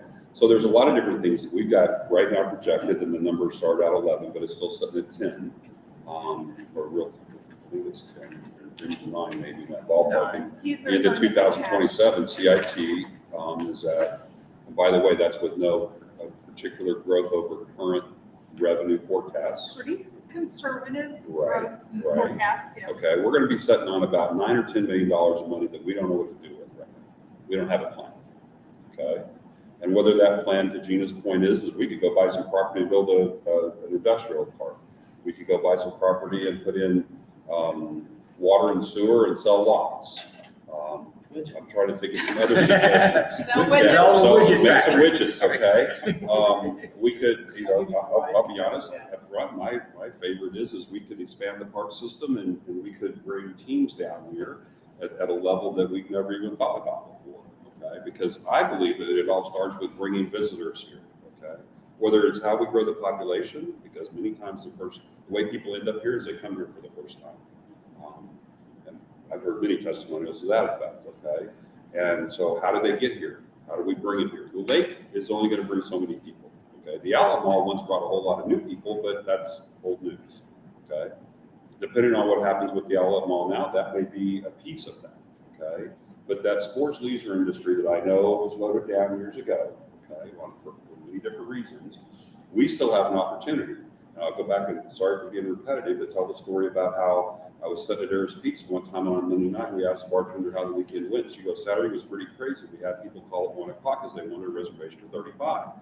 Why did they want a reservation for 35? Well, because they had a baseball team down at the park that was playing. And oh, by the way, I think we had 50 teams that weekend on the limited fields that we had. And what we've continued to hear is if we had more fields and we had synthetic fields, we could put tremendously more numbers of people on those fields, okay? So with all that, I hope I sparked a conversation about whether we should do housing or industry or sports leisure or some other idea, because we need to start getting, at least in my mind, some direction or idea of how we're going to attack what to do with that $10 million, or without it, we probably shouldn't be taking that money in.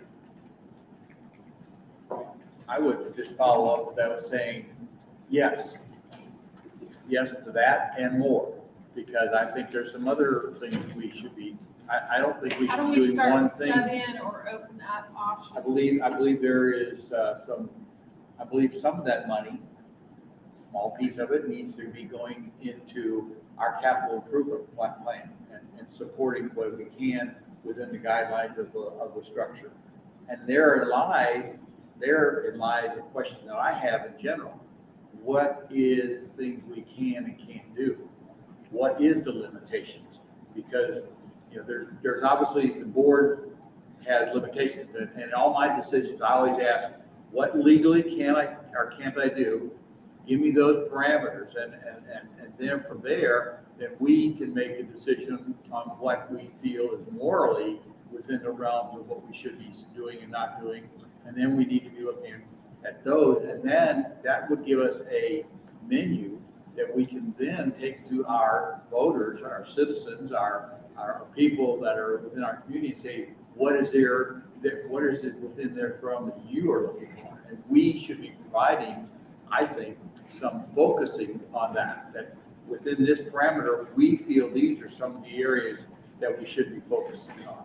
So I think that you're right, Richard, 5 years is not gonna be long. I swore I was going to run for one term. Never say That came and went, and so the time is gonna be here quickly, and I just believe there's a lot of things we can do with that. Some are gonna be small, some are gonna be bigger. You said the combination between, you have citizen advisory committee, we can do surveys, I'll get you the ordinance. The simple answer is capital expansion. Capital expansion. It was first and foremost written that it supports the bond subsidy for any water and sewer, the bonding that had happened already. We're getting ready to get out, but other than that, it's a capital expansion. I would get that code for you. But I think a combination of, you have the citizen advisory committee, you can do surveys, do some kind of assessment. I know the park master plan may give some piece of information, but your community, what are we missing and what are our parameters? And We as the how do you Aldermen start finding and the staff need to provide what some of those things are, because a lot of our average citizens are not going to be thinking of those things. They're not going to be thinking about buying property and developing an industrial park. They're not going to be thinking about the expansion of our parks. They're not going to be thinking about our own swimming pool, city-wide swimming pool that we have. They're not going to be thinking about all these different things that are available and can be funded. So if it has to be capital, would that exclude giving money to the Ozark Bike Trail group? That's exactly where I was going. First two things on the list are housing and family oriented, could all be tied together. The bike trail, the walking paths, campgrounds, we have direct access to the parks, the family oriented. Capital means we. Capital means us expansion, donation is way different, because I know the city cannot donate. However, there are other ways for incentives, right? But for CIT, it's capital expansion. So hear me out. Say there's something in the park that you want to expand. Well, that, because you're subsidizing maybe an expansion in the park, you're alleviating general funds that would have normally been tied up. So that has options for general funds. So I'm not saying there's not a way to, what's all our needs and how do we do it? But CIT, any city money can't be donated, but CIT money, it's capital expansion. So that'd be like expanding our parks. It would be expanding our trails. That's where I was going with as much as we can take out of there and buy with capital. As many police cars as we can buy, as many I don't even think of it as computers police as we can buy, whatever those things, as many of those things as we can legally buy with that CIT money, that opens up the general revenue money. Which General has less revenue of money restrictions. is something that the board can do, use for those kinds of items. See, that's where I was kind of going with it. Gives us a more broad base that we can use that funding for, if we can take as much as possible to be used for all the widgets that we're gonna buy. I will never. So are you looking for specific ideas? I think it's more like, how do we do a needs assessment? What do we start with? I Like, think what Richard's been saying, and he's been saying it now for a year, we need to get off dead center. We need to give some direction, I think. I'm not in favor of city-owned housing. But throw that out there. I don't know if that's what you're referring to. I'm talking about just family oriented, to bring people down here. They spend a day at the bars, they spend a day at Hot Tonka, and then half a day at go-karts and putt-putt. Now what? Now they can go to the trails and they can walk and they can go camping, they can bring the bikes down. kind of what Richard says, it boils down to getting new and repeat business here, people here, visitors here. So I think that at this point, after listening, I'll just say this, it's almost like a chicken and egg conversation constantly. And it's just a challenge with it, okay? For example, we know that what little bit of surveys we've done historically, one of the biggest single items that people have asked for is a city pool. You just mentioned it, Kevin. That comes up a The lot. challenge we have is that, 5 years ago when I started, our revenue was almost growth. The growth was actually declining. The revenue wasn't declining, but the growth was definitely declining. We were in a heck of a pickle because we were talking about borrowing money to buy vehicles, okay? And so in the end, we've gotten lucky over time. We've been very, how do I say, tighten our belts or whatever, and we're in a better position than we were from reserves because the reserve policy was very challenging at that time.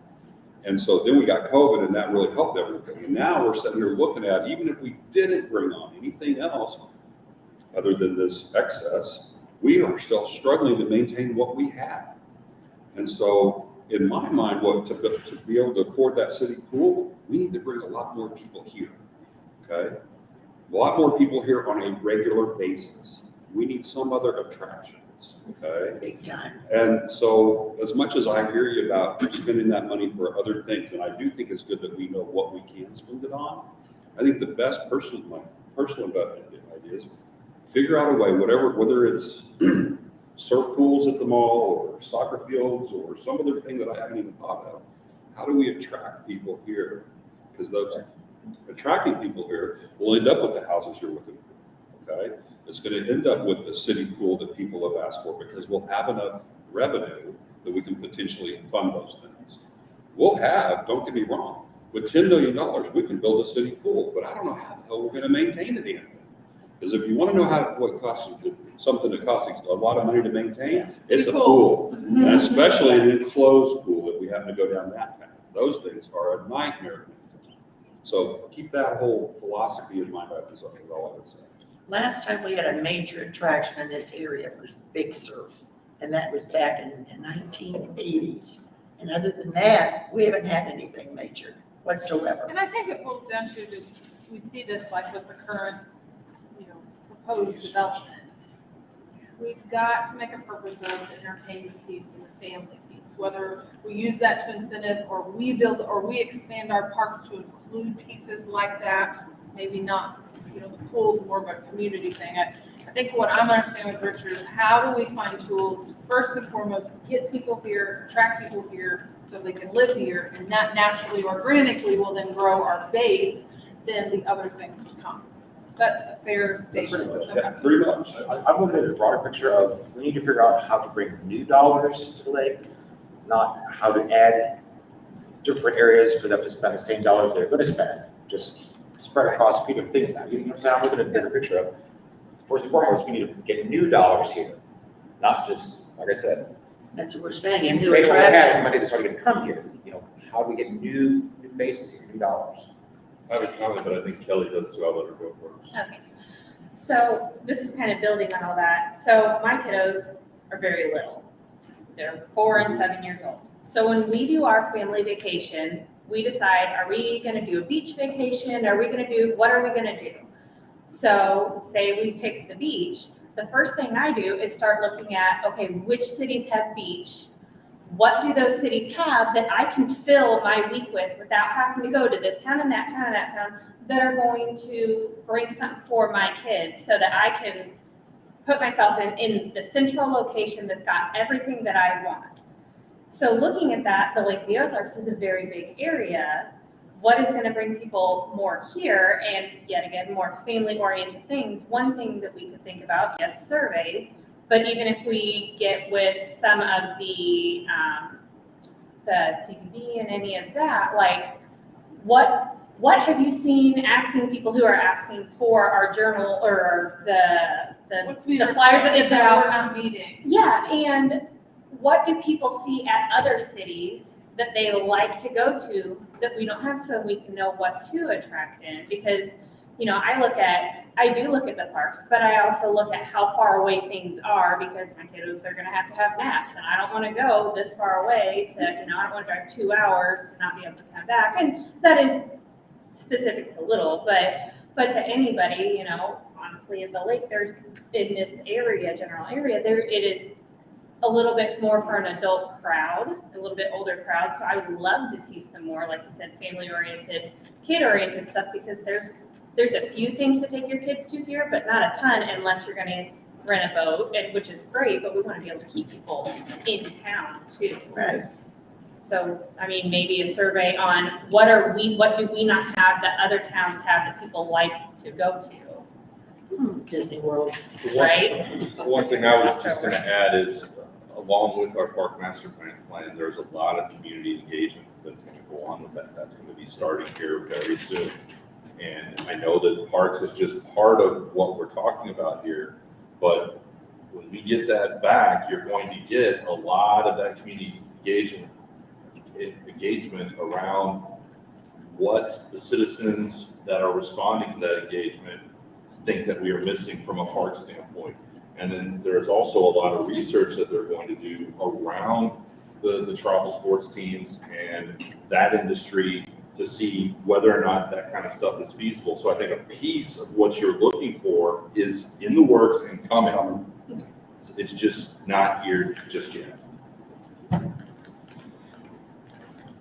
I ask for Bob? You know what I was just gonna say. Does anybody need one? If not, I'm just gonna go off. I'm going. I'll go first. Excuse me, you're on for a short bathroom break. Short bathroom break. I took mine. All right, play a little better than that. You teach at Captain? I actually, yes, I taught at St. Clair for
Biggest setting.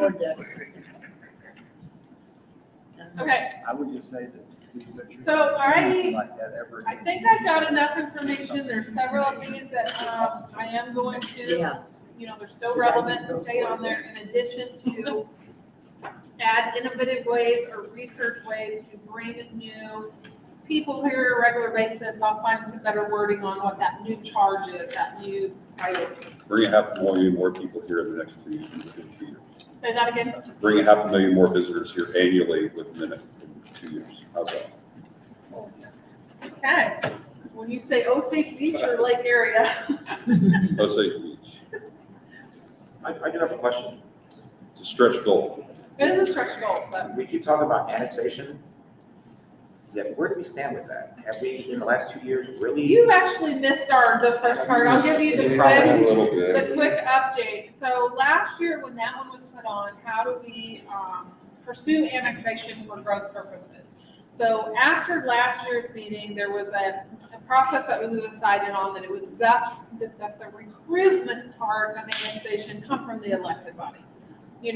Businesses, you're out with it, and it's like, hey, you can be in our city, and this is what we got. And then staff would be the regulatory, the process, the procedure. And I know conversations took place, nothing formalized, whether it was a border problem or the business owners or whoever the property owners were contiguous or weren't interested. So nothing really come to fruition, but we did kind of outline the talking points for the elected body, but can't say that anyone. And also on the staff side, as we've done sewer project or infrastructure projects, for example, Antioch, we knew we were getting close to the border. Hey, you guys over here, we can provide you service. Are you interested in annexing? Nothing's come to fruition and changed that. That was kind of what led to last year this being on. So it's off the top of your head, the last 3 years, have we annexed? Yes. No. In the 3 years, yeah, we had, I'd say 3 years because it's now almost 3 years to pass, so maybe it's more 4. The last area that I can remember going through annexation was over there by Dogwood Animal. Down that road, there was a little bit of area there. And I want to say that was the last, maybe 4 was pushing it, maybe it was 4, but I want to say that was the last area that we had an annexation. Those are all voluntary requested by. Well, I'm assuming it's all voluntary here. The last, we one and only time, and that was 15, 20 years ago, we did it voluntary, and we obviously don't recommend How long ago was 42 that, I was working here, but I wasn't directly involved in under 20, so. It was a long. Probably pushing 20 if not happened right after I got Right here. after I moved down here. I mean, it was a long Because I time. remember there was kind of Yeah, it was, a we obviously do not recommend that, but, so I am assuming all involuntary, or voluntary, and that was the last area. So it's part of our strategic planning, yet we really, it has gone nowhere. Conversations and, Not to be so blunt, but Well, it's, we've, the end result nothing's is, come to has this. been, we talked about it, and it's part of our plan, yet it never came to fruition. So we maybe never need to got regroup and any rethink that got annexed, but there was a process and conversations took place. So I would almost like a sales pitch. You may pitch, not that we're a sales pitch, but you may pitch yourselves to several people before the right opportunity and the right circumstances. I think there are some that are interested, but if they're not contiguous yet. One of my concerns, I guess, I'll be blunt as it could be, is I'm not in favor of annexing something that's going to cost us. So I guess the question is if we pick a road, an area outside the city, and I won't identify any one area, but an area outside the city, and we go down this and take this gob of acreage out there that's got some housing, some development, et cetera, but probably no water, no sewer other than local water, local sewer, individual house. Is that going to cost us?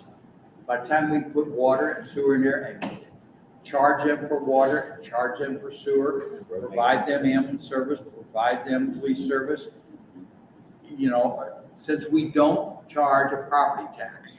I mean, most cities charge a property tax. When they charge a property tax, up in the There's always single something area, you're gaining. you're gaining money, but we don't. So those people are already spending their sales money probably in our city. So it's more of a case basis. Are you trying to gain residents? You know, one time we really wanted to grow our number of residents for granting and other possibilities. It's not, you know, something that's going to affect us today. Each case, again, would be case by case. You're right, we don't have a property tax, but either your goal is to gain residents for the reasons, or if water and sewer, if they're outside, they get outside rates, there might be a benefit on their side, they get less rates plus water and sewer. So it's not like, I'm getting ahead of myself. Yes, it's probably costs us more, but it probably depends on what your goal is. So if it's a business or commercial, for example, we have a certain circumstance now that they're a business and they're already on our utilities on outside rates. So should they want to come inside rates, there has to be another reason we would want to gain them, because now their rates on the one side of the revenue stream go down, but collected sales tax on the other side. So you get something and you get something taken away, plus the ambulance and police. So really it's depend on those certain areas what your goal is. Well, I mean, to identify back with what Bob's saying, he's saying it as a negative that we have an annex. Well, I disagree with that, because right now, you know, we've been watching our expenditures going up and our revenue being flat and are down or not much up, but you know, so it's not like we got all kinds of money to supply services to areas like that now. So that's where I've been concerned about. I don't know that I want to go out and annex it in a non-mercantile area, straight residential, unless you can show me that. There might be different nuances that could change that, but it's not. So in my mind, these are our bullet points on our strategic plan. These are things we focus on. If the annexation isn't something that we're all on board for and 100% behind, then why do we have this one of our hot topics? Well, this was last year's recap, so if it's still relevant, I want to keep them on there. If it's not And relevant, if we do keep it on there, then like you just said, then let's pinpoint annexation for population growth, annexation for tax revenue. What do we? At least Well, revenue. and Bob, I apologize, this is kind of like the short version, but on the packet, the particular one, pursue voluntary annexation to provide revenue growth opportunities that broaden services the city of Osage Beach can provide. So that was the specific direction. For revenue. Okay. If I could, there's a couple of situations here where we've got what I believe are pretty good sized businesses that are either contiguous, because annexation has to be contiguous, or extremely close to being contiguous by the owners. And I hope that we can develop a strategy to incentivize and for lack of a better term, prod them to voluntarily annex in through one, reduced rates, because both of them are on our water and sewer, and two, police protection. But so far that hasn't necessarily come to fruition. But I do agree with Kevin. I have no particular interest in taking over, with our. And if we were a property tax city, that would be a whole different story. But we're not. We're a sales tax revenue city. And so, with that said, I agree with Kevin. Call it mercantile or whatever. But and that now to your point, it's been a year. I don't know that it's a hot bullet point. We thought that maybe there was an opportunity that didn't pan out. We could either take it off or move it down the list, or just say, okay, we'll see what next one more year brings. But and if it brings nothing, then maybe time to come back. It doesn't matter to me either way. That's where I was leading. Right. Maybe it's something that we shouldn't have, or we basically are just telling people this primary focus for us. I agree. Is that a topic that the economic developer could help with? Yes and no. I think their job is really to promote growth. It's more the economic tools, but you're selling the city a service, quality of life, a house. So of course they'd have some roll into that. I hadn't thought of it that because, more thinking like for 6 months to 12 months, but it'd be like any other different type of recruitment, I guess, so, along with the other departments. Keep it one more year. I just made the assumption it stayed, so. Okay. Anything else? I know we've talked a long time on that, but that's good because I really wanted to dive into a few things that have come up in the last couple of months. Any more in economic development, and we'll move on to And I'm looking at the left side, page 10 of last year's. This is just the summary. I've combined serve the customer and good governance kind of on the agenda itself. I'm sorry, the first page. The first thing, a few first pieces I put on here, future cash flow update and objectives. I know that we briefly talked about that and we've got something added on the economic development side that would probably lead to that. I didn't know how much you guys wanted to talk about. What do we do with the resource that we potentially have coming? So we've probably talked about that enough. If there's anything more on that. Current debt obligations and forecast. I put that on because last year we really talked about debt pretty extensively, but in my update this morning, I don't see that there's options. We've paid off 2 different ones. We have 4 staggering. So, if there's other objections that you would like to, we've always got eliminate debt, ensure sufficient reserves, optimize asset life cycle. That kind of applies to that. So I didn't know if you wanted to talk about more on that conversation. And I'm grouping financial investments with that as well, because I believe that was the year before that was on there. I know we've recently canceled a contract. We've updated our investment policy, and shortly we'll have a new agreement with the Missouri State Investment Pool that I think is options. So we're diversifying ourselves. I didn't know if there was, out of those 3 that kind of go together, if there was any further conversation you wanted to have on those topics. Just one. So as far as, somewhere in there, just talking about asset lives, is that right? Under good governance, I Okay, kind of, am I jumping ahead then? That's where. no, Okay. that's, yeah. So, at the end of the day, I think the one thing that I've watched for several years, and we can't do it, but sooner or later, we have got to all come to an agreement on vehicle policy. Okay? And it's probably not here today, because I don't think anyone wants to stick here that long. But we, as a board, either going to have to put it together, or staff's going to have to put one together that the board can agree on. Because that is one that is just, it's the elephant in the room when it comes to asset lives. And so all I would say is, from a vision or guidance perspective, we've got to figure out how to get a vehicle policy in place. So I don't know. I thought we voted on that at the budget workshops last year, and we had already blessed the fleet management, Right. Years of retention that I had kind of went through several iterations of. I apologize. Sounded. Can you send it to me? Because I don't know that. Sure. Sure, we voted on that at the meeting. Okay. Yeah, we Voted settled on on, that as the guidelines that we were going to be going by to do vehicle replacement. yeah, just a quick summary is, police vehicles, it's 6 years or 100,000 miles. Non-police is 10 years or 100,000 miles. And specialty vehicles, it was 15 years or 100,000 miles. That's the summary of it, but I'm happy to send you the worksheet that all that data is on. We all agreed and approved that fleet management system, yet still when there are requests for upgrades for new cars, some members of the board still push back on that. Okay. Might have been me. Well, one of the reasons I probably pushed back is we've got a van that has 167,000 miles on it and it's still running. It is still Look at running. the minivan, we had a discussion last year. And that's only because we ain't got it replaced. And it hasn't cost us anything not to replace it. Well, the mouse fan out there is 333,000. So fair enough, we have a policy. Yes, we do. Okay, well, we will have Mike. I apologize for wasting your all's time. No, we will do that, and I know what budget, I know there's direction on it, but Mike, obviously, every year it's like, update that capital plan, add some extension, make sure it's complete, add to it, same thing with vehicle, update it on what we know now, because we have had some changes and non-replacements, so have Mike send that to you.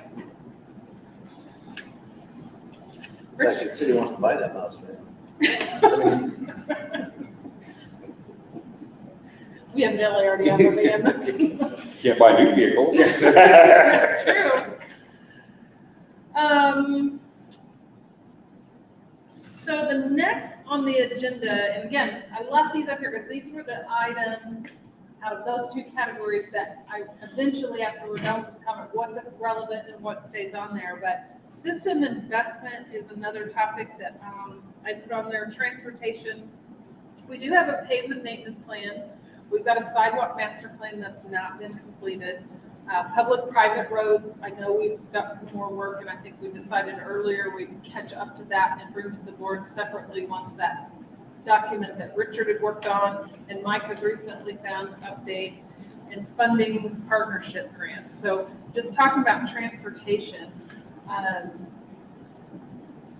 well, I really just cover enhanced transportation system. There were several transportation items that maintenance needs and transportation system and partner with Osage Special Road District. As I updated before, since then, the pavement maintenance plan's kind of been adopted, or it was, we're working through that. The sidewalk plan still needs the priorities shored up, and that will be coming to you sooner than later. It needs to, because we need priorities, kind of more for future years. I was wondering what the hangup is on that. Well, I purposely kind of pushed it off because of everything else going. There wasn't really any disagreement. When we brought it before you all in 2021, the 2022 schedule of, and even some of 23, there really wasn't much disagreement on what 2022 looked like.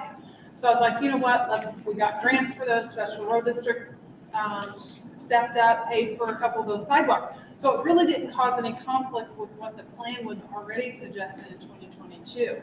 But where it caused some conflicts is later down the road. When do we do the rest of 54? When do we get to the Jeffries? When do we get to the Lazy Days? And so you would ask me to go back and Special Road District's view on it. So I did that. Honestly, just with timing and everything, now we probably need to bring it back because we're going to start talking about 2023 here shortly.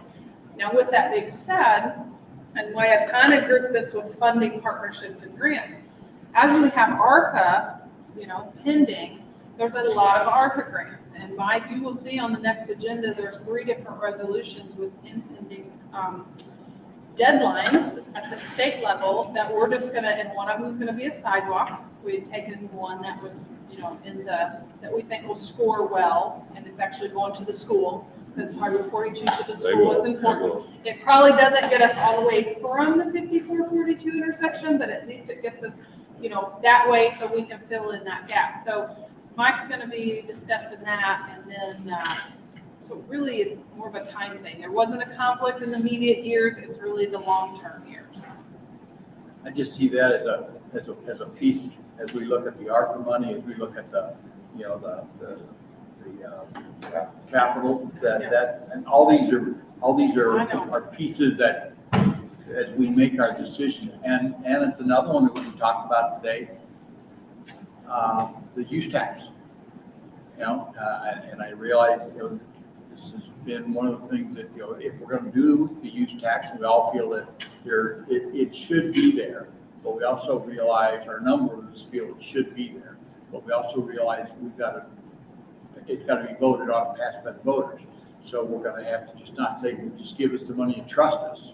Right. Those good old days of trusting is gone. So we're going to have to come up with, what are we going to use it for? Therein lies, whether it's the sidewalk project, whether it's we've got the road project there, parks information coming to us, Tantera, we got a lot of these things that we have out there that we need to start looking at funding vehicles for. And if we had a good reason, people would vote for it. Right. So really on transportation, I sidewalk, I think that's an appropriate discussion item at the board level, just because I don't have it here, but we, like the mayor had said this morning, I did reach out to both the Public Works and the police. Unfortunately, the Public Works I've not got an update on, but there are some, roads that serve households, that serve where our residents are, that do need sidewalks. So the trick is, how do we balance that and what's the priorities? And the reason the sidewalk plan didn't really get too far with the board is because I felt like there was just some, what does everybody think? you know, what's your priority and how do we nail that down? What information do you guys need to help us do that for? Help you make those decisions. Another layer into this that I'm a little concerned about is ADA and the transition plan. This was something, and I know I've briefly mentioned it before, and it really involves around transportation as well as our facilities. Nick had worked on this years ago, but it was 2027 is a long way away. Well, then we've had changes. Well, according to the federal government, we have until 2027 to have certain ADA issues resolved when it comes to your public and walking. In other words, whether that's sidewalks on your streets, entries to your public buildings. Well, the first step is having a transition plan. In other words, file a transition plan that tells the government, it's like, okay, here's where all our public access ways are, and here's how and when we're gonna fix it. Now, as we build new roads, as MoDOT builds new roads, and we replace sidewalks, we're building all those ADA. So the issue we have is, where do we have existing sidewalks that don't meet ADA? Right. That we need to have ADA compliant by 2027. And in addition to that, before we overlay or do any major maintenance on a roadway, those existing sidewalks have to be ADA. So that was why when we started replacing sidewalks and partnering with Special Road District, Highway 54, what is now Osage Parkway, has always been a priority because there were sections that we had raised shoulders that were sidewalks, but weren't ADA. So as we started this, Nick, that's why it's not just his priority, but that's how he would work with the board, and that's why we got a lot of these new replaced sidewalks along Osage Parkway. Well, we're coming close to that, and plus we know we're gonna have to overlay Osage Parkway sometime, maybe in the next 5-6 years. I don't know when, but that was always the priority. So when we started discussing the sidewalk master plan, I asked the engineers, I was like, how does these priorities affect the ADA requirements for one, overlay in the parkway, or two, this transition that all municipal governments are under? And he said, well, they're not sure. And I was like, well, that has to be a part of this because we know we want Jeffries, we know we've got lazy days, we know we've got some of these roads that residentials need, but I don't want to steer the board or grant funding to those and then have a conflict when we're ready to overlay the parkway.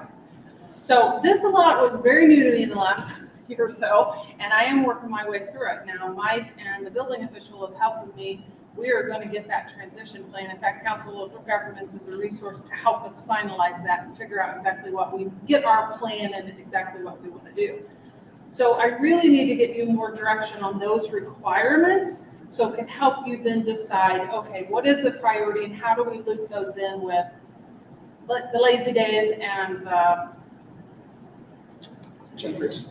I already just said, Because, how do we loop those the priorities walking in? traffic is heavy on both of those Yeah, roads. they are. And obviously, to me, I'm thinking, why don't we have that device, a piece of equipment that can, counts pedestrians, just like we have for motor vehicles. Yeah. I mean, don't we have one? We don't have. We don't? I tried to get Nick to buy one of those. I found one for him and he refused to buy one. Oh, that would be, Well, I I don't disagree that, I don't think we're arguing the need for them. What I'm struggling with is how to advise or direct you guys on how to prioritize those two roads in between what may be some federal requirements with the ADA. right, And right. that's what I want to make sure, and I've been crash course in learning, in and out of several things. So, with that being said, I did get comments from Osage Special Road District or through the staff that go there, their recommendations, what they think are priorities. So when I get all this together here shortly, you will see the sidewalk master plan brought back to you with that data so you can identify, because I think that's going to have to help us with the next budget, because my understanding from you all was in these budgets coming up with system investment is every year we want to address private road if possible, we want to address an unserved area, and we potentially want to address the sidewalk. So given those 3 points, how do we prioritize those? Especially now with this federal thing. Well, and that just- Didn't know about. Right, and that rushes us. Like I said, you're gonna hear more, at next meeting about 3 different ARPA opportunities that Mike is working on. One's for water, one's for sewer, and one's for sidewalk. Well, and to add to that, Stacy Jen Pearl, Oh, yeah, trails. she just texted, she wants to be on the next meeting also, the Community Foundation of Lake Dragon Trails, because they want to talk to us about their master plan. So at least on this end of Business 54, it could take some of that ADA accessible off the table, because it might be something that can be incorporated on this end of, they're thinking about doing something right down the parkway, so maybe I'll let them talk about it, but Yeah. they will be on the agenda for next week too, so. One of those grants that Gina's talking about is actually TAP. The sidewalk piece is TAP, but I do have a resolution out there for 2 ARPA grants, one on the wastewater side and one on the drinking water side. And that is, again, not connected to the money that we've already received. This is additional money available through the state as the go-between. It's really federal money. And those resolutions are out there. And the biggest thing with those 2 projects, the biggest thing on the sewer side is we're kind of dipping our toes into Tantera. Because I did put the LOK as kind of the centerpiece project for what I'm asking for on the ARPA side. There's some other things in there, and we'll get into those details at the board meeting. On the water side, it's the big thing on the water side is going to be water filtration at Swiss Village, which is doing something about the manganese, getting those wells over there so that we can use them all. Because right now we only use one. And eventually that is going to catch up to us from a maintenance standpoint, because we are leaning heavily on the new well, which we know it's already been down once. So we've got to get to a point where we can use all 3 of those wells evenly, get the most longevity out of all of them together, but also get rid of the manganese problem. And that's going to take a water filtration system, and that's going to take a lot of money. And that's why that's the #1 priority on the drinking water grant that I'm putting forward.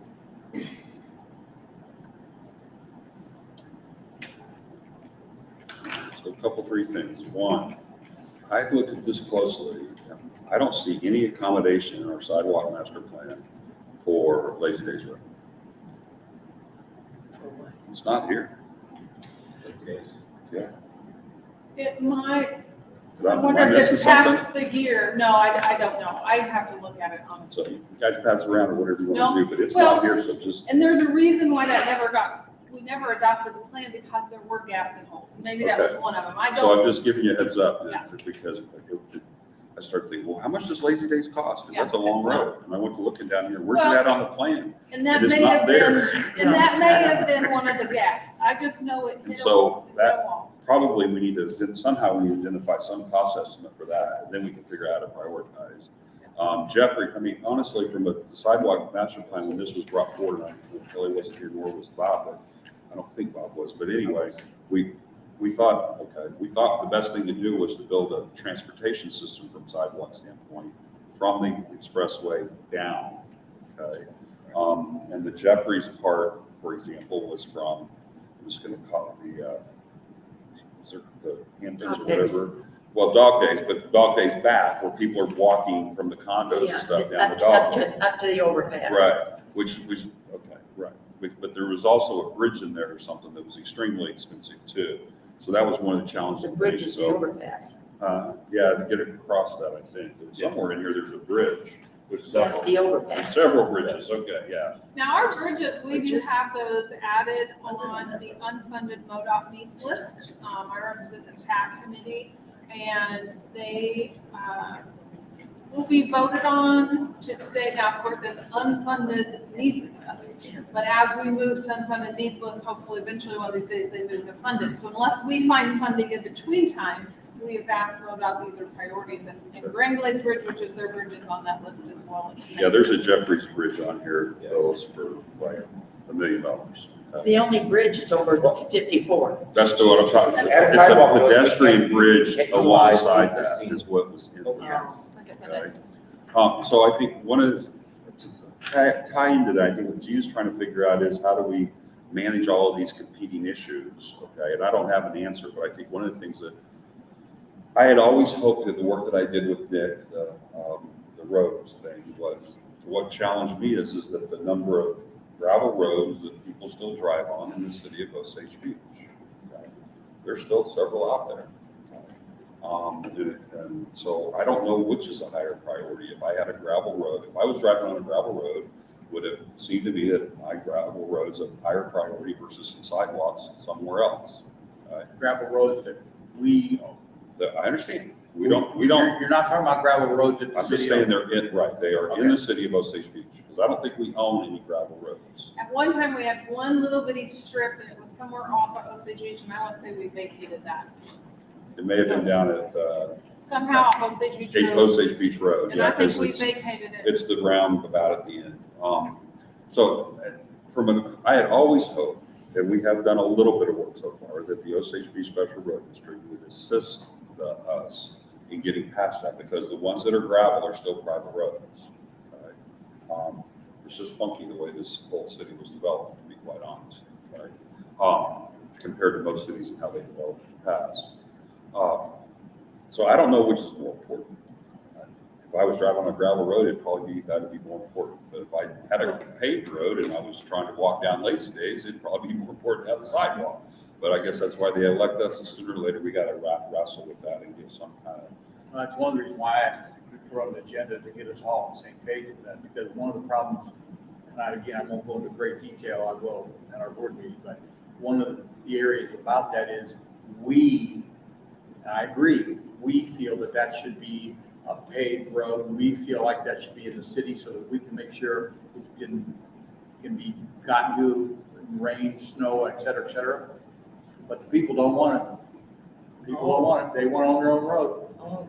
That's the If that's the problem. case, then so be it. I didn't know there was a That's the biggest situation. challenge we're We gonna run move into. on to the next. We're priority. gonna think that we don't want that in our city because we don't want gravel roads in our city, but they're gonna say, my road, and I don't want you here. Yeah. We've seen that on Antioch. Well, as far as the water and sewer, we Yeah. did, yes. Yeah. Roads, they wanted a road though. Yeah, And their road's paved, by the way. It's just not in great But we're shape. gonna see that with some of the.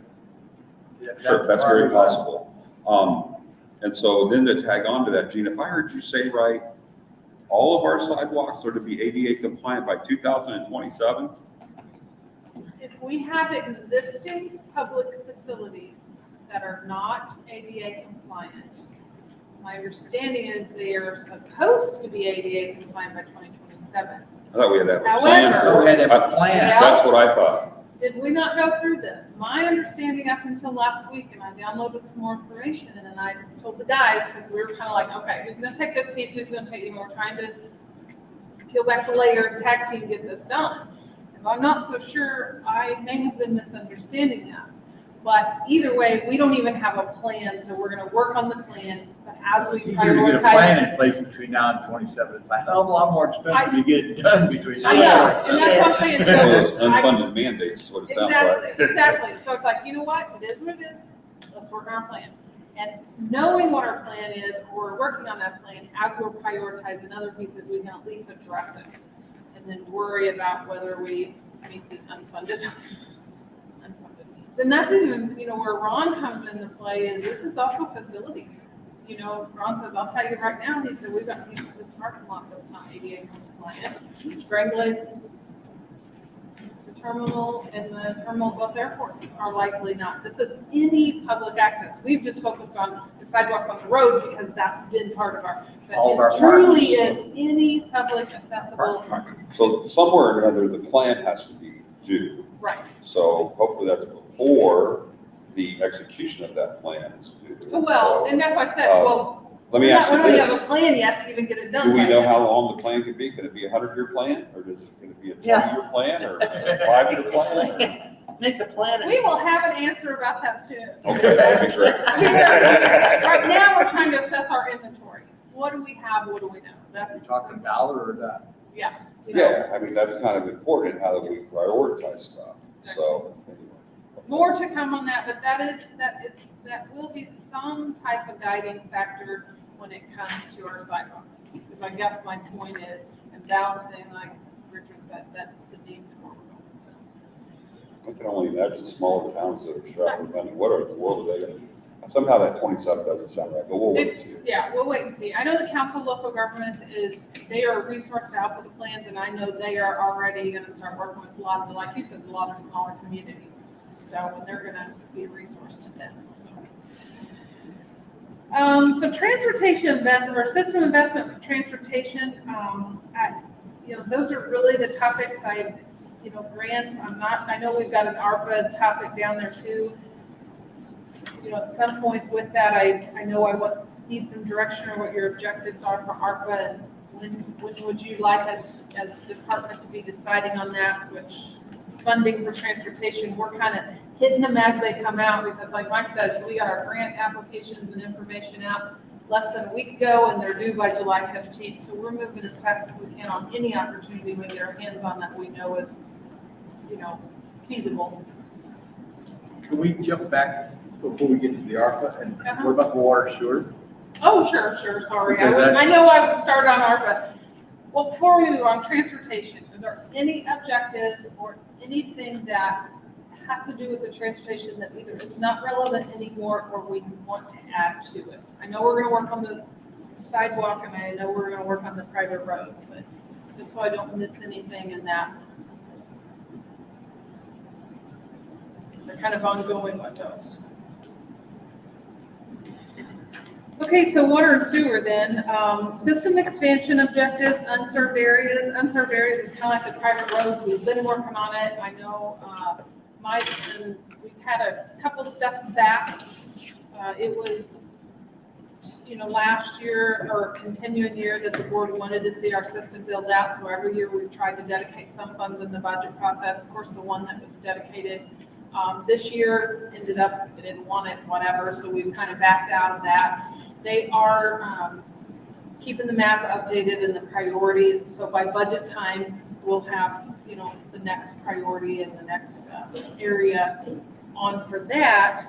But as far as other system expansion objectives, we're not really actively seeking anything outside. We don't really have a lot of requests lately. There for a while, a few years ago, we'd have a lot of requests like down KK or whatever to expand outside our city. And we're really not, that's not happening right now, so.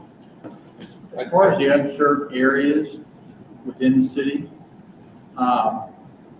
hopefully we are spending as little money as possible to identify what our next project is and getting confirmation from the people they want it before we spend money. We've changed that philosophy after the Antioch. Yes. And I know Mike can speak for that, but you make a good point. When the Antioch project unfortunately started, it was under other staff. And there was some, now we know, incorrect assumptions or change of ownerships that at the time, no, this is a go, they want it. So of course, when we got different engineers and different staff, they just picked up where the previous project left off. Then we get to the end and the people are like, like what? So there was unfortunately an error, some assumptions, and picked back up. So just like when Ledges kind of changed our process for non-compliant road acceptance, we kind of, they put their heads together and they're like, okay, we're going to identify where the next area, but the first step before we put a yardstick or whatever they do down there to figure out what they need to do, we're going to get commitments from the owners at that point. Because I do know that there's some unserved areas that I have citizens regularly call. They've been known to that. So it's like, we know this area wants it. Okay, well, maybe cost and easy to get to, this one shows up first, or whatever on the priority list, but the first and foremost. So they definitely switched their process just to reconfirm, and it was really just some misinformation or change of information from the timing of the last one. Because you're right, we've spent a lot of time and worry on Antioch to find out, unfortunately, at the end that it wasn't. Well, we did the exact same thing. Or wasn't feasible because they didn't. We did the exact same thing, and again, to pick the away some of my thunder, but we did the exact same thing on the road. And We learned- that's, again, why the discussion is going to be at the next board meeting on the road stuff. We did that with, we spent money there, and now it's, We hit a roadblock that we should have had covered. I can tell you that I've already met with my team that's working on unserved areas. And we have identified the projects that we want to go after next year. And by the end of this month, we're going to be aggressively reaching out to those, aggressive is the wrong word, but we're going to be reaching out to those residents and getting a consensus from them. But the one other thing that I would like to get some direction on, and I've now thoroughly dived into this. I've got a map that's kind of all fleshed out with all of the different areas that are still unserved. And we really truly are getting down to the end. There is about 3 or 4 pockets that have somewhere between 4 and 8 homes. And there's nothing else bigger than that in the city except for one specific area, and that's over in the Lazy Days area.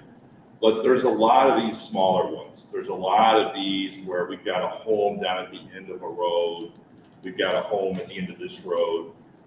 And it is going to be substantially expensive to get to these single ones. And so unless I receive any different direction from the board, I'm going to look at these and basically just pursue variances for them. If they've got their water and it's working fine, and they've got a septic system and it's working fine, and they are the only home on that house, and they are 1,000 foot or 550 foot from a sewer line, and it's going to cost us $50,000-$60,000 to hook this one house, I'm not pursuing that unless the board tells me otherwise. I'm Wait not till they doing it. come now, back. when you say you're not pursuing that, okay, if, right now, they are in violation.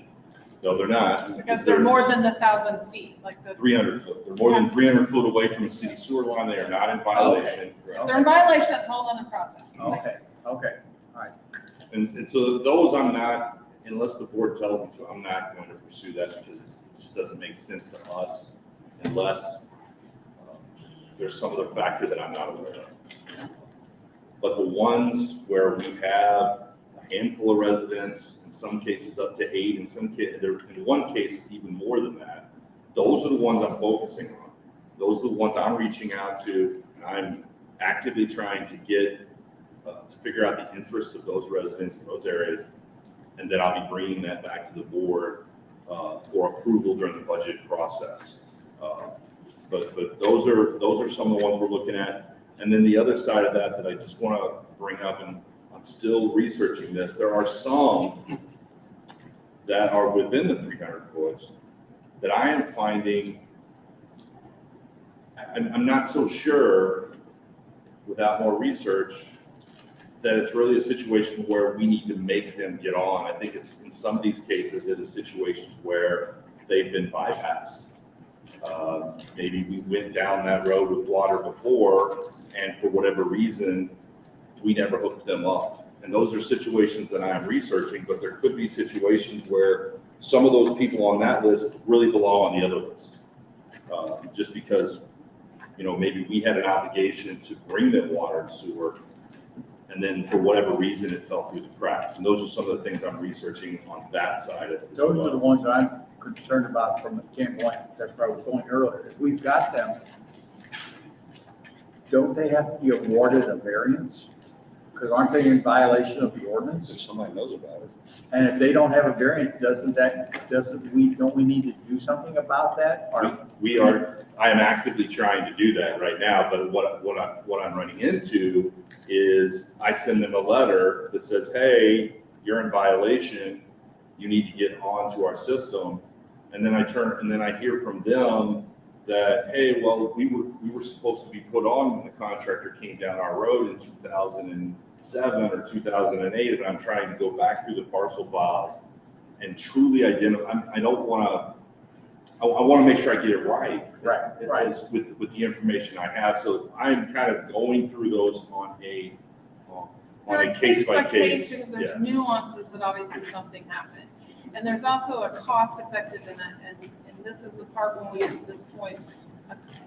you know, then they claim, well, there's one particular one, it's like, okay, yeah, I know, but man, this is gonna cost me 30,000. Okay, well, how do we work, you know, without giving them something somebody else didn't have? So each one kind of has a different, which is why they're left.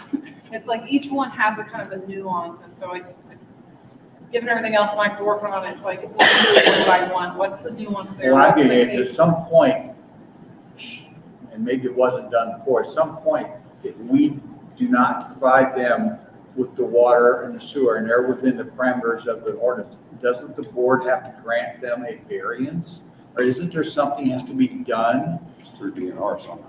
Yeah, or something? that's I mean, 300. because we've said that everybody within the city limits will have water and sewer if they meet certain criteria. And if we have people that are within that criteria, why aren't we giving them something? And if we're not giving them the water and sewer, then shouldn't there be something so that 5 years from now, somebody else sitting at this table is not saying, why didn't we do that? Where are we at here?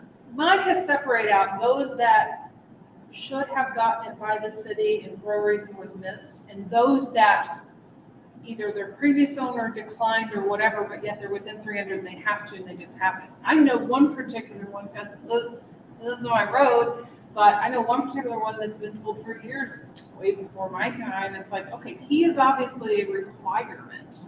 So then those are more like, no, this is on you, you've been told you need to do this, how do we get you moving? So they kind of fall in different buckets. So. And you're right.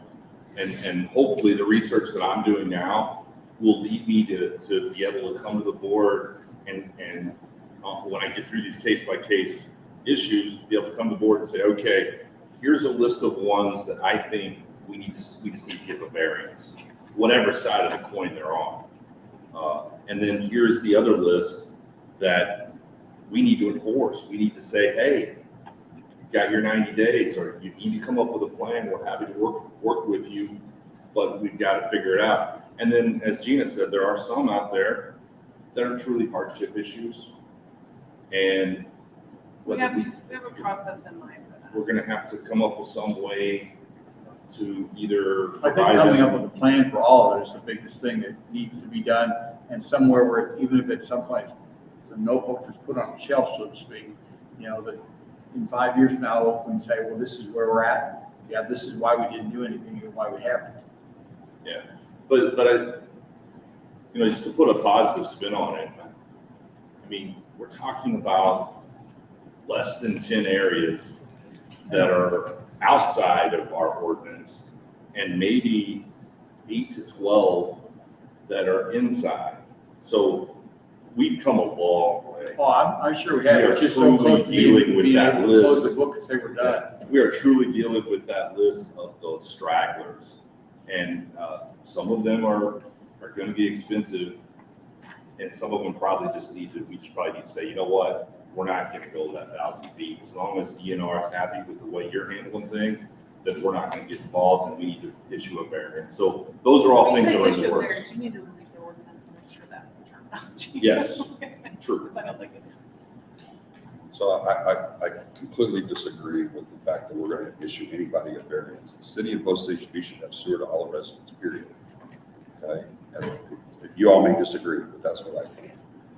I moved here in 2001 and they said, come to Osage Beach, city has sewer. Okay?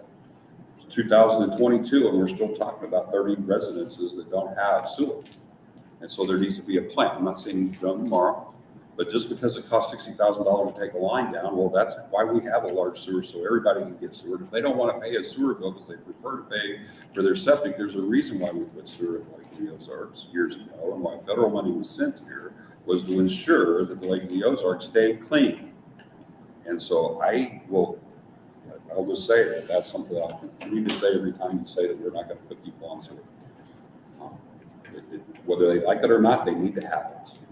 And, they've been able to dodge the bullet of the monthly sewer bill that I think is cheap, especially after coming from Kansas. I'm still paying probably $10 or $15 a month less than what I paid in Kansas City 20-some years ago. Okay. And I think that they've lived off the freeload for a long time. And, I just believe that. So that's all I can tell you. But in the end, I think that you're right as far as a plan. We need to prioritize the people that are within the 300 feet. I thought it was 260, but whatever the number is. Okay, 300 feet.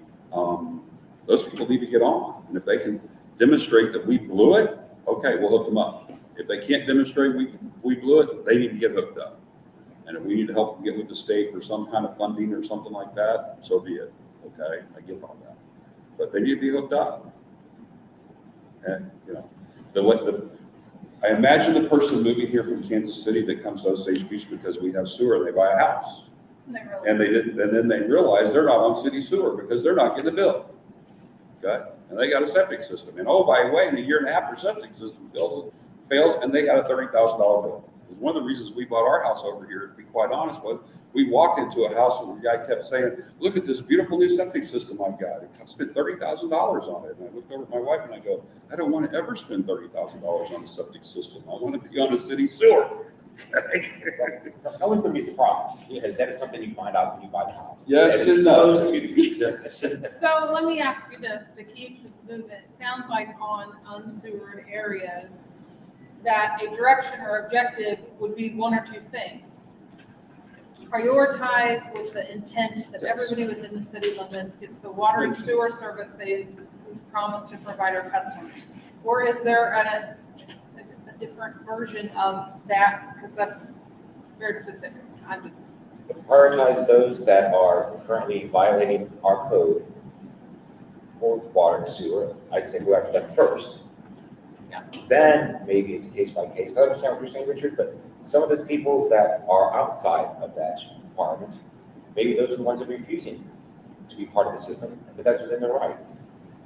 We can't force them to hook into the system if they legally can still maintain the private water and private sewer and get the permission from DNR for that. Okay. I agree with Bob. And because I'm assuming some of these homes you talk about, these are those situations where they are outside of us having to require them to do that, and they are opting to not take advantage of hooking into the city water system. Yeah, if they meet our code, we need to get them prioritized, we need to get done. If they are outside They're the outside of distance us, can't force it. and they're meeting DNR, I don't believe we should force them into the sewer system. One thing I'll add on this is I've reached out to DNR. They don't provide any assistance for single family homes. There's at least 4 that are on my list that I can send them a letter all day. And I can, if the board chooses, I can even start enforcing the ordinance that says that as long as they're in violation, they have to pay a certain amount of money every day. But it isn't going to change anything. They can't afford it. And so that's the biggest problem I have right now. The rest of them. Well, let me add to that, and Mike, you're forgetting the rest of the conversation. When I'd asked Mike and Lloyd, that's like, separate out. Where's the violations? Are we sure they're violations? Because we read other stories. Which one are just the areas? Why do we miss them? Go through the parcel files. Those that are claiming hardship, we have a process that we have internally to still get our fees to work with them on payment plans. I created a process years ago for a couple of specific situations I think have only been used by 2 different individuals. And my direction was operationally, we will find a solution that they still need to pay what everybody else had to pay at the time. But if they're under certain income levels, because just because you're claiming hardship doesn't mean you are, you know. So it's just like the hospital will do. So we had parameters that I used for a couple other requests years ago. That's like, okay, prove to me where do you fall in the poverty level, if any? And if you don't, then it's like, well, we don't consider that a hardship. You need to get, you need to do what everybody else was expecting. So them saying they're claiming hardship, they may fit if they're under a certain, does everybody know, kind of like the hospital will do. It's like, okay, I'm having a hard time paying my bill. How do you work with me? Or it's payments or forgiveness. Obviously, any kind of forgiveness would have to come to you guys. But I can operationally work through, it's like, okay, well, if you fit within this certain limits, then we've proven, yes, you have some type of hardship. How do we help you make payments? Or how do we help you, we have not got that far. I mean, I agree with Mike, but there's tools operationally that these 1 or 2 work with.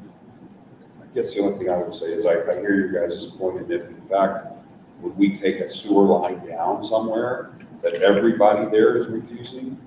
Okay, I kind of get that. But if 4 people are there, 3 people don't want it, 1 does, I think we need to take it.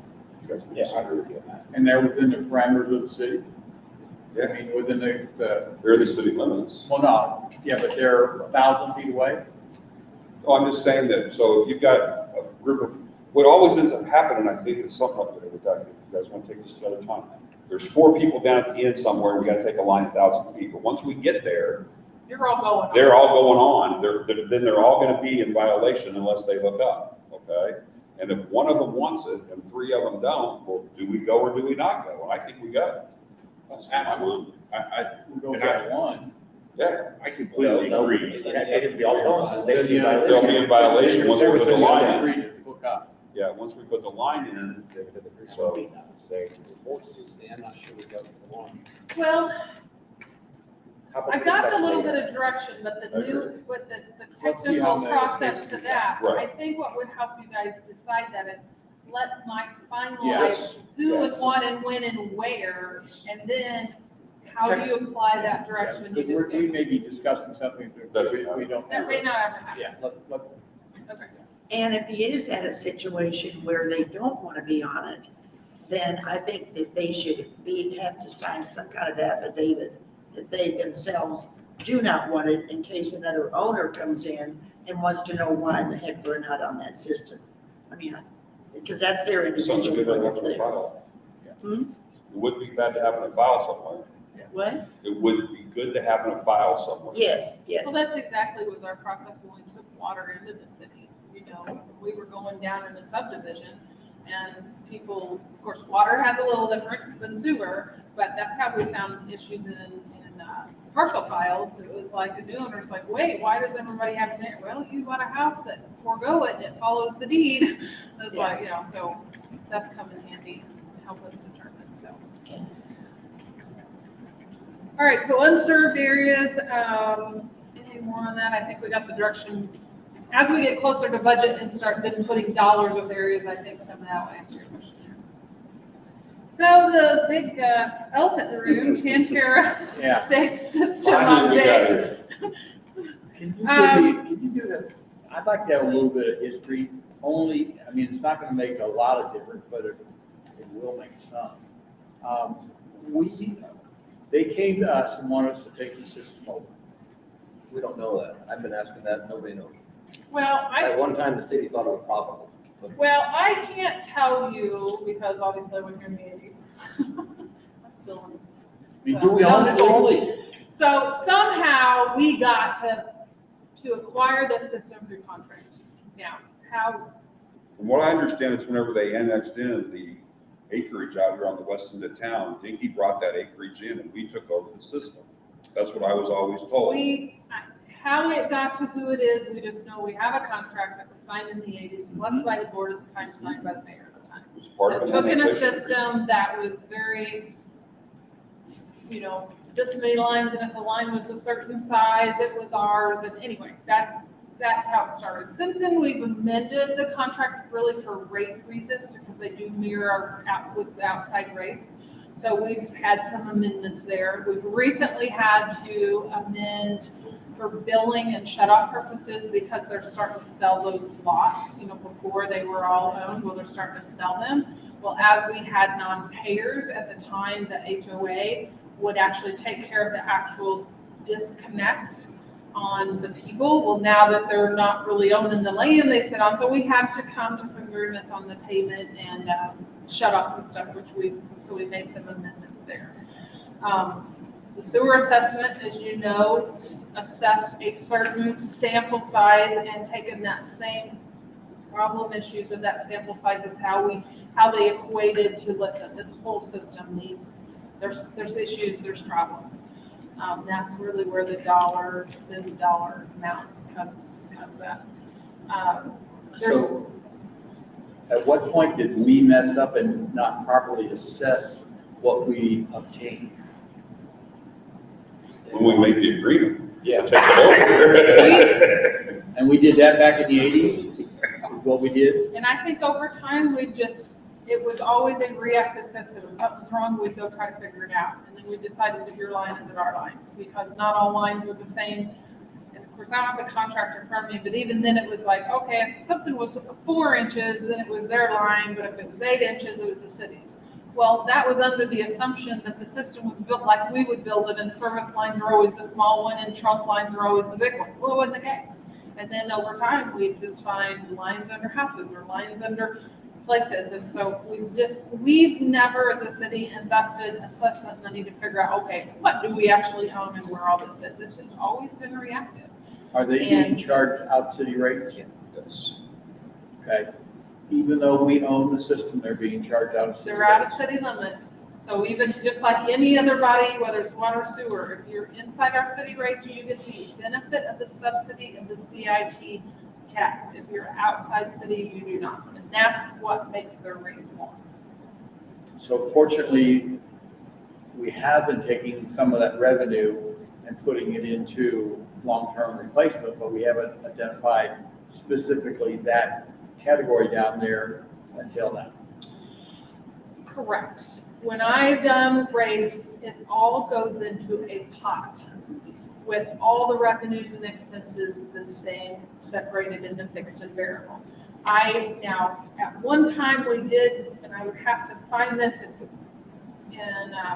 recalculate it again. At one time, somebody, and I think this was when Mayor Lyons, could have even been me, went back and figured, okay, where's all our improvement money that has capital investment that's went into Tantera?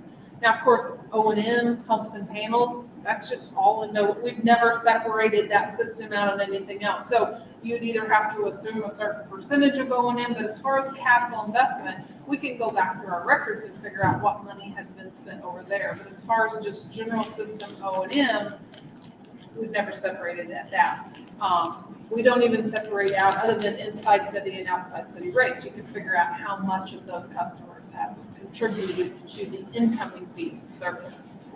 But we've never separated out or had any kind of rate differential. In this case, because I think the bigger question is going to the next step to determine, okay, here's what we think an assessment and how much to redo this is going to cost. And of course, that price included bonding, assuming you're going to bond. You can pay cash if you wanted to. So what do we need to do, or what's our next step to determine? Do we do this project as a package, just like any other, like when we decide to do a water master plan? Here's the plan, year 1 we're doing this, year 2 we're doing this, year 3 we're doing this. Just like when we built our water system, you do it in phases. Is that how we want to tackle that? Or do we just want to tackle it by priority that our sewer department thinks that we can, bid out, whether you have other people help us or what, and pay as you go? All right. Back up just a little bit, because I didn't finish where I was going with it. So that's the way we've been doing it now. So as you're moving forward, now we're going to move forward, and that's my next step. As we move forward, I don't care about how we're going to fix it and how we're going to pay for it. My first question is how do we treat the revenue, and how do we treat that? Do we continue to treat it the same way we have? Or do we do what I think we should have done back in 1980 and treat it as a separate subsection with its rates, and its improvements coming out of a separate pot?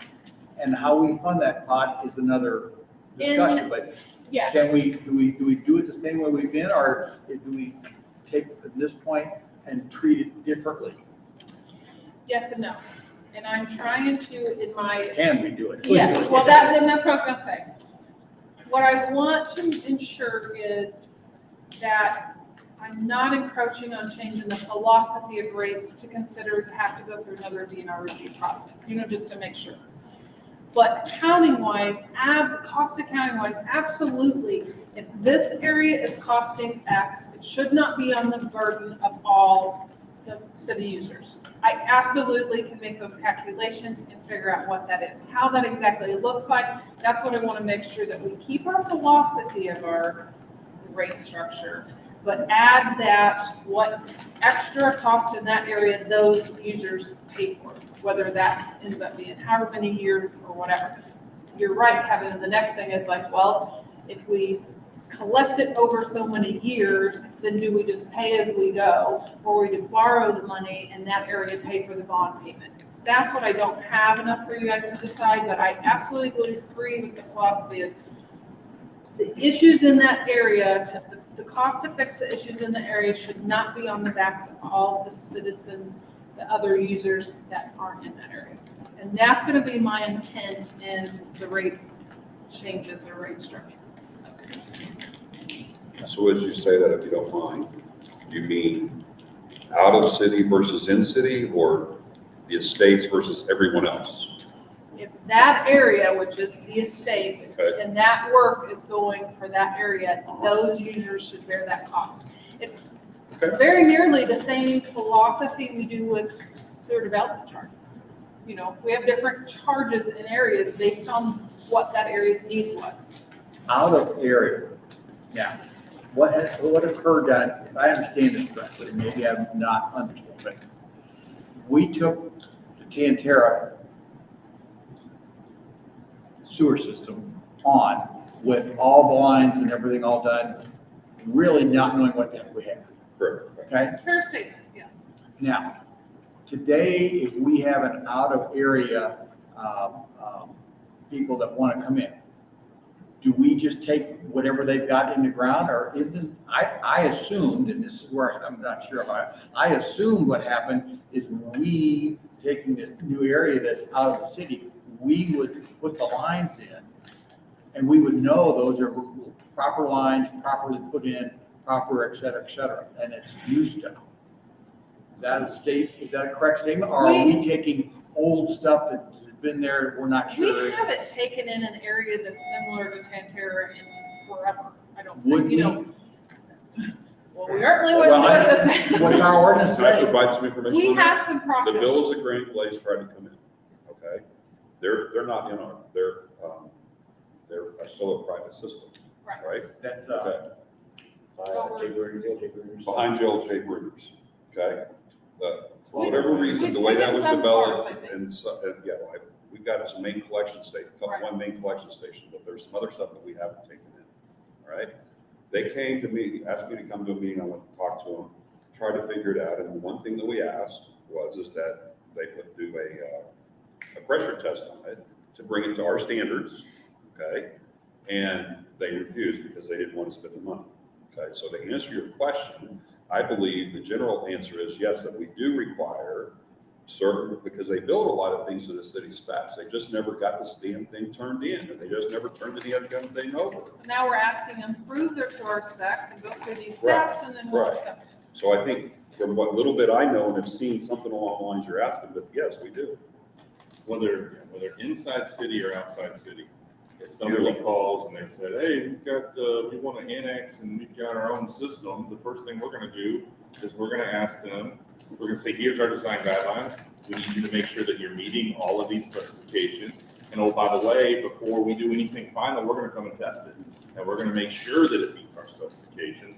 And then we can take the conversation to the next level. So And you're being- before the last city engineer left, there were 2 areas down on Turkey Bend and KK that we're really working with the city. And we just couldn't get a comfort level of what they had is what we wanted, and it was worth it. Never went any further. Okay. So when you're talking about rates for Tantera, are you talking about a third set of rates, or would the Tantera rates be the same as outside the city? It would be an addition.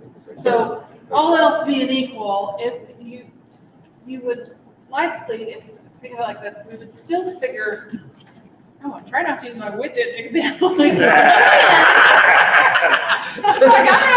got it. So we would figure out exactly what the base of those rates are. Well, that calculation that figures that out-of-city piece is really what they don't get to take advantage of our sales tax subsidy, which that's gonna vary because of the bonds being paid off. But anyway, so your outside city rates are gonna be X, your inside's gonna be Y. Well, then if they have that extra factor, it's like, these costs are contributed to you, then they would be an addition. So even they'd have like other. an assessment. Right, Okay.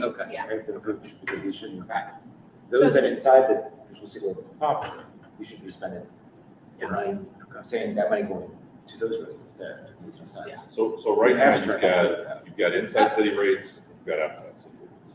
I understand that. The other outside city rate users outside Tantera should also not be harmed Right. by the cost of Tantera to fix their Okay. roads. Would that increase, go away once the bill is paid, basically? Yeah, because with rate reviews, they're adjusted with the new factors, and as that factor would go away, it would change that calculation. However, we end up funding. However, And right, and then that's how to I fund was it, thinking, okay, how many homes, what would they pay per month? Yeah. Let me give And you what's the one cost, side. what's the cost, was it 4 million plus? 7. 7, great. If you do the math on a 20-year deal, it's $169 a month, the last I figured it. and that's gonna, and again, I really need to update them because there may be other legal things we have to loop into this because your sewer and water rates have to be within a certain percentage of poverty and what, and adding 3 extra digits might do that. But a lot of unknowns. I'm gonna start that rate review. July is on my calendar, that I will know more. Just with we're ready to do a rate review anyway, so by budget, I should have all that good detail for you. So 2 questions, well, an observation and a question. Are we taking what we know about Tantera Estates and going to the state for ARPA, for lack of a better term, ARPA funding grants? There's a piece of some of that. Well, one of the resolutions that I'm gonna ask you guys to support next Thursday is for the state, or I guess federal through the state ARPA It's state wastewater grant. And the biggest piece in the wastewater side is to redo Elbow K. And that is, we have the line that goes under multiple houses on that road, and that is essentially the first project that I'm dipping my toes into in Tantera to basically abandon that line and move it. And that's the first piece, and that is part of the Tantera sewer system. I think that when you ask the question of whether we should do this piece by piece or just go get it all done, it kind of depends on how Funding much we're gonna get out of I'd like this. to go ahead and get it all done. Just Well, and so quicker the better. my observation that I'll give you from, I pulled up into a cove in a boat 2 weeks ago. And some people were staying in Tantera Estates and put them on a boat. And over to the left, at the dock, down by the water to the dock was the lift station. You could tell what it was. As I was sitting there waiting on them coming down, I was watching, looking around, and there's all these white pipes running down the hill on the ground. And I'm not sure, but what those are, sewer lines laying on the top of the ground, running over onto a transfer station. Is that probably true, Mike? That is almost definitely true. Okay. So There are a lot of. how we exposed pay lines out for it, there. I don't know, but I'm with you guys. We need to fix this. This is ugly bubbly.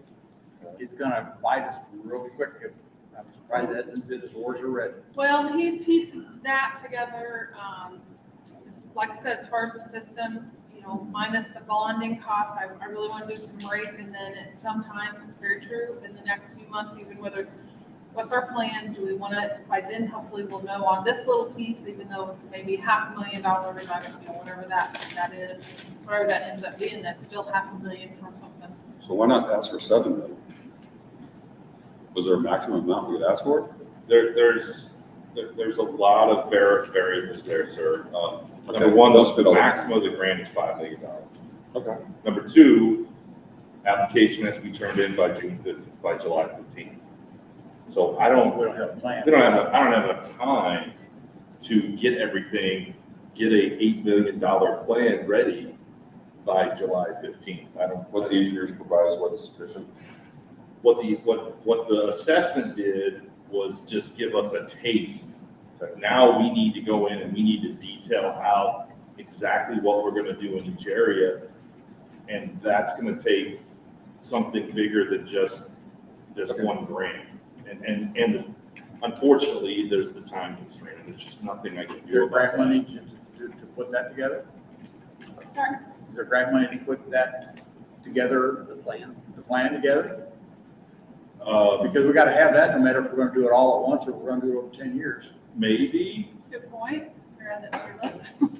Maybe. Because we gotta have that, because, we're sitting here, are we talking about 5 million, 10 million, 7 million, 6 million? Maybe we should take the developer approach and take what we have and send it up to them as a request anyway. You might get lucky. Just for what it's worth, this is also the classic thing where frankly, Joy Howard, Dave, and Mark Spikeman, and issuing bonds is a classic use of public debt.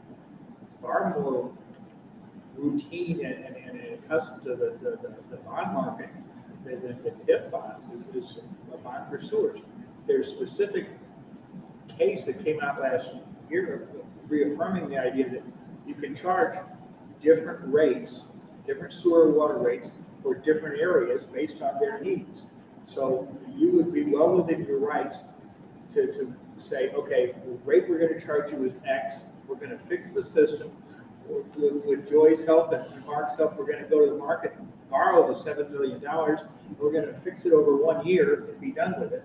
And then when those bonds are paid off, okay, the sewer rates would be adjusted downward because they wouldn't have that cost anymore. Correct. One That's comment, a great approach.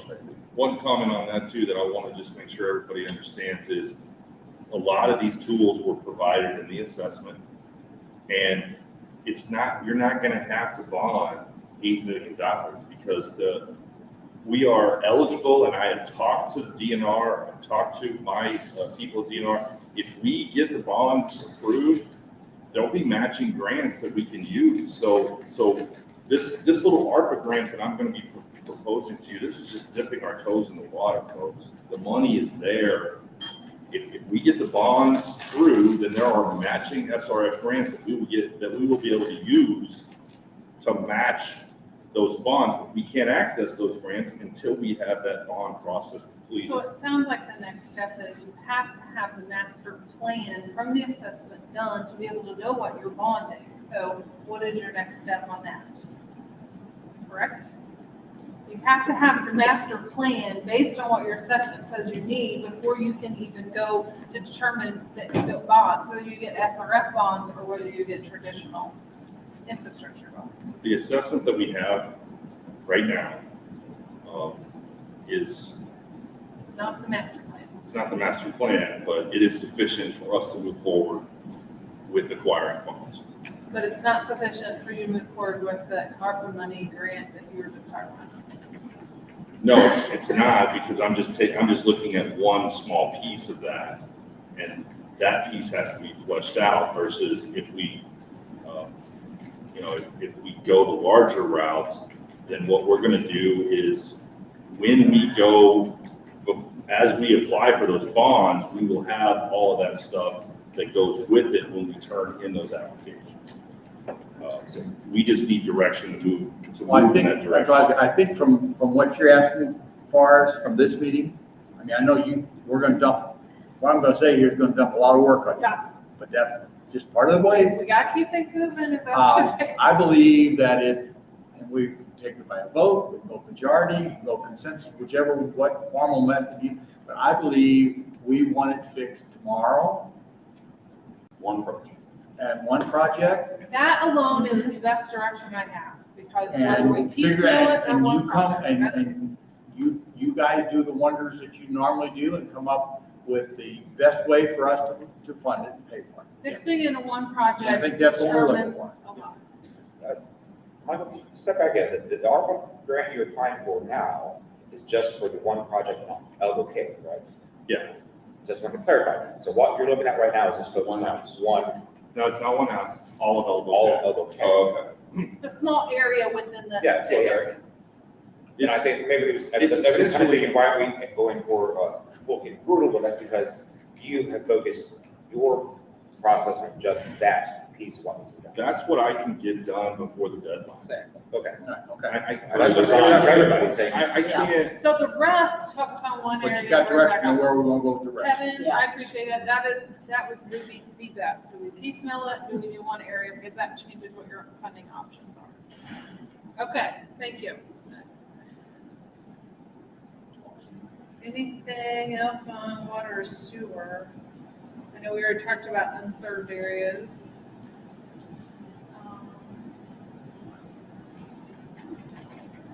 So what is the approach with rates? Well, definitely a rate differential, you know, especially now that I know if we're gonna do one project with funding options and how No, those no, no, are. I mean rate review for the city in general. I have on my calendar to start the rest of that July 1st. I started that last fall with data gathering for the cost accounting piece. And then when all this kind of happened, I waited till the assessment. But knowing if we do one project and options for funding will affect how that differential piece for that area will be.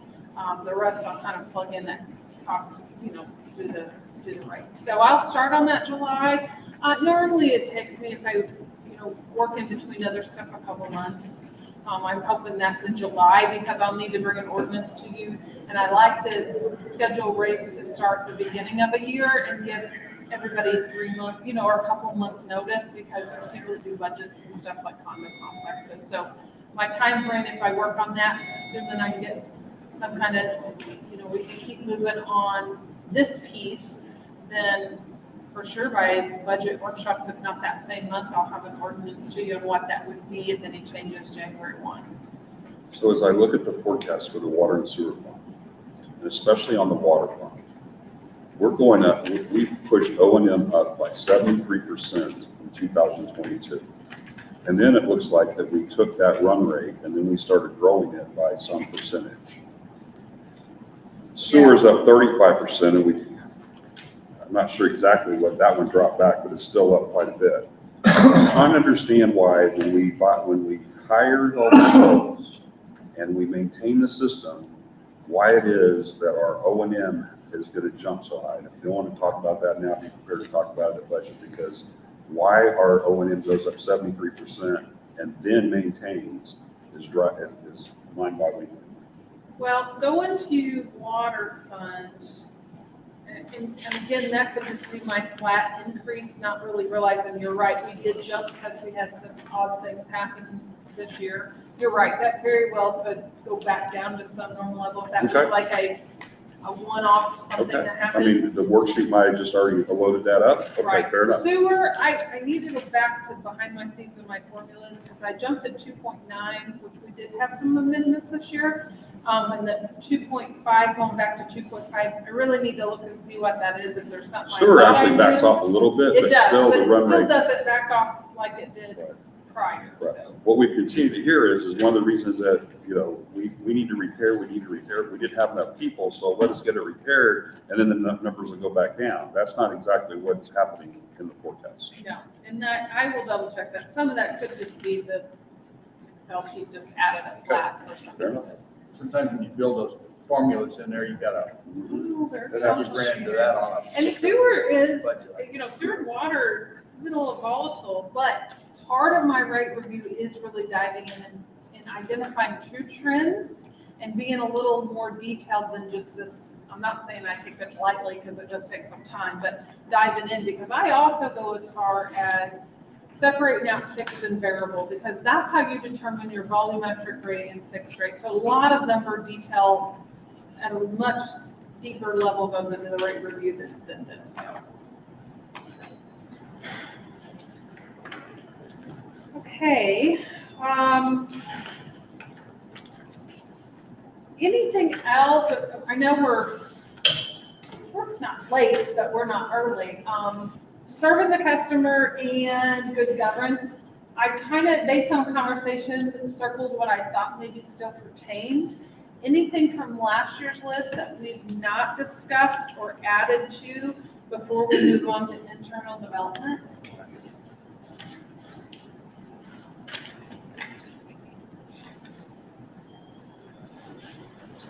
I've got one question then on the serve the customer, engage the community, and the city's mission statement.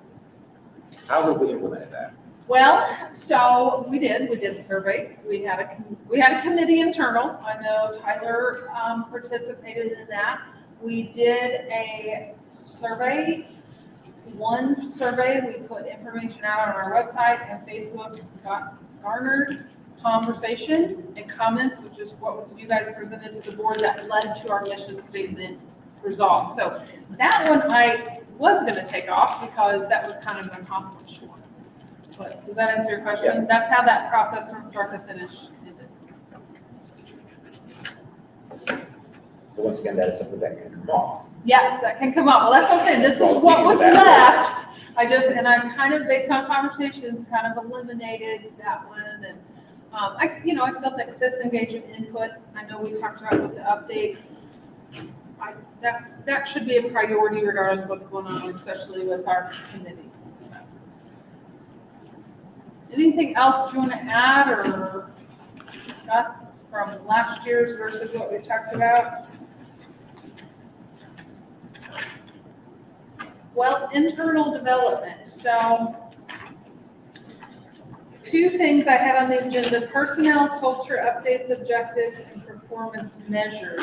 So looking at last year, one of the specific ones, again, this is kind of my summary, but page 11 kind of goes into more detail. Expand city employee capabilities at all levels. Osage employees be viewed the best of the best. I know we've done things to support that. I assume that's something that would stay on there. I guess we should probably just talk about personnel and culture updates. I know Richard wanted to talk about the culture update. Personnel, I know we've talked about increasing in education incentives, increasing, when we do education incentives, increasing our pay raises recently. That has all added to our competitiveness. I, again, can't appreciate that enough. That gets us a jump start on updating our pay plan to be competitive. We've definitely seen an effect to that. Also, being able to do the academy, being able to do higher incentives, all of those overall has added to some positivity in some departments somewhere. I know dispatch is still something we're working on different things. Concessions and umpires we're working through, but we certainly don't have the list we had this time last year when we were talking about it. So those things have helped with personnel. We've got a lot of new employees, NeoGov and the Learning Center. I know I didn't really talk about that when I was given the update this year. That program we're finally tapping into all the features, and that's given a lot of training, online training capabilities, which helps because our training dollars can go further. I know it's nice to go somewhere, and we still have those trainings that you go somewhere and do, but we also have a lot of online training, which does help with training dollars. So the police are really taking advantage of that because they have to have certain things, and so to them, they can get a lot of easier ones. I've done several training myself, so online. Culture, I know I updated earlier, Bob, you were not here yet. A citywide survey, I know we needed to have that done this year. There was a certain time of year I wanted to do. I don't want to do it during budget time, and I don't want to do it during eval time because there's just certain too many time capacity issues with it. So I have found an option for someone to do this that other cities have used. I really want to get with Cindy, but I really want to have that done in July so we can have results back in the next couple of months. So I know will tie into what we've done in the last couple times. So more information on that. You're talking about an individual? No, it's a managed partner services that supply for municipal governments. Couple cities in the mid-Missouri have used them, and so I've just kind of researched the references. I'm still looking into it. Cindy has a couple in mind as well, so we just really haven't nailed down who that'll be, but it will be an outside service.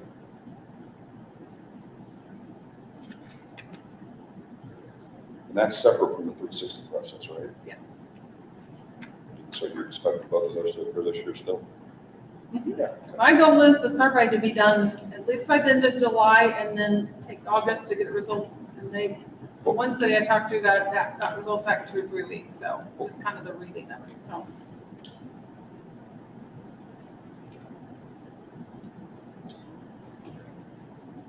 So performance measures. I know my update was if you look in your budget, that's kind of why I'd asked you if you wanted to bring it because we reported those.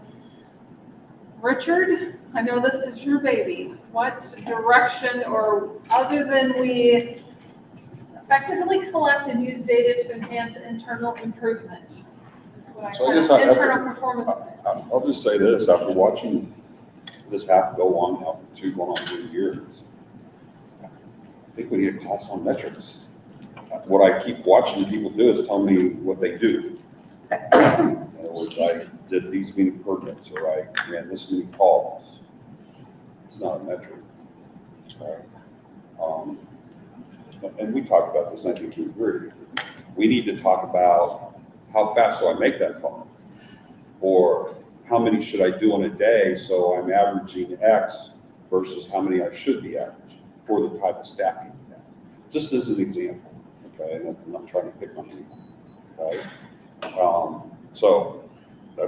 I think I would echo that maybe that class needs to start right here to make sure that the board supports what you want to do. And I'm not saying. That's fine, I agree with that. But I'm I don't saying disagree with that. maybe we all need to make sure that we understand that so that we either continue to support it or to say, wait a second, that's not what we thought it was, and we don't support it. So, and I'm gonna kind of repeat myself from this morning. I understand Richard's frustration because it does feel like every year, just, every department's at a different procedure in this. I say ambulance and police, they know metrics. They probably collect way more than they need. They know how many calls they go on. They know what their call, that whole police study did a whole analysis. They know what calls they go on. They know how long it takes to respond to a call. They know in their industry if 30 seconds is too long or whatever. I look at Kevin because of the fire department the same way. Ambulance knows what a run takes. They know how long it takes to get to an ambulance or back to the hospital. They know what that means to being good. So a service indicator is how many calls you went on. The performance measure, that's how long you took that call to take, and is that average changing? So I have explained that to departments. Every department is different. And I think what the departments are struggling with is, one, what's that mean to them on the end of, and I'm gonna pick on Ed, you're here, I'm gonna pick on you. Well, do I have any performance measures or how long it takes? So they're struggling with, what is that? What is that? And then they struggle with, well, how am I supposed to track that? And if I take time to track that, when do I get time to do my other job? So it's not, for them understanding what it is one battle. But then it's like, well, how do I do that? Now, as we work through programs, and as we get more online, and as we get used to using Encode, I think that will come easier. Are they kind of fighting? Yeah, this is new to them. This is not, something that departments have done. I struggled with my office. Like, okay, what's my main thing? Well, my service indicator is the packets all start in my office. Well, heck, I know now. I go to Civic Clerk, it'll tell me how many packets I processed that got to Tara. Well, Tara now can determine how many sunshine requests she filled. Well, then how many were filled within the legal requirements? Maybe that's the 3 days. She can figure it out because now she knows how she's going to track that through Excel sheet. So kind of putting those pieces together. Some are fighting them more than others, and some are just like, I don't know how do I do that without taking more of my time to do that? So that's not saying it's good or bad, but that's kind of the process I see the different departments working. I guess to answer your question, Kevin, what I'm looking at it. First of all, I walked into this thing 5 years ago, whatever it was, and John says, we got a great staff. I don't know that I agreed or disagreed. I just go, how do you know? And his answer was, well, nobody complains. So now this will tie back to the Michael earlier today. Okay. Is that the best way to determine you have a good staff? I don't know. But what I can say is that if the police are running, the average call takes 3 minutes and the national average is 2 minutes, well, they're not failing, but they might not be as good as they think they are. Okay? But, there's a lot of different ways that you can, depends on the thing that you're doing, okay? But one of the things I've tried, that was one of my conversations with John. Why don't we put some metrics in place to help demonstrate that we are as good as we think we are, or if we're not, then we can start working against what we need so that we can be as good as we think we are. Okay? Because we should be able to demonstrate that. Okay? And we can, and so that therein lies that. Honestly, that conversation about a class wasn't necessarily. It may have come off as kind of flippant. I didn't mean it to be that way. People just don't understand that. And I'm going to just say this, back to Michael's customer service. I said it to Mike out in the cigarette break back early this morning. I think it comes down to accountability. One of the reasons that if in fact there is this perception that Michael has seen out there is because too often here's the example. I ran across 3 or 4 things early on when I became an alderman about issues with the city. And I would say, okay, well, have you talked to somebody about it? Yeah, I talked to X person about it. What did they tell you? They told you that they would get back to you, okay? Then I'd say, well, did they tell you when they get back to you? No. Okay. Have they gotten back to you? No. Okay. Well, that's a poor perception. Now, maybe that was only 2 days ago, but they didn't set an expectation up front, okay? And so these metrics can tie into some of that same kind of thing so that we can determine whether or not we have good customer service. Back to the kind of the metric that I was talking about earlier today, okay? They won't be perfect to start with, but we still need something to get started, okay? I believe sometimes that, and I'm not sure why, although I got pieces today that made me understand that, I was surprised what might be driving some of this, but everybody's afraid of being accountable because if they miss a deadline, they might get fired. Okay? No, miss a deadline. What you do is you tell somebody up front that you're going to miss the deadline and why you're doing so. Just like Bob. Bob closes loans and they get pushed. But Bob doesn't wait until, whenever he gets around to it to tell somebody that they missed the deadline. He calls them up and says, we're pushing your closing date 3 days because of X. Okay? And so at the end of the day, I think that's how we can help customer service.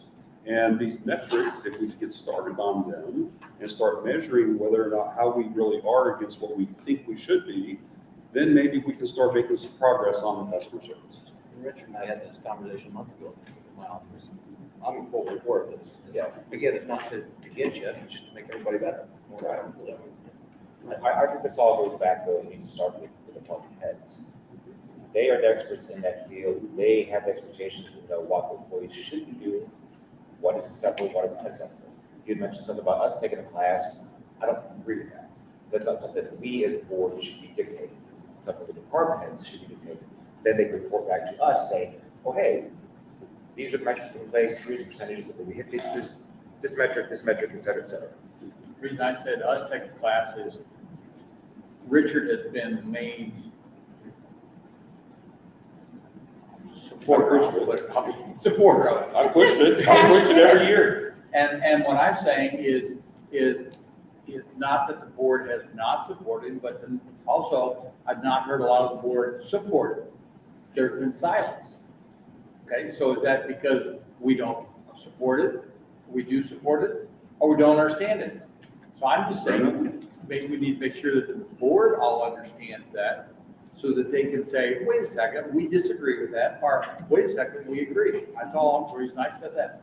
So I'm gonna bring up two departments, leasing fine and transportation.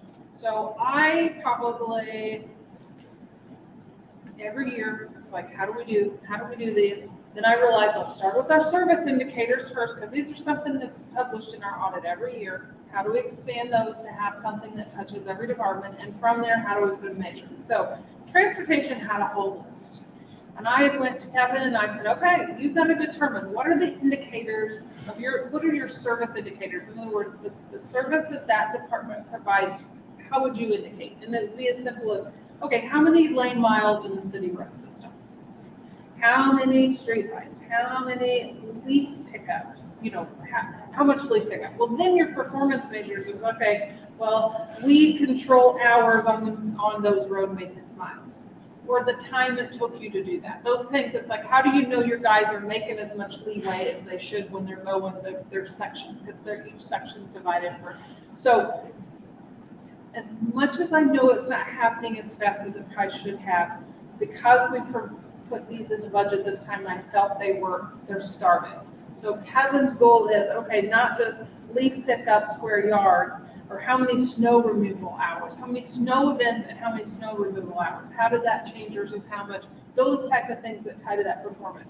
Granted, I'm gonna do leasing fine. So not only do you have hangar units and how much of those are occupied, but how many tie downs, how many call outs for service, and how many of those were within perimeters. Like if you give the guys 3 hours or they have to respond within an hour, what was that average time? So they are building on those. To familiarize yourself with, I'm sure nobody reads this every page budget. I know they don't, but that's where we got started.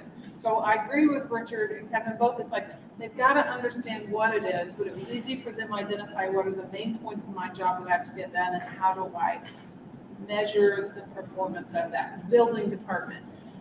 how many residential building inspections did I do? Okay, what was the average inspection? Well, if the industry is so many a day, then how are you doing? And that's what Ron's got to figure out how to track and how to accurately report.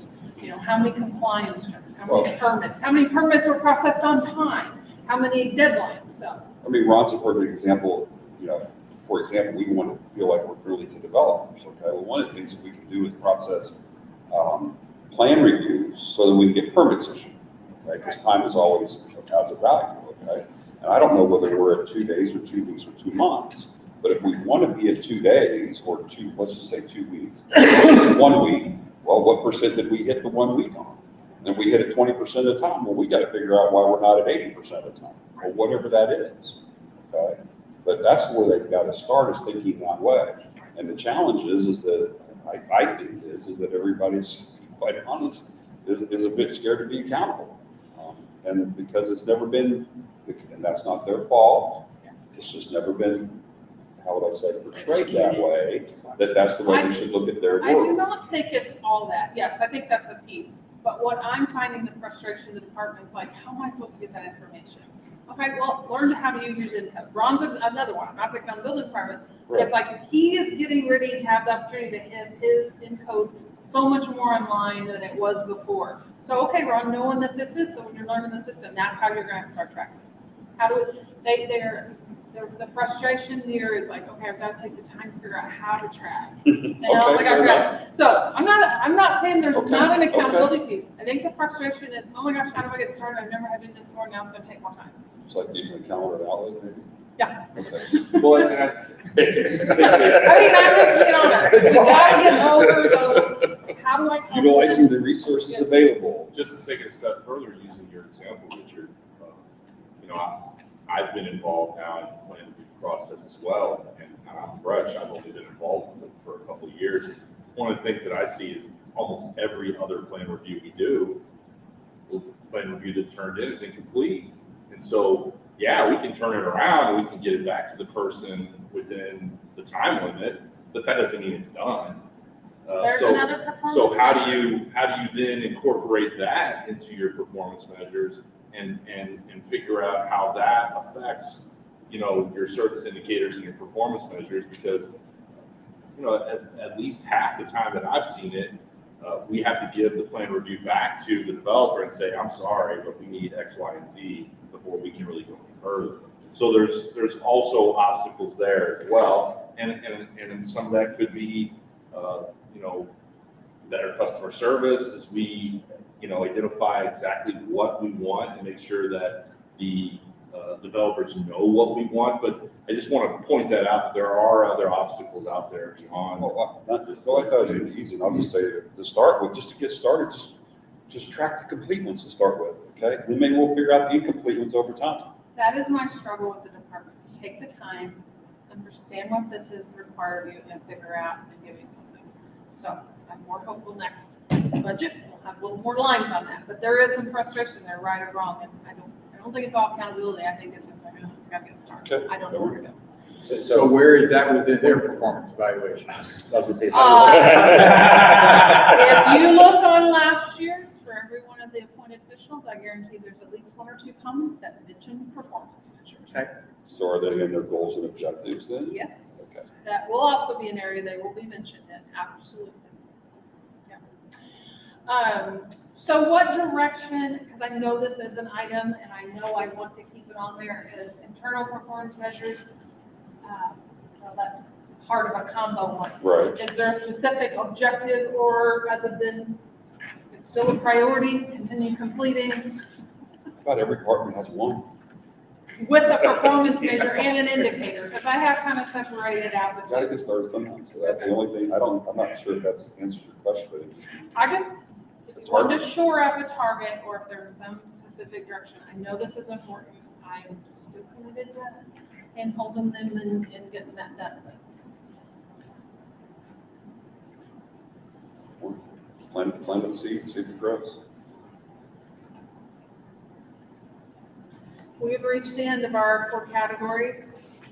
The last, and I just always engage in the process, expectation of the board, you know, currently We try to keep you all informed. Packets, budget workshops, I know we'll have a lot more information there. The city administrator report, I don't know, that's specifically to you guys, even though it's to the public. I have several people that downloaded it publicly too, but I left that on there if there's any further direction or requests or gaps that you need filled.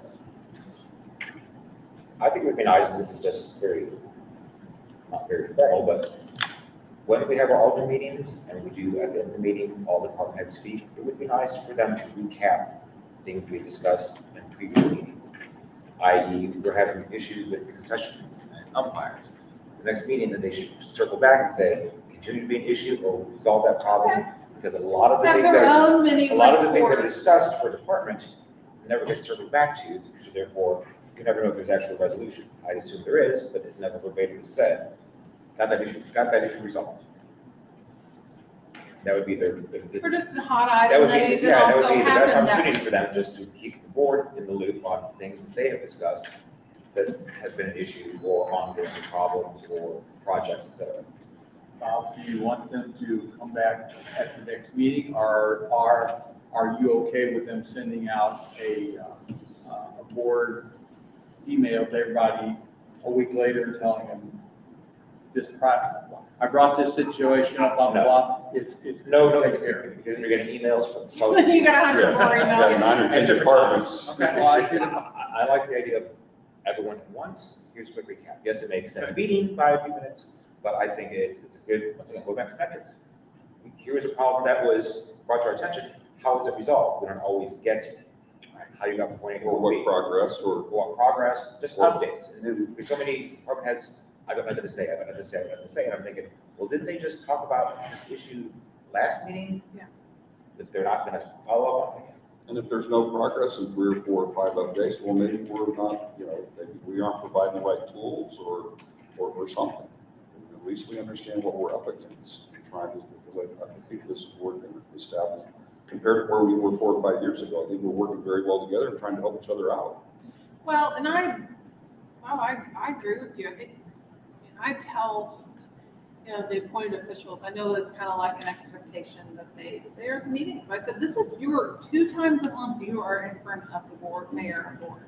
You hear what's going on, not just if you have something on the agenda, what's going on with other departments. It's why I think staff meeting internally is important. It's once a month we get in front of everybody and kind of share what's going on. So going both ways, absolutely. What's the hot item that happened in your department day we might not have heard about, or that week, or 2 weeks, or whatever. So it It's gives also them a an good opportunity back and forth. Right, it's also an opportunity to say, hey, here's what we accomplished. Right. We're good, we're And that's good. what happened this week. Yeah. Okay. No, very good. Very good. We didn't do too bad unless there's something else that we haven't talked about or need further discussion or. You're satisfied with the directions on ARPA? Yes.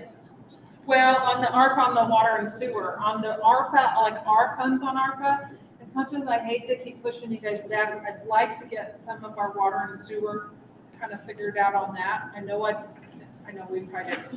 I did not touch on, initially I put this sheet out, but we've got grants now that are pending. And if we get them for those things, that takes off some of the things on the list.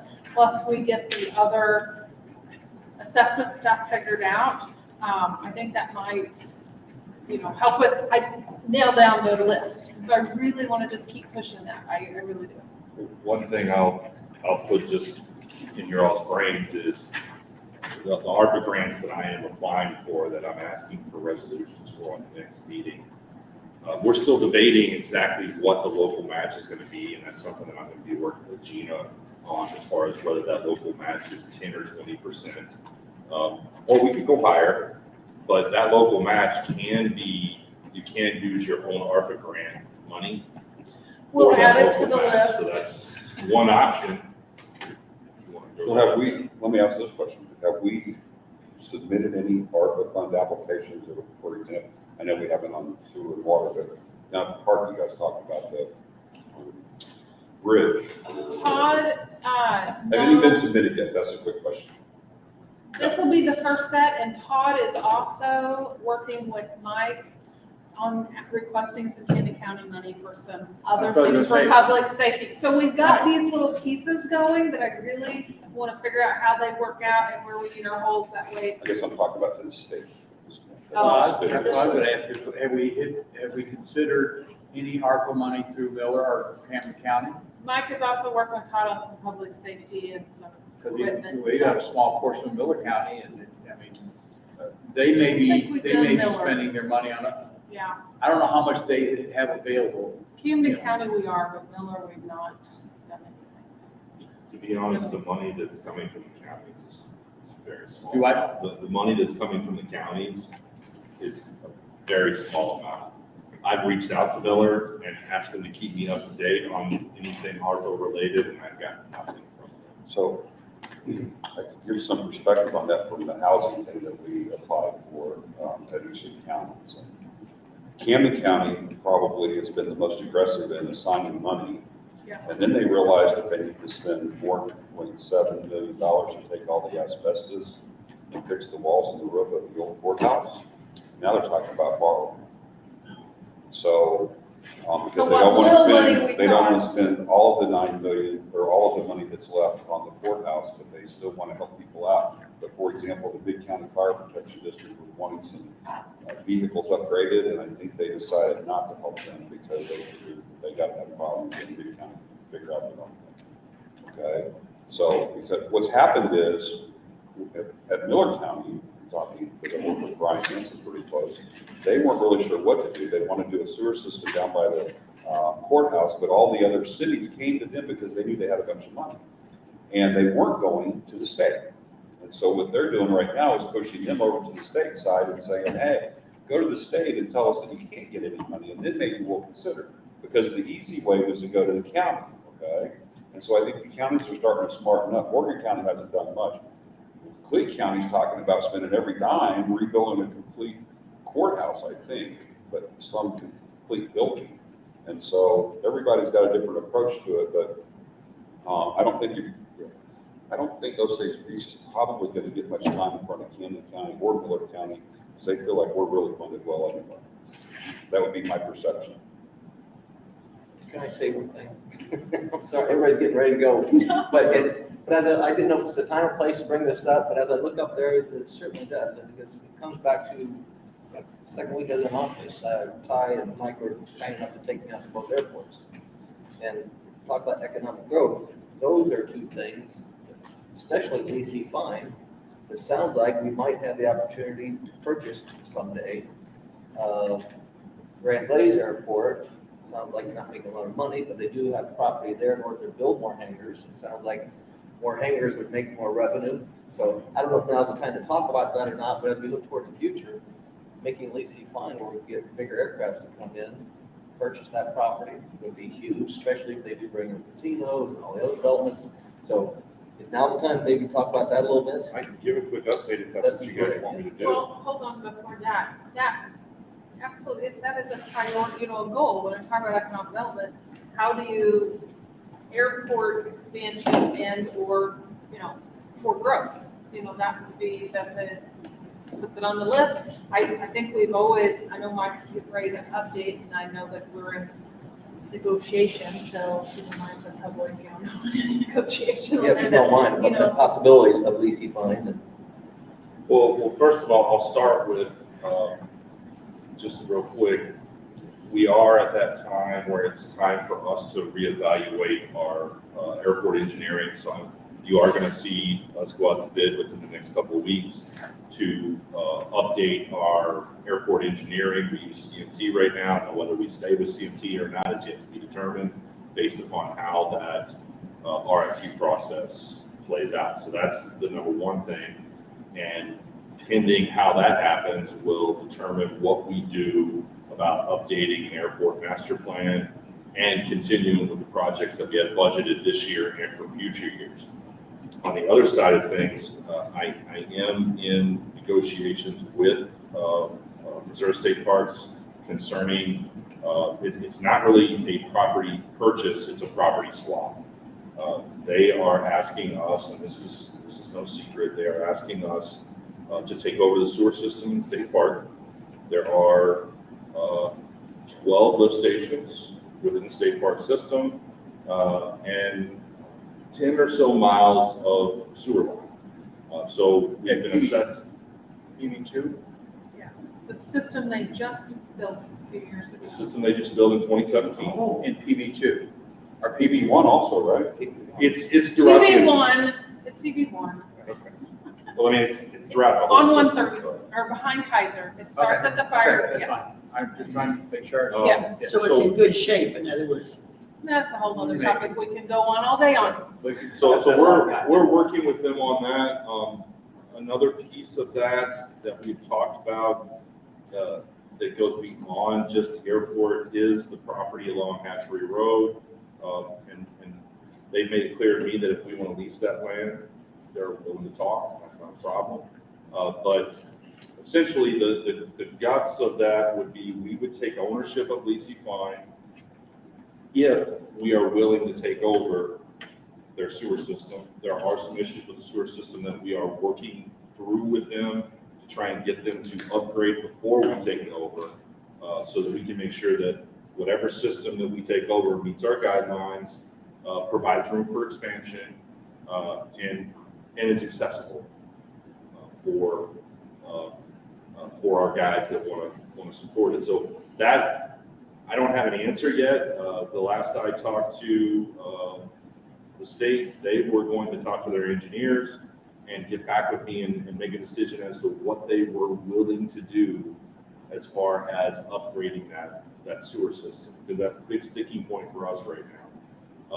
On their side of things, they have a system that is tied to some federal government programs that tells them whether or not they can give us land versus keep land without paying some funds back to the federal government. They're also in the process of deciding whether or not they have enough points to truly give us Lacey Fine without it affecting them on some other level. So there are a lot of moving parts. It's not something that is going to happen overnight. It has to go through the state legislation no matter what. So once we make a decision, you're going to wait a year anyway before that all goes through the process. But that's all in the works. It's slow going. I've been dealing with this for about 12 months now. I was gonna say, you deal with this a year. And I don't know where it's going to go. I can't tell you that it's something that's a done deal, or I don't know. We'll just have to. I'll just have to continue updating you guys, and we'll just kind of see where it goes. But Yeah, it's and good we can stuff. acquire that, because, I mean, talk about economic development and bringing new people to the lake. I mean, if the casino goes in, you know, if the outlet mall, whatever, but point being is, people can come in here by plane.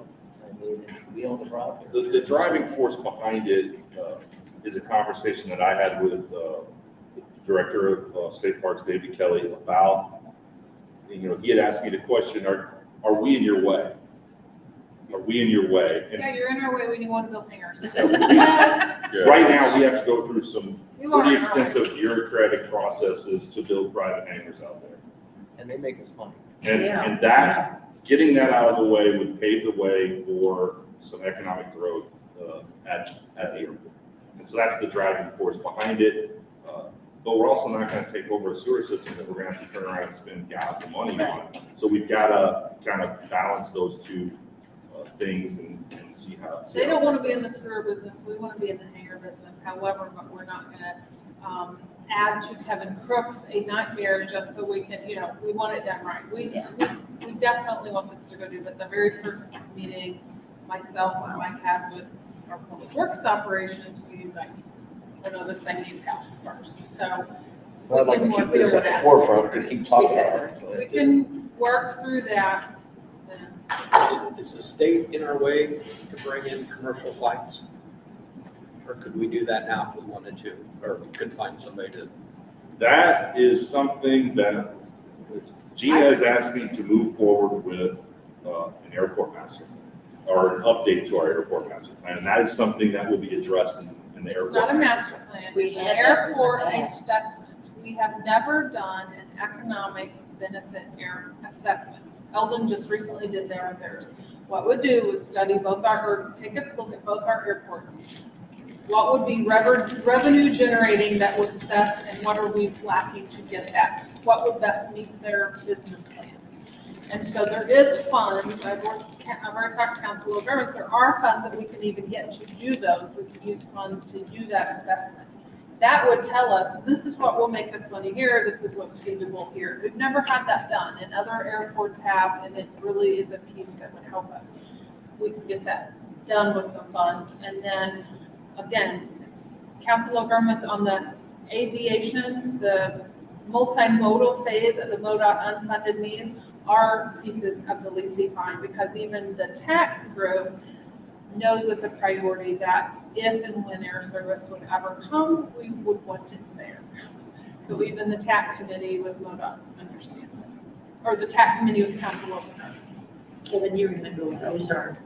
Yeah, we had, I flew through that once. Okay, The DC-3. okay. So- Paper stuff. But while we're talking about, I'm glad you brought up the airport, since I forgot to ask. I don't know if this is a worksheet here or not, okay, let's see. okay? But, Tell you if it is. Lacey, make sure I got this right. Lacey Airport Fund is showing like $2.6 million unrestricted funds in I'm 2000. gonna star that and look and see what that Okay. deal is. Wow. Yeah. There might be a zero somewhere. And I've went through it and kind of, the revenue jumps up, but then it goes Yeah. back. But the revenue does go up high, and I thought, well, maybe they're getting a bunch of revenue because they're gonna plan on building hangars. Yeah, assumptions are with the air paper project. Okay. I will Oh, look and then at you my, probably built upon that revenue possibly? and I didn't take it out of the Okay. grant, so I starred that. I mean, I'm looking forward to What that I extra $2 did- million at the airport. I'm excited. No, I will find that That's solution. where Public Works is gonna go. All right, anything else? Thank you all. Thank You- No, Thank thank you you. for all the material. It's a good day. Information. We need to adjourn this one. Need a motion? All right, meeting's adjourned, folks. Thank you. You.